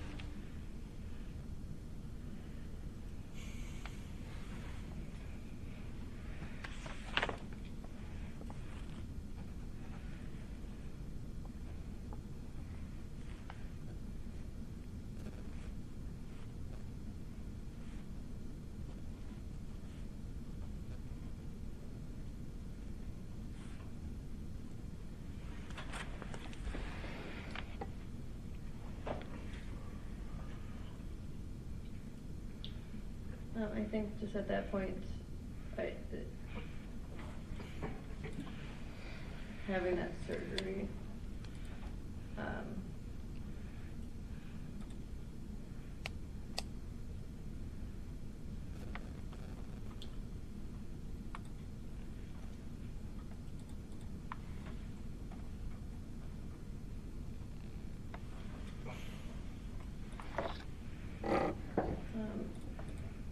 I'm just gonna say, I don't remember exactly what this exact email was about.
let's, I'd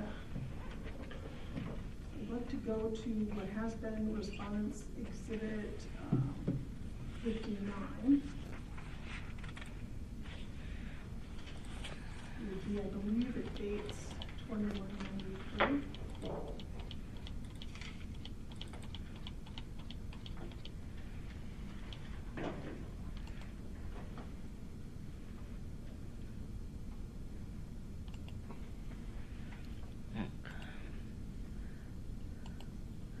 Respondent Exhibit number 59.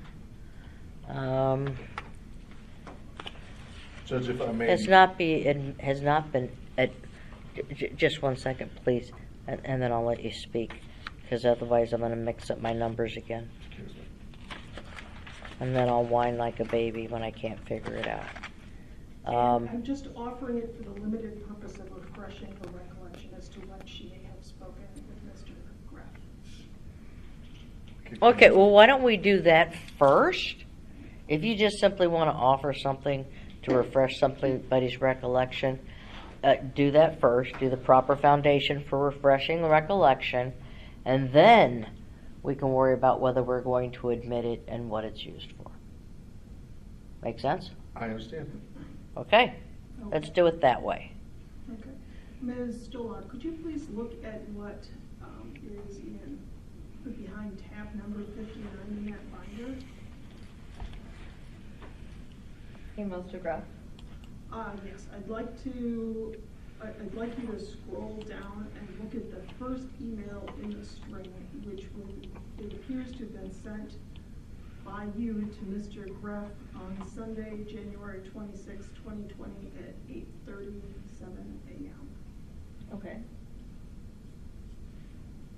And is that indeed the communication you had with Mr. Graff regarding being harassed?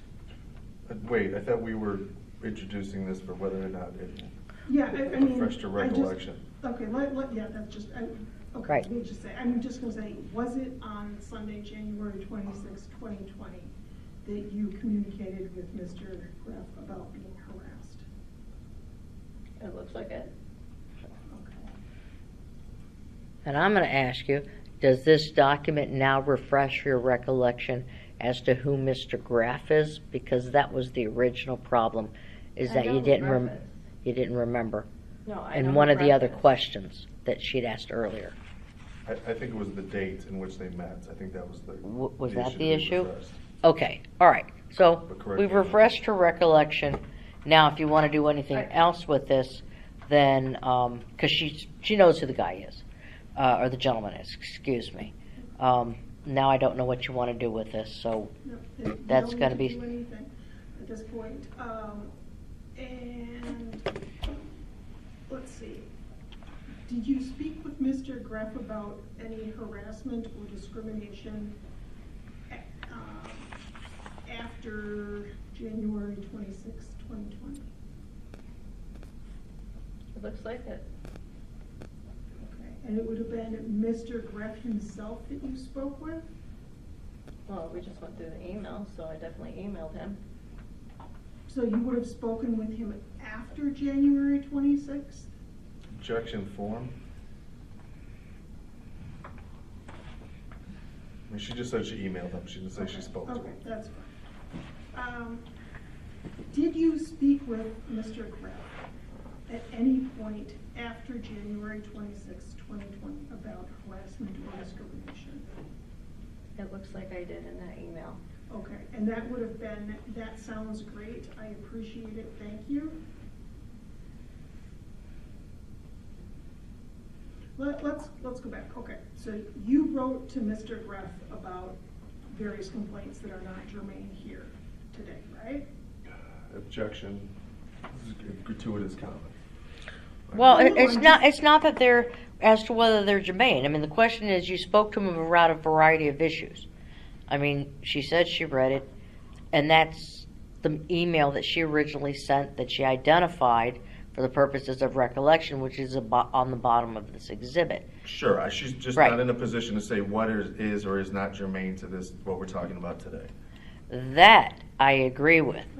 There are top number of topics. If you now want to go through those items, that as to, why don't you just ask her specifically if she spoke, and you might want to clarify it, whether it's email, telephone, in person, text, in any medium whatsoever, with Mr. Greff or officer, I don't know what his role is, about whatever the specific subject is you want to ask her.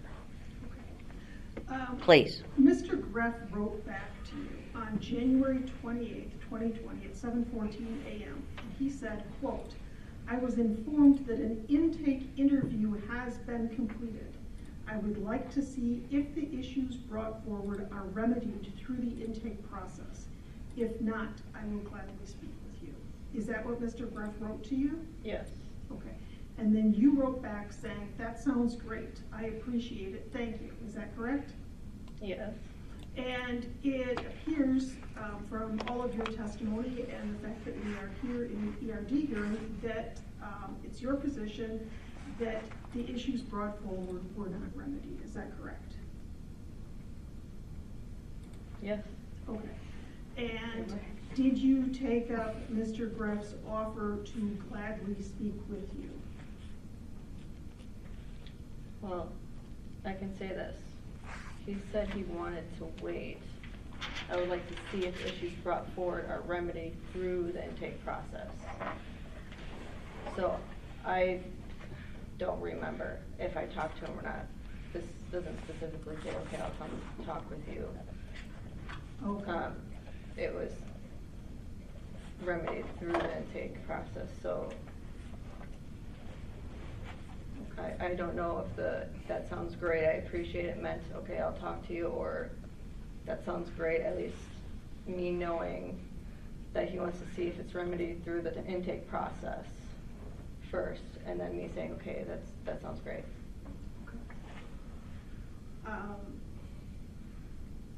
I am going to move for admission of this email just for the limited purpose that we've gone through. I don't want to discuss her complaints about Lieutenant Miller, however. Subject to the limited purpose and just what was covered on the record in regards to this email, because we struck the other portion with the comment. This is ERD 2193. I don't believe it goes on to. No, it does not. Judge, excuse me, that's my one question about this document. It's the one-page document, to be clear. When I look at it, there's no email signature on it, for lack of a better word. It's just not obvious to me that there's not more or less, or I don't know, to that to the communication from the complainant to Mr. Greff. So that was the issue that I was going to raise before. Yeah, I still have that concern now. I would agree. However, your clients identified that this is what she did send to him. That was the response he did say. When it comes to the final response and his that, hey, I want to see how the intake process goes. If not, I'll gladly speak to you. She was very clear that when she says, gee, I wrote that sounds great, I appreciate it, I'm not sure if I meant, wow, somebody's actually going to be looking into this and seeing if there's a result, and I'm saying thank you for at least doing that, or whether I'm supposed to expect something else to come of it and him coming back to talk to me about I it. appreciate that. Let me clarify my objection. And based on where we're at, we don't have an objection to the document itself and the information that's on the document itself. However, it's not clear that there isn't more to that, and I don't believe that question was ever posed to the witness. So I still have that objection remaining, but there's no doubt that the document is what it says it is, and but for my objection for was there another page, or I am not clear, I don't have any objection to the email and the correspondence themselves. Hearing that objection, and for the limited purpose of literally what is on this page, and nobody can extrapolate and then insinuate that there's more out there that we all haven't seen or talked about or given Ms. Stolar an opportunity to address, it's going to be admitted for that sole purpose, just for the testimony that was just listed and no more. Under objection, it will be admitted. Thanks for that clarity. Thank you. I just also note, well, let me put it another way. Would anybody be opposed to a short break? I believe it's about 10 to 4, a little bit less. But I would say How return here late at can about 4. we be here today? I have no idea. I do not know. Nobody's told me I have to get out of the building. I'm just letting you know that. I have not had that conversation with anyone. I'm not sure. My concern is in terms of time. Obviously, if somebody needs a restroom break, we're going to do that. If Ms. Stolar needs a break, I don't care what time it is, we're going to do that as well. But I don't even know who to ask how late we could stay. Again, I'm more than willing to stay, but I don't make the rules. So I'm not sure. My concern is this. We allotted 6 days. You know, my first question to the parties always is, how many days you guys want? Because it matters not to me. I'm here every day. I've scheduled hearings for 4 days. I've scheduled them for 6. I've scheduled them for 2 weeks. My big thing is I do not like to break up hearings because with my calendar right now, I'm calendaring hearings out into June and July of 25. Right. This has been going on since 2020. She deserves her day in court Yes, in a ma'am. timely manner. You got that So right. that's the problem we're running into, is we haven't even had an opportunity for the respondents portion of the case, and I have no long idea how much longer we're going to have on the complainant. So when it's 6 days, it's my mistake, it's my assumption. I will make sure I correct this in any future pre-hearing orders I write, that the time's to be divided equally. It's not monopolized by one party or the other, that we need to do that. That's only fair. Less 911 calls, no objection. See, that's what I mean by that. I wasn't picking on anybody, but then you have to go and add that in there. I'm a zealous advocate, Judge. What are That's you gonna not do? being a zealous advocate. That's adding gratuitous commentary. Please don't. Anyway, what we can take a short break, but you know, I really want everybody during this break, if we could please, really take a look at your witness list, and people need to start making some decisions as to who is truly necessary for their case, because we've got till Tuesday to figure this out, and it is not fair to, to one side or the other if one side uses the entire 6 days. So, that being said, I will see if I am required to leave this building, which then means everybody else has. I'm going to simply ask that question. If I can find Mr. White, that's who I'm going to ask. It's a hover. I'll be ready in 3 minutes, Judge, to resume, regardless of whatever else happens. So I'll be ready in 3 minutes. Take your time going to the restroom. Ms. Stolar, if you need a break, please take one. If you need to go to the restroom, whatever.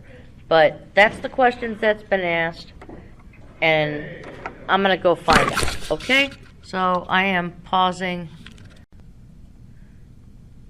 thingy. Okay. Yes, Attorney Yes. Hitchcock Cross. The witness just told me that she's got some coordination issues ongoing at the moment. She just requested that she be allowed to look at her cell phone from time to time over the next hour or so, just so that she can coordinate with kids and so forth. Kids and daycare. I understand that, and we may resolve that issue here shortly. Okay, I'll give you an answer in just a second. I spoke with Mr. Matthew White. He's, I think, the gentleman in charge We know here. who he is. Well, I don't, because I met him this week for the first time, okay? So, and I don't know that everybody in the world here knows. Ms. Stolar may not know who he is. Anyway, I asked him if there was a time, how late could we stay, what could we do, because I'm more than willing to stay for wherever. But he says that The building closes at 4:30. They've allowed us, whoever that power may be, I don't know, above my pay grade. Somebody can fill out a request and figure out who it was he talked to. I don't know. But they've allowed us to stay until 5. That is the latest we are allowed to, and we need to vacate the building by then. Okay, so that's that. Have you made some arrangements? Do you need to make a phone call, or have you done something? No, I think I got it handled. I just, my boyfriend's in the ER with my son, so I just have to check it just to make sure, like, he doesn't need, like, if he has to have surgery or something. Can you put it on vibrate, and if your phone vibrates, can you let us know it's the ER calling? Because I think we need to pause the record so that you can answer that call. Yeah, I mean, I'll be able to see if he calls me. I mean, I'll check it too. Okay? Yeah, I mean, I have it on silent, but I'll just check it once in a while, just to make sure that there's nothing. That you haven't more than missed that. something. Yeah. Okay? Does everybody agree this is important? Yes, absolutely. Okay? Because I don't want to find this as an objection that I'm allowing her to check. Her kid's in the ER. All right? This supersedes all. And if I'm wrong, Lurk can tell me that. Please, if something happens, let us know immediately. Oh, yeah, I'll let you know if I have to answer it or whatever. Okay. Great, I think we resolved that. Yeah. Thank you, Judge. You're more than welcome, and I'm very sorry that that's happening. Miss Attorney Almanson, I believe we just did your Exhibit 27. If you would like to continue, please. Okay. Now, let's see here. And thank you for letting me know that.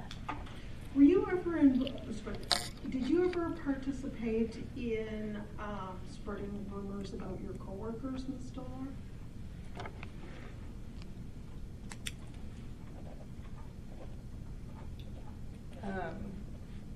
I mean, I probably talked about whatever was going on, or who was saying what about me, or whatever was going on with that, yeah. I mean, I guess, I don't Could you please turn to R61, which I believe is Bates 2197? R61. Okay. You're going to have to give me a moment. They kicked me off the network. So I can't give you the exact number yet.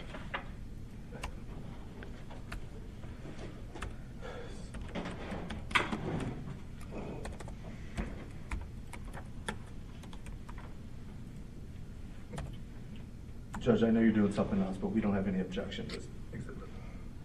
Okay. Okay.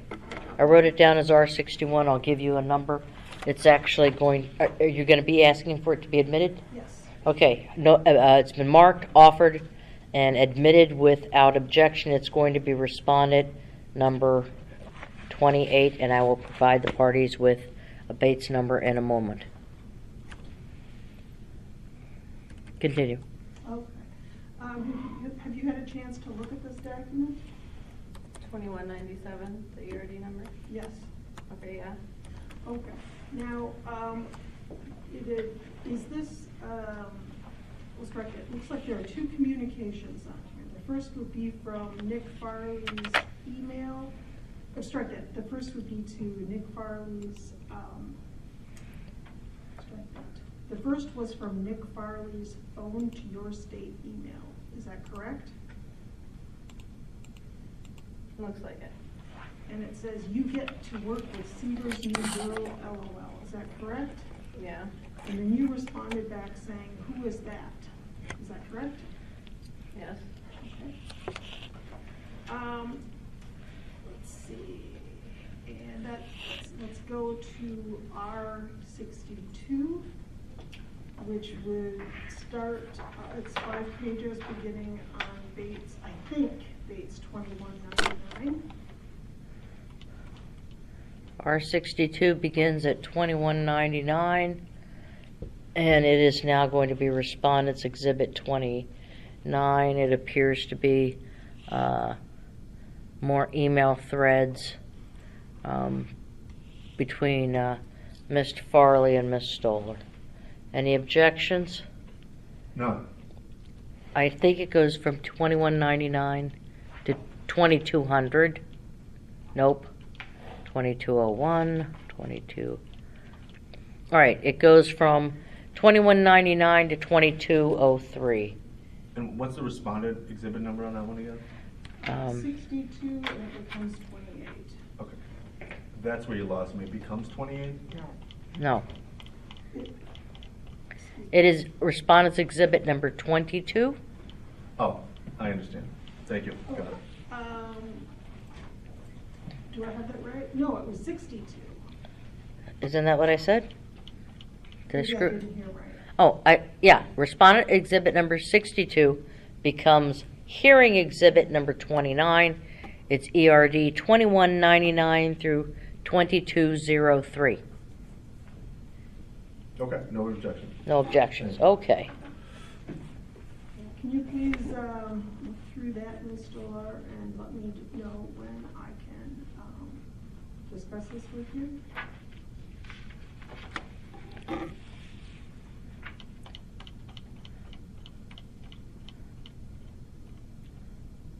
Okay. You ready to talk? Yeah. Okay, is this an email string between you and Nicholas Farley using your state email addresses? Yes. Okay. I'd like to go to the middle page of this document. It's bait stamp 2201. Mm-hmm. Looks like kind of in the middle of the page at 10:03 a.m. on June 30th, 2020.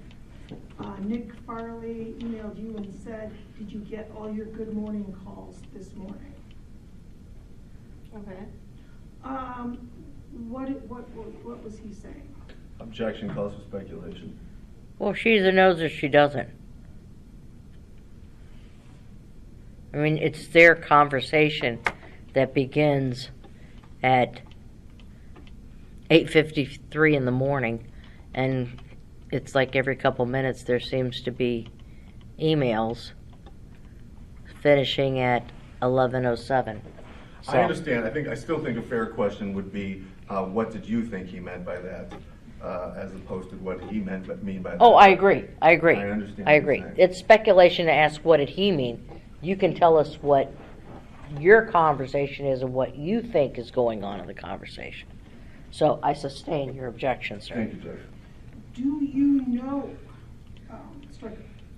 based upon your experience and prior communications and subsequent communications with Mr. Farley, do you know what he was asking when he said, "Did you get all your good morning calls this morning?"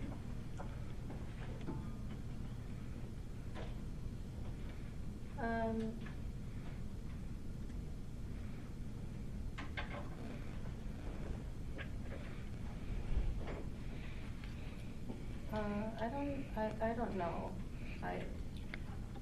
It could have been,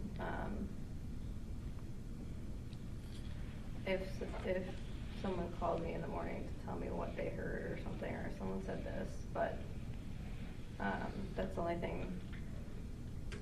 Or, Was it common for people to ask you, or strike that, was it common for people to call you and repeat gossip to you while you were on duty?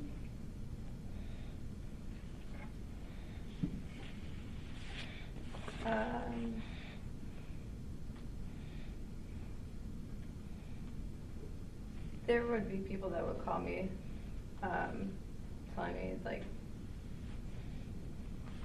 they heard this about me, or someone was saying this about me. And who were those people who would actually call you?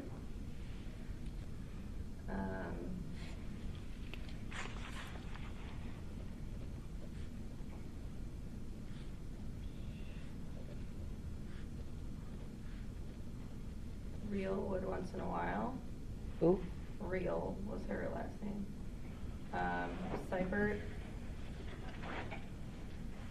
Seibert may have.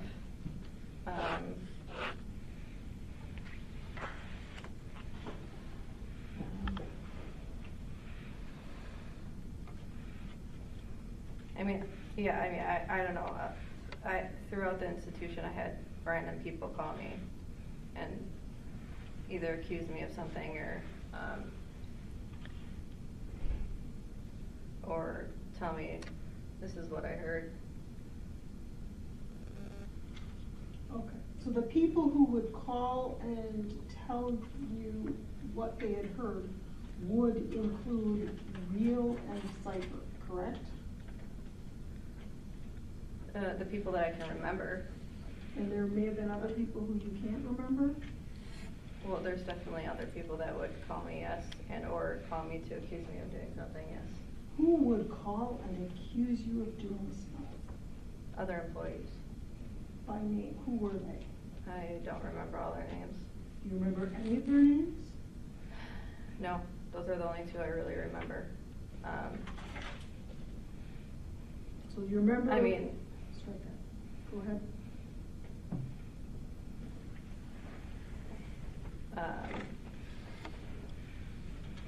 Obviously, if it was Nick, he would call me, but, I mean, all that I can remember is that one guy, when I was working in the control bubble, called me and accused me of having a phone on me and wouldn't leave me alone and kept calling me, and I don't remember what his name was. When were you working in the control bubble?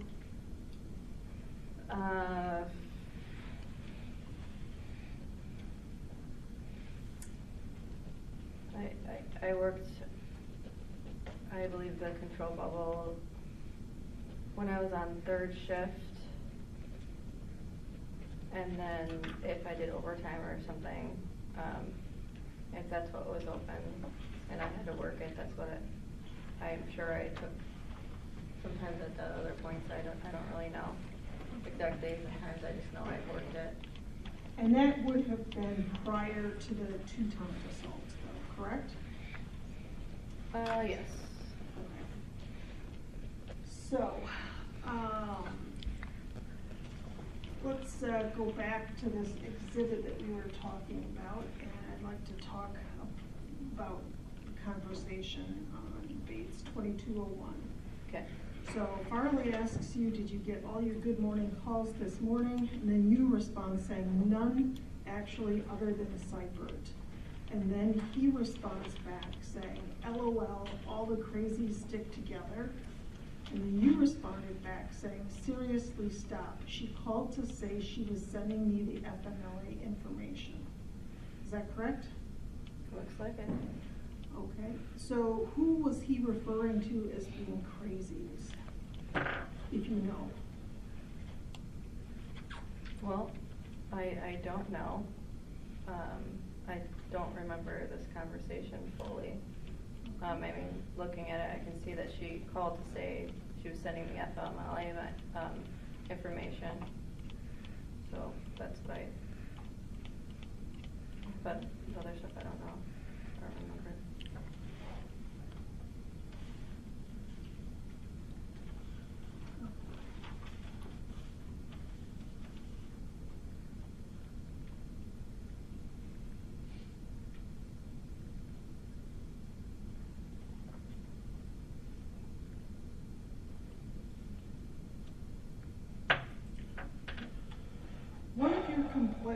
One of the allegations, or struck that, part of the harassment that you allege was going on were rumors that were being spread about you and Nick Farley. Is that correct?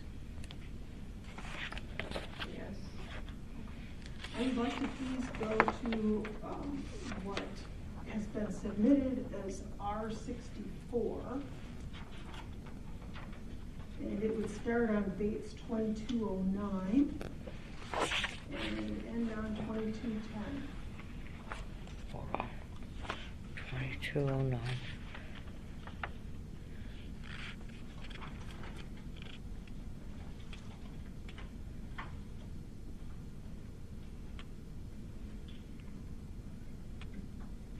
What is your number?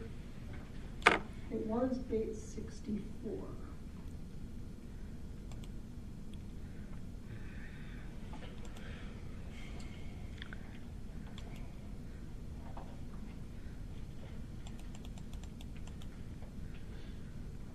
I don't think this has been admitted yet. That seems right. That's correct, Yeah, I correct? don't think it's been admitted yet. Okay, so I'm going to give this one, this is going to be respondents number 30. It begins at 2209 through, it appears to be 2210. And these are more, oh, this is completely different. This appears to be a May 10, 2020 email thread between a Lyle Rickert and Ms. Stolar. Marked, offered, any objection? No objection. Admitted, no objection. Ms. Stolar, could you please look at this exhibit and let me know when you're ready to discuss it? Okay, we can discuss it. Okay. Now, who is Lyle Rickert? He was a sergeant. Okay. And is this exhibit that we're talking about an email string between you and him? Yes. Okay. So it starts out on May 10th with him saying, "Happy Mother's Day, Ms. Stolar." You respond saying, "Why, thank you. How are you?" He says, "I'm well enough. How are you? Plans for today at all? I'm working 16 hours here on Unit 9. Called my mom yesterday, so I'm covered there, LOL." And you respond back saying, "Oh, good job. Can't forget Mom. I am okay. Definitely tired. And no plans here. Just go home." He responds saying, "Will your kids be at home with you, question mark? Plans with quote F end quote today?" And you responded saying, "No kids, they're still spread out. And of course not with him. He just said, 'Happy Mother's Day, I love you.' And that's all it will be." And then he responded saying, "Sorry, was this the weekend that was supposed to be determining things for you?" And you responded saying, "No, this weekend coming up is my lawn." Did have a talk with him. He came over since the last time we talked. He seemed very determined to get it done. Said he will find time and it will be done by the end of the month. Not sure I'm gonna give him that time yet. I don't think I should have to or that I should, so I'm not sure. I will start backing off this week, then cut it off. I mean, unless he's gonna do it by then, but that's like a 0.5% chance. And then he responded back saying, "Well, good luck." You responded saying, "Meh, we will see." And then he said, "I keep my mouth shut. We all have our own skeletons in our closets. Shit, I have a graveyard, LOL." Can you tell me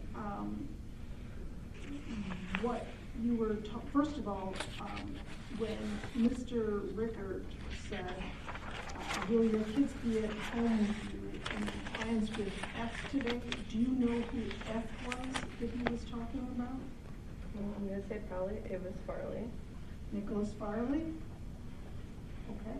And when he said to you, was this the weekend that was supposed to be determining things for you? Do you know what he was asking? Probably breaking it off with him. Breaking up with Farley? Yeah. Okay. Had you discussed with Mr. Rickert any possibility of breaking up with Mr. Farley? Well, it looks like I did.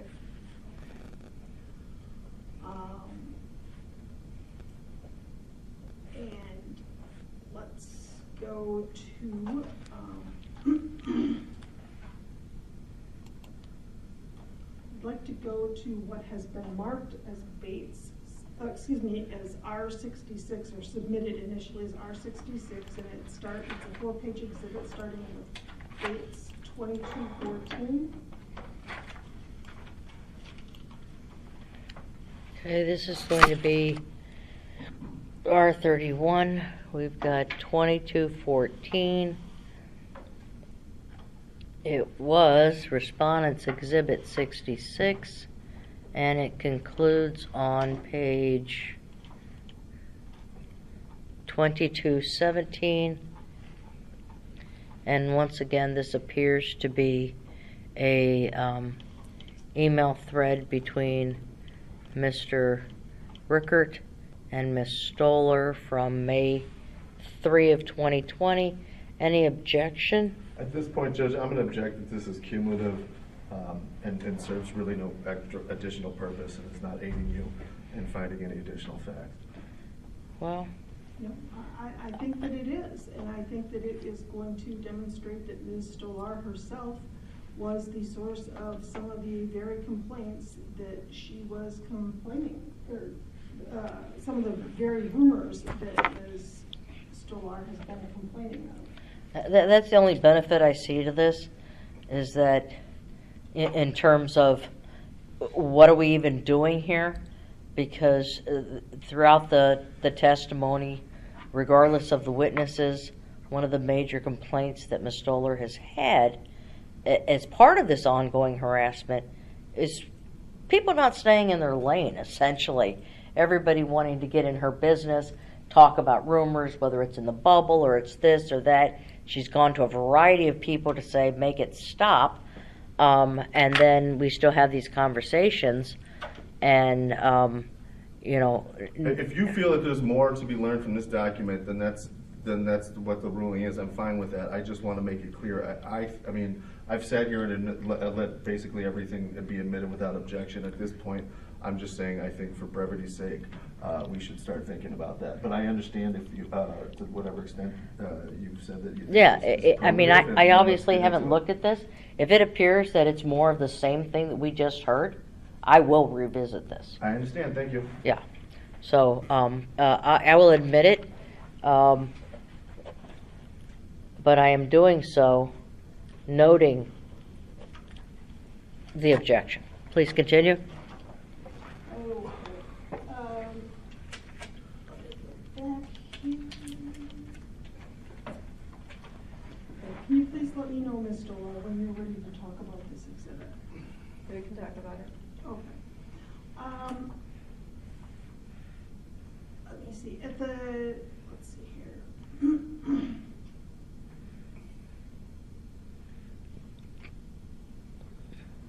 I'd like to go to the third page of this exhibit. And it's page number ERD 2216. It's the second email from the top. It says, "Oh, how nice. My kids are okay. I haven't really seen them due to all of this crap there at different houses. My son's G-Ma died, and I took off yesterday and is going to today and tomorrow, but they're not sure I will get approved for leave BC. She wasn't my immediate family, but my son is taking it hard. So I spent some time with him yesterday." And then you say, the next sentence is, "And yes, we are still together. It's a lot better between us. Still no talk though, so my plan is by the next weekend I have off. If he hasn't by then, I'm moving on, but he's been way better." Were you talking to, in that portion of that paragraph, were you speaking to Mr. Rickert about your relationship with Mr. Farley? Yeah. Okay. And elsewhere in this email, were you also speaking with your relationship, were you speaking with Mr. Rickert about your relationship with Mr. Farley?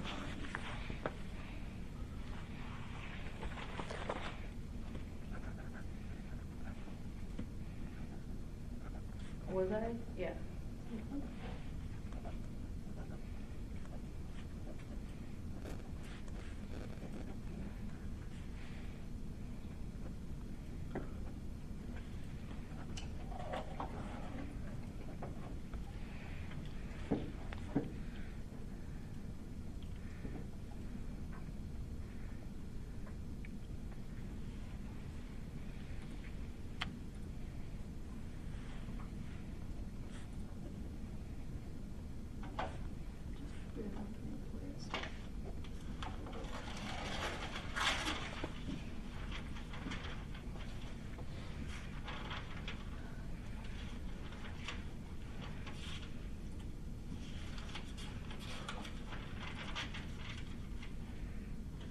I'd like to go back to some stuff that we moved on, not really moved on from, but I kind of digressed from.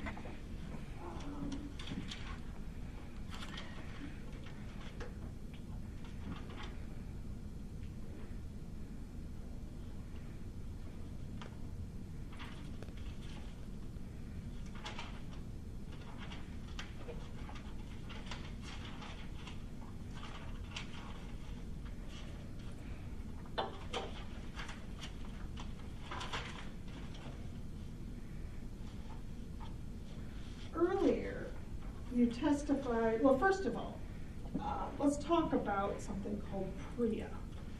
Have you heard of something called PREA before? Yeah. What is it?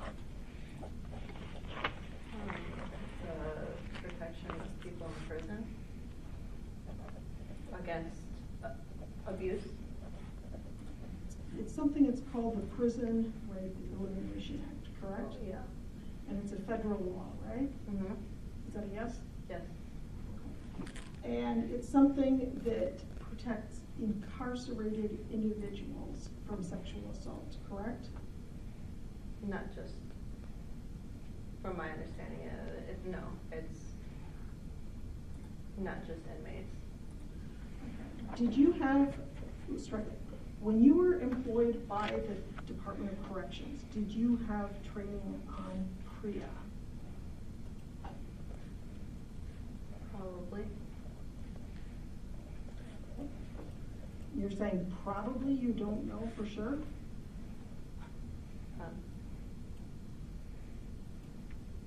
I mean, I don't remember it, but I'm sure we did working in the prison. But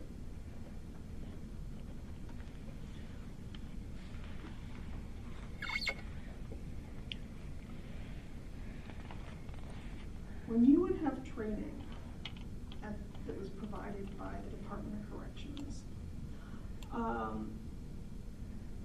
did you pay attention? well, I passed. So you would have had this PREA training at,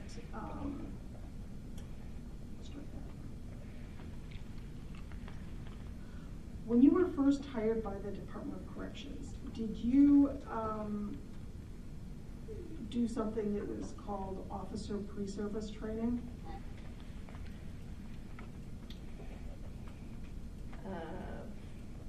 Probably. You don't know?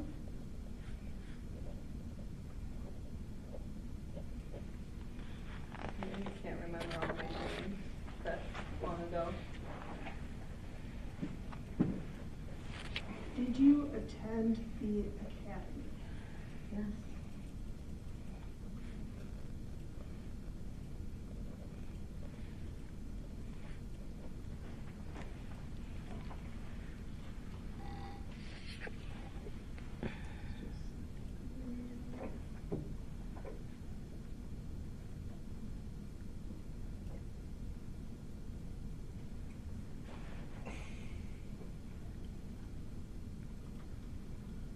I'd like to please go to Exhibit 17, R17.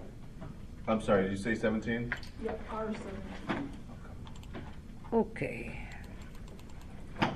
R17 is, I don't believe,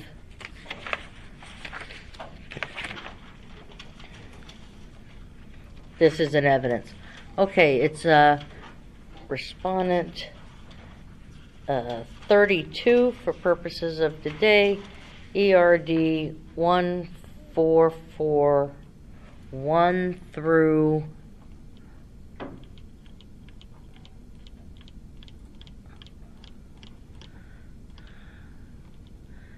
1448.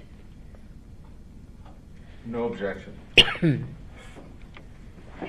It's been marked, offered, and admitted without objection. And what number is it given for the hearing? 32. Now, could you please look through this exhibit, Ms. Stolar, and then let me know when you're ready to talk about it?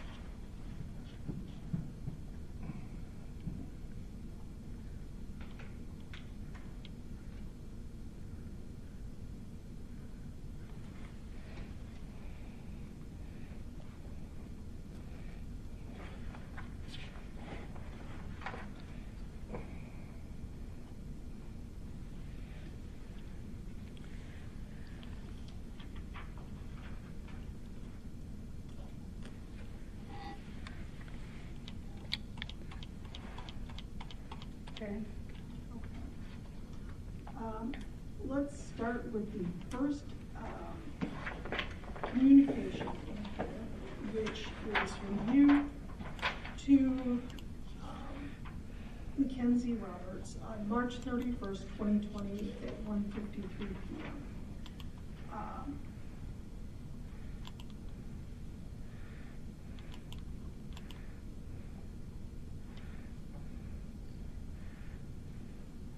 Is that correct? Yeah. 1:53 p.m. Okay. Now, on Bates page 1448, it appears that on March 31st, 2020, at 2:03 p.m., you wrote to Mackenzie Roberts, "Haha, I have not been in the institution, I don't think, since you went online. I had surgery, so I've been on light duty. And yes, that is what I meant. I'm looking for someone to do a trade with me in November. I was supposed to go on a trip in April, but have to reschedule for November, but I want to have it in place before I make a decision to do so." And so on. Is that correct? Yeah. So you told Mackenzie Roberts that you had surgery, is that correct? Yes.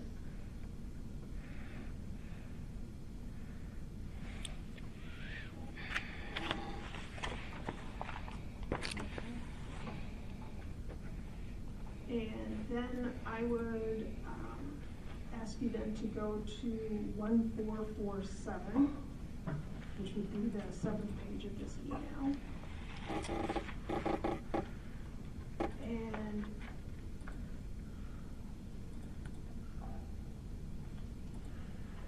you're talking about Bridget Davis and Biddle's old job, correct? Yeah. Okay.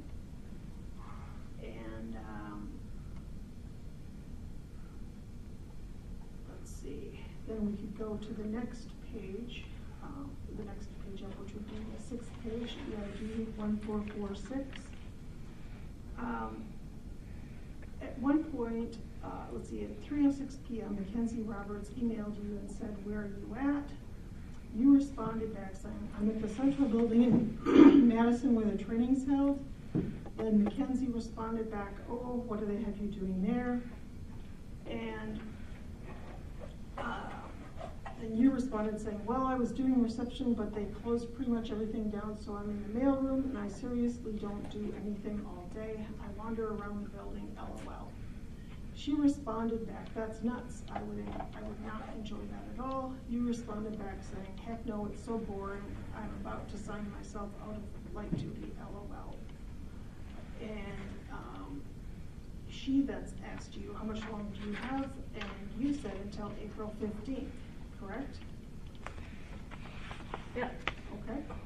And then she responded saying that, "Yikes, that's the day I get my signing rights, LOL. I need to get off utility. Today I'm in the barracks and I want to put my head through a wall." And then you respond saying, "Ha ha, ooh man, I'm sorry I did not like working out there. Are you dating what's his face? I think he's on 3rd. I heard that around, I think, Rasher maybe. I don't really remember. I just remember someone saying you were." And then she responded back about, "Yeah, Adam Tank." Is that correct? Yeah, that's what it is. Okay. So were you harassing Mackenzie Roberts and Adam Tank when you were emailing about them dating? I think that was just a question. I don't think that's harassing. But you were gossiping, right? I mean, I think I was just asking her, going to the source of the person that was dating that person. Okay. And then I'd like to go up to ERG 1444. At what page in this exhibit, please? It would be the 4th page of this exhibit. Thank you.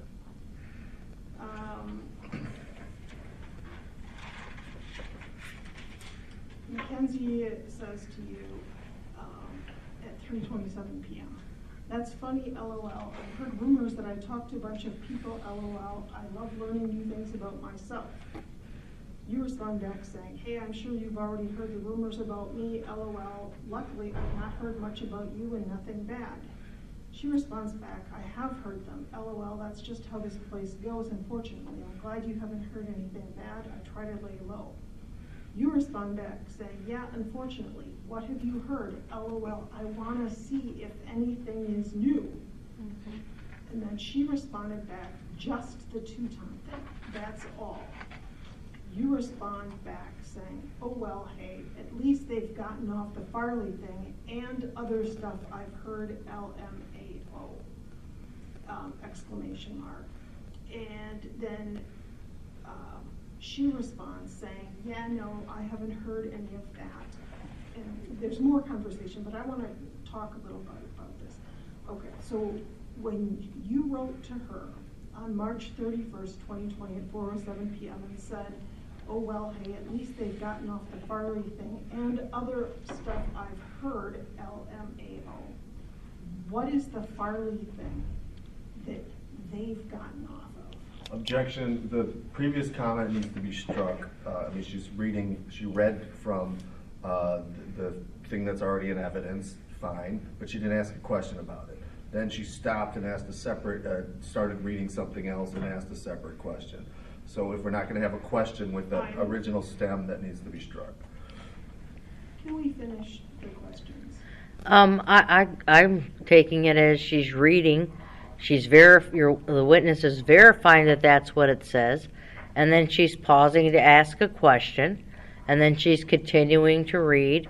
Because if she reads the entire thing and then wants to ask 24 questions about it, I think we're all going to get confused as to what part she's referring to. So I'm not unsure I understand your objection. Would you mind trying to explain it to me I understand. one more time? Let me put it like this. I think it would be, because the documents speak for themselves, I think unless there's going to be a question that's related to what she's reading, I think that's improper.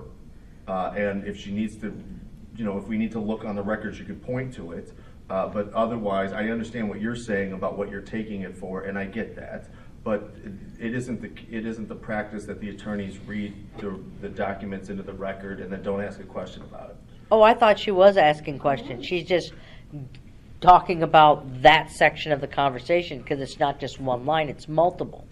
Because I wanted to know, well, what's this Farley thing? Is that the same thing, or is it something I'd like to know else? that too, so let's find out. Yeah, it's Okay. like, what is this Farley thing? Is it the same one we've been talking about? Because I got a feeling there's like multiple, and they're all kind of gelling together. Let's find out. So the Farley thing, you want to explain that? Please. I mean, it's probably the same stuff that I talked about. I can't obviously for sure say from that, but Right, the Farley but you're thing talking about the whole datey thing and dating and the I believe, at least by this point, I don't know. No, I don't think at this point. Yeah, I think it was just the Farley thing and all the things that had to do with him. So that I you said, at least they've gotten off the Farley thing and other stuff I've heard, LMAO. What is the other stuff that you referenced in this message? Like I was having sex in the bubble. I don't know.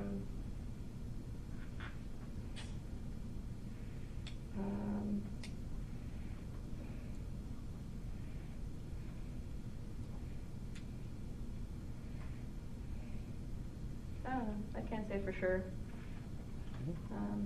It's hard to say at that time. Okay. So, let's see. Going back to page number 4. Okay, so you had said, yeah, unfortunately, what have you heard? LOL, I want to see if anything is new. She says, just the two-taunt thing, that's all. Okay.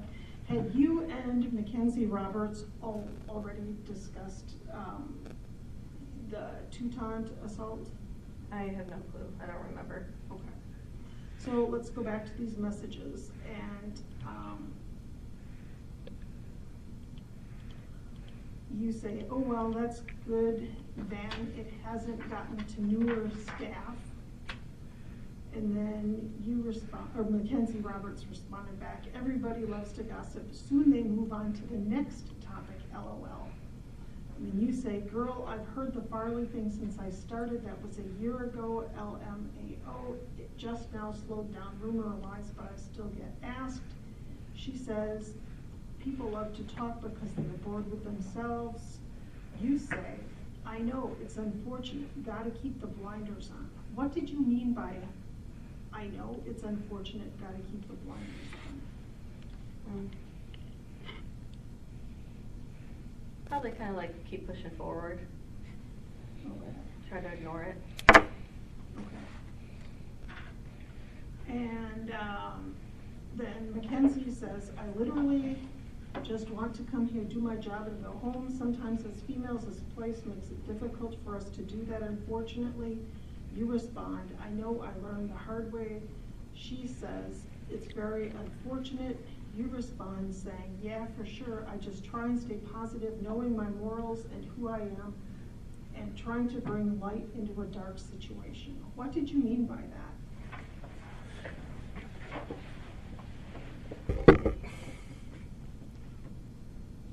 That I was trying to stay positive. To who I am and what I believe in.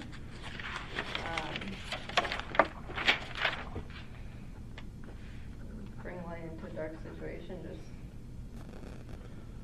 I mean, I don't know, probably just the fact of just trying to stay positive in a dark situation.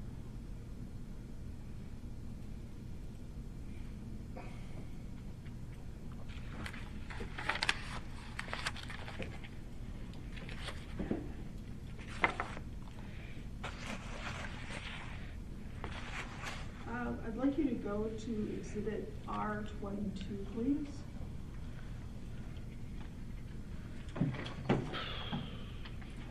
And I heard 22, R22? Yep.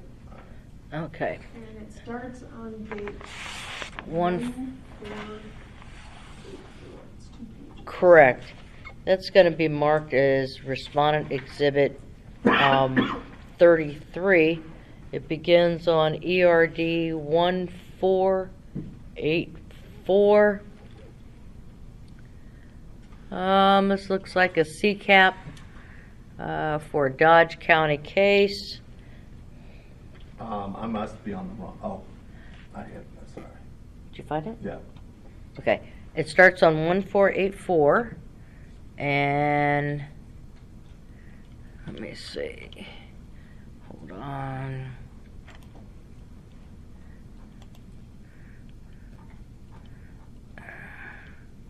This looks like the all up summary events page. Yeah, we don't have any objection, I don't. So this is Dodge County case. It's the CCAP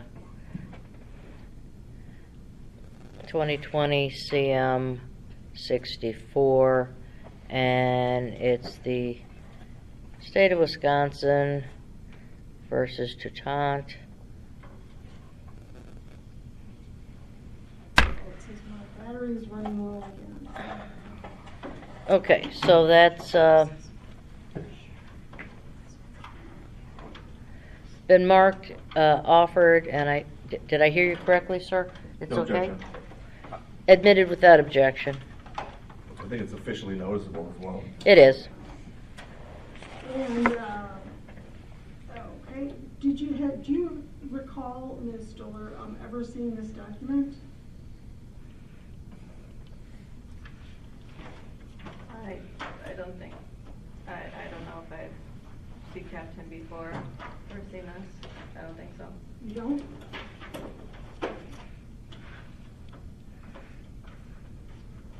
Did you say you haven't CCAP'd him? I don't know, I don't think so. I don't know. I don't remember. Okay.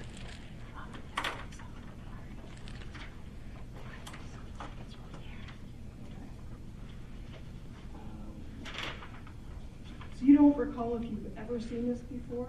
I don't recall it now. So. Okay. let's, can we please go to Exhibit 25? Sure. Exhibit 25 is ERD 1491. And it appears it's got a fax number that runs onto the next page. So to keep consistent, I'm going to say it's 1491 through 1492, knowing that there's nothing on the other page with a fax number, okay? So let's see what this is. This appears to be a letter from somebody by the name of Christine Preston to a Joseph Sonberg. Soundberg. How do you pronounce it? Soundberg is what he testified to me. Soundberg? Soundberg. Oh, Sonneberg. I was like, where are you getting this sound from? I don't see that syllable. People are messing with me here. Okay, so, yeah, and it's actually, no, it seems to be a email thread. Excuse me. So I'm going to put this down as email thread regarding State of Wisconsin versus Toutant. I don't know what they call that. Any objection me titling it that way? No objection on the title.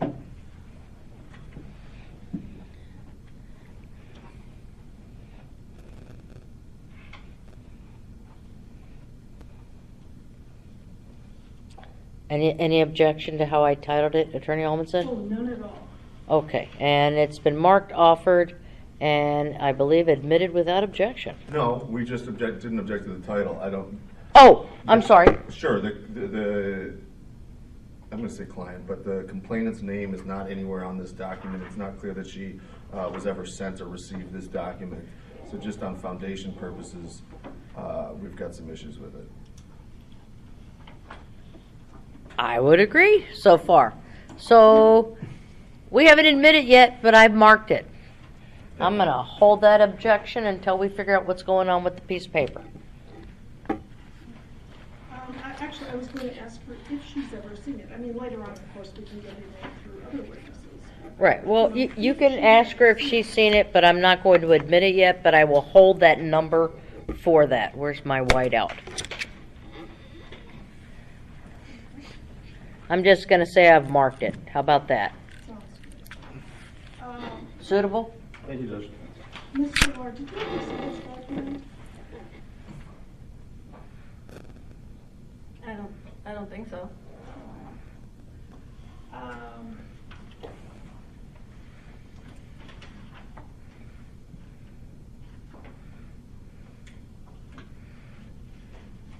Could you please look at exhibit, if you respond to exhibit 36, it would be exhibit 26.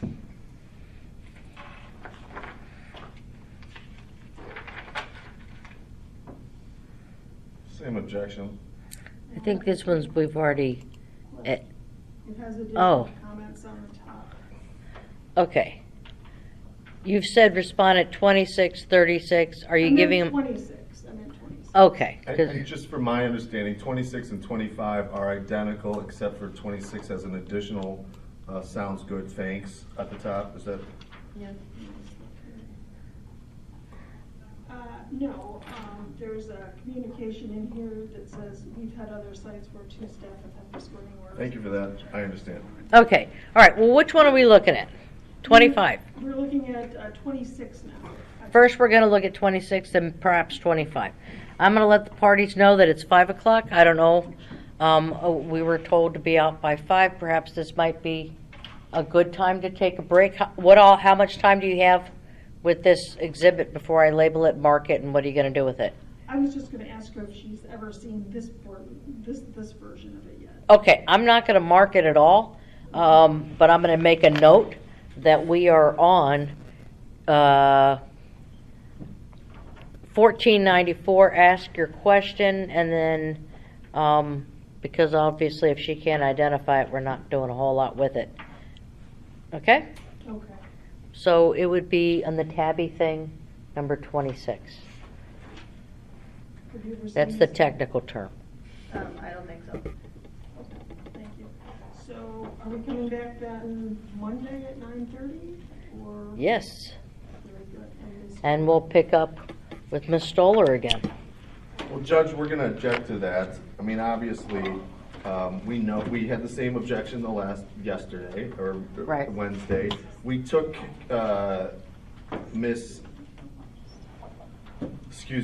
their witness out of order. So when you made comments yesterday about doing half and half, much of, the second day was, for their witness, and that we spent all night pretty much doing that.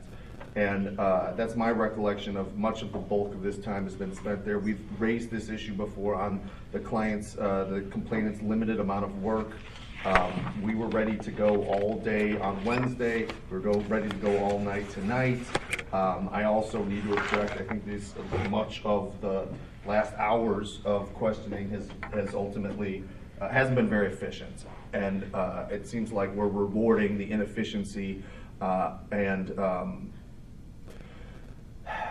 well, I guess we'll just leave it at that. We're rewarding the inefficiency and, frankly, punishing our willingness to be flexible by allowing Carrie Beyer to appear out of order. Had I understood what would be the consequence for Ms. Stolar,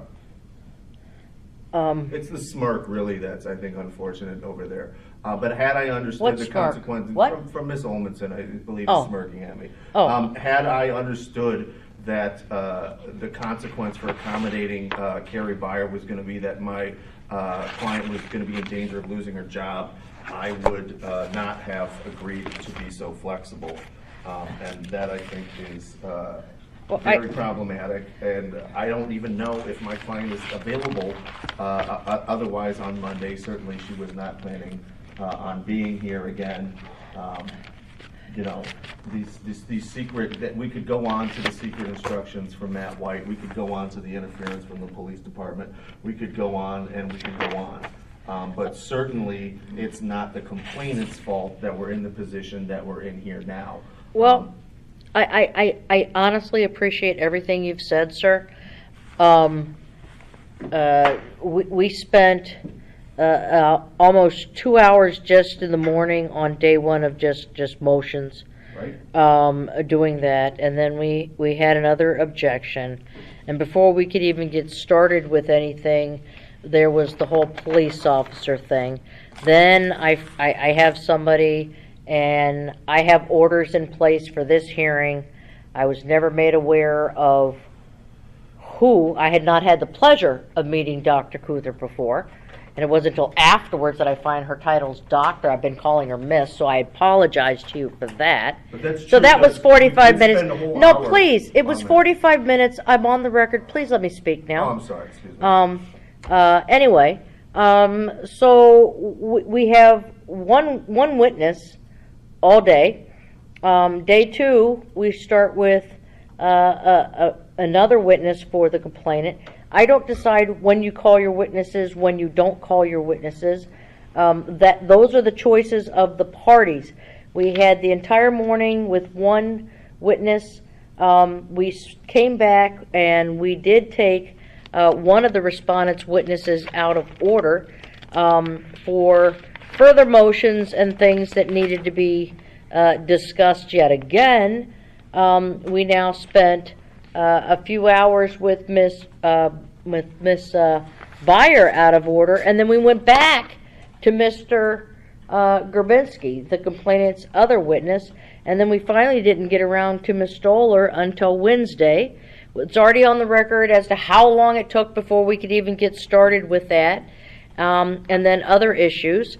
I mean, things have happened, but I have never, ever had a hearing where we're on day 4 and we're still only on 1, 2, 3, 4 witnesses. I mean, it's unbelievable, but nonetheless, that's where we are. I've also never had a hearing where I've never had a complainant appear for the entire hearing. I realize statute says they don't have to. Right. Okay, I get that. They can show up, not show up. As You long could as say that's they've her got a right, respondent, couldn't absolutely, that's her right. Right. However, this is her case. Her testimony is required, and we'll pick up at 9:30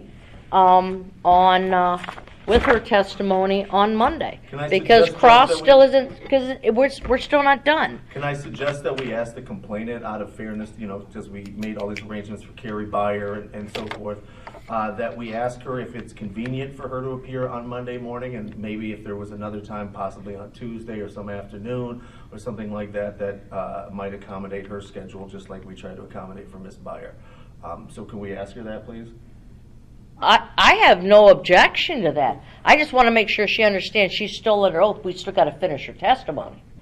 That's what I want to make sure we're clear. Nor do I want to also make sure that we're not going to run all the way till the end of Tuesday and then still not have rested any portion of the case, nor are we going to give the respondent 5 minutes to then present their case, having only had the opportunity to even have one witness. So, we've got to figure this out. I think a lot of the issues and a lot of the logistics of the issues could have been resolved if we'd all done this, electronically, because then you could have just popped in at the times you needed to. Everybody could have, we wouldn't have travel, we wouldn't have parking, we wouldn't be feeding meters, finding cars, finding garages, and all that sort of thing. But that's I can right. tell you, we've already been through this. Right. Okay? I don't want to keep hashing it over. I mean, we know that, she has the right, to appear in person or with counsel or another representative. That's very clear. There's nothing statutorily that requires a party to appear actually in person with their body in the room. The same way it's silent as to whether the hearing shall be in person. It doesn't require you to appear in person. I mean, that's why you go to 227, which gives us guidance. We've been through this. I've written it out. The motions are in the file. Administrative notice is taken. I'm not going to keep doing this. But I am going to put the parties on notice that, we start running out of time and we start delaying. I cannot assure the parties that any continuance or anything else of this hearing will once again be here, because I don't know that we have the resources or availability for us to keep coming back here to have, Capitol Police officers or rooms available or anything else, which is why I asked back in March, tell me how many days you need. It's part of the script that I have in every pre-hearing. People had wanted 10 days. I would have probably gotten yelled at, but I would have given you 10 days. I just gave somebody else 8 days. I don't care. I'm here every day. So if you tell me 6, people really need to focus their cases on who they absolutely need, for their hearings, just so we can get these things in time. I think it's atrocious, and I realize some judges do it, that they will break a hearing and then come back 3, 4, 5 months later to finish it up. As a practicing attorney, I found it appalling. It's hard to find your place back where you were. You lose the rhythm, you lose the flow of what's happening. So I highly hate to do that. And quite frankly, I haven't done it yet here at ERD. Most definitely never did it over at UI. So, and I didn't do it as a circuit judge either. So I realize there may be emergencies, and it is what it is. But, we've got to figure out how we're going to resolve this. So, what time can you come in? I'm sorry. I have a proposal that we finish the rest of this remotely. Ms. Stolar can appear remotely. I personally don't mind breaking this up. We have DLC has 29 witnesses. You know, I don't believe that, given the way that this has moved so far, that we're going to be able to get them all in next week. I honestly don't see it either.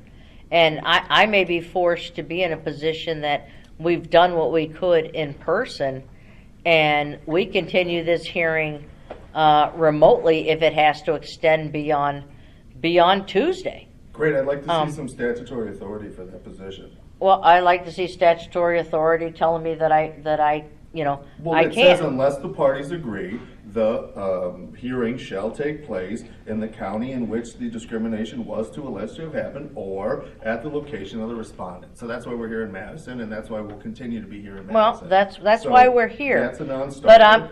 no, please, No, when we're the trying when the to. statute says We're shall, trying. I don't have to give an inch. We have a right. You don't have to give an inch, We but have I. a right, and we're not going to be prejudiced because we're exercising our rights. It's Okay, not going that's to fine. happen. That's but fine. I thought I'm going to finish my objection here. Oh, Because I Lordy. thought I very clearly heard you say something like, you were going to unilaterally decide that we were going to be No, in person. I'm going forward. talking. Excuse me. We're having- And then also I'm saying that there was some question about the feelings of the Capitol Police and the cost of the building and the cost of the parking.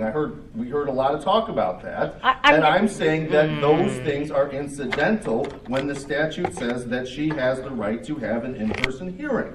So Okay. I'm glad that we're clear on that the position of the complainant now. And if they have something that they'd like to offer in exchange for not appearing, for appearing remote, for example, then they can make that offer and we might talk about it or go from there. But this talk here of us losing our fundamental rights, our statutory rights, and some kind of discussion between the ALJ and the respondent or just the proposal respondent, that's not going to happen. Okay, there's no discussion between anyone. We are all in the room. So let's make that very clear. All I'm trying to do is explain. We have until Tuesday for this hearing. I've explained my position that I do not like to break up hearings because I find it very disjointed. I don't think it's fair to the parties, and that being the person who brings this complaint, primarily. It's not fair to have her hearing broken up. This thing has been going on since 2020. That's right. I realize I just got it in March, but that's how long this has been going on. Enough is enough. It needs to be done. Okay? That's it. I'm also explaining, I don't see how this thing's finishing on Tuesday. The parties have a whole lot of option set to them. Okay? I'm going to be back here in Madison. We're going to start at 9:30.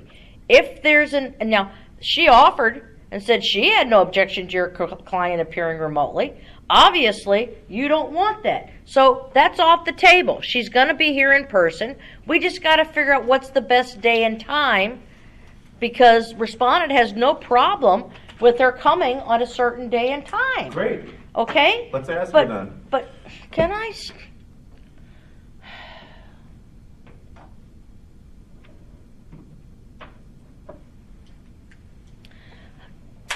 Ms. Stolar, you have a son that's in the ER, not sure whether your son is going to require surgery or not. I don't know if you're able to tell us at this moment in time. First off, have you gotten any messages? Is he okay? I didn't look at. I mean, I looked earlier and he said that they were. They're still evaluating? Yeah. Okay. Well, my computer was broke down. Okay, so is there a date? Would Monday morning be best to get here early Monday morning? Let's try to get through this so we're done and you don't have to come back. What time works for you? This is your case. You please tell me what you would like to do.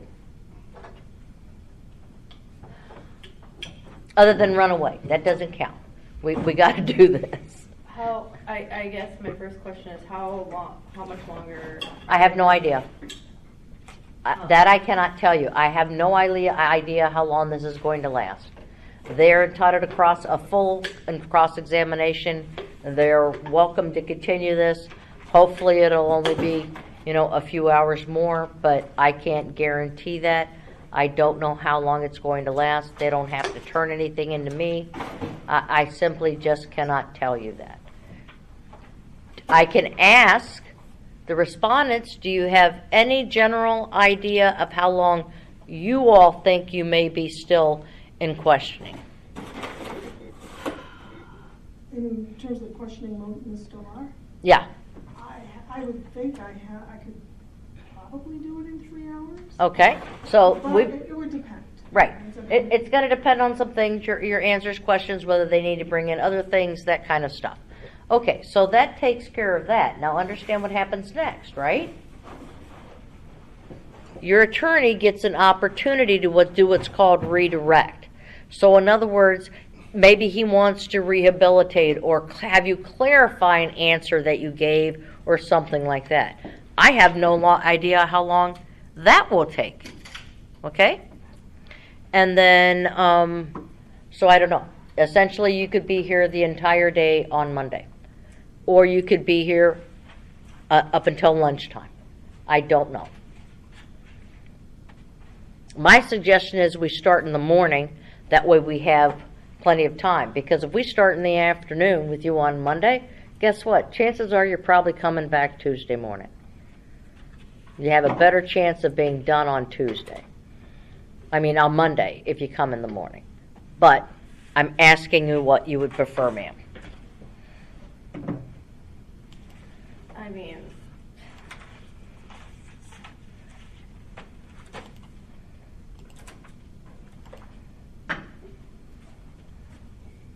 I would really prefer not to come at all because again, like I said, I don't have time.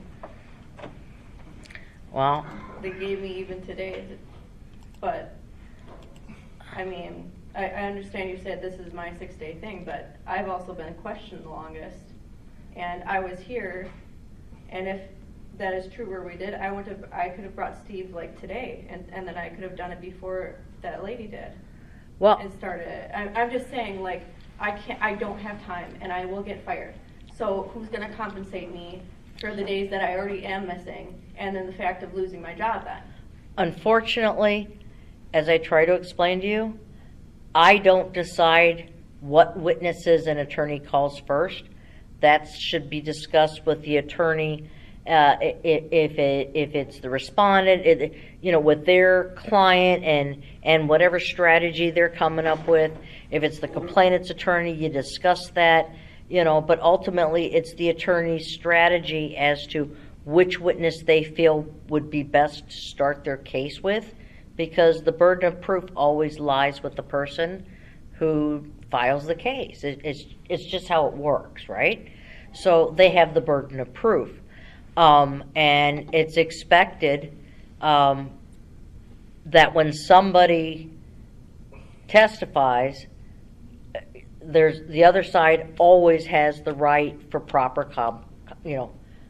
cross-examination to ask questions as well. As to why witnesses were called in the order that they did, I have no idea.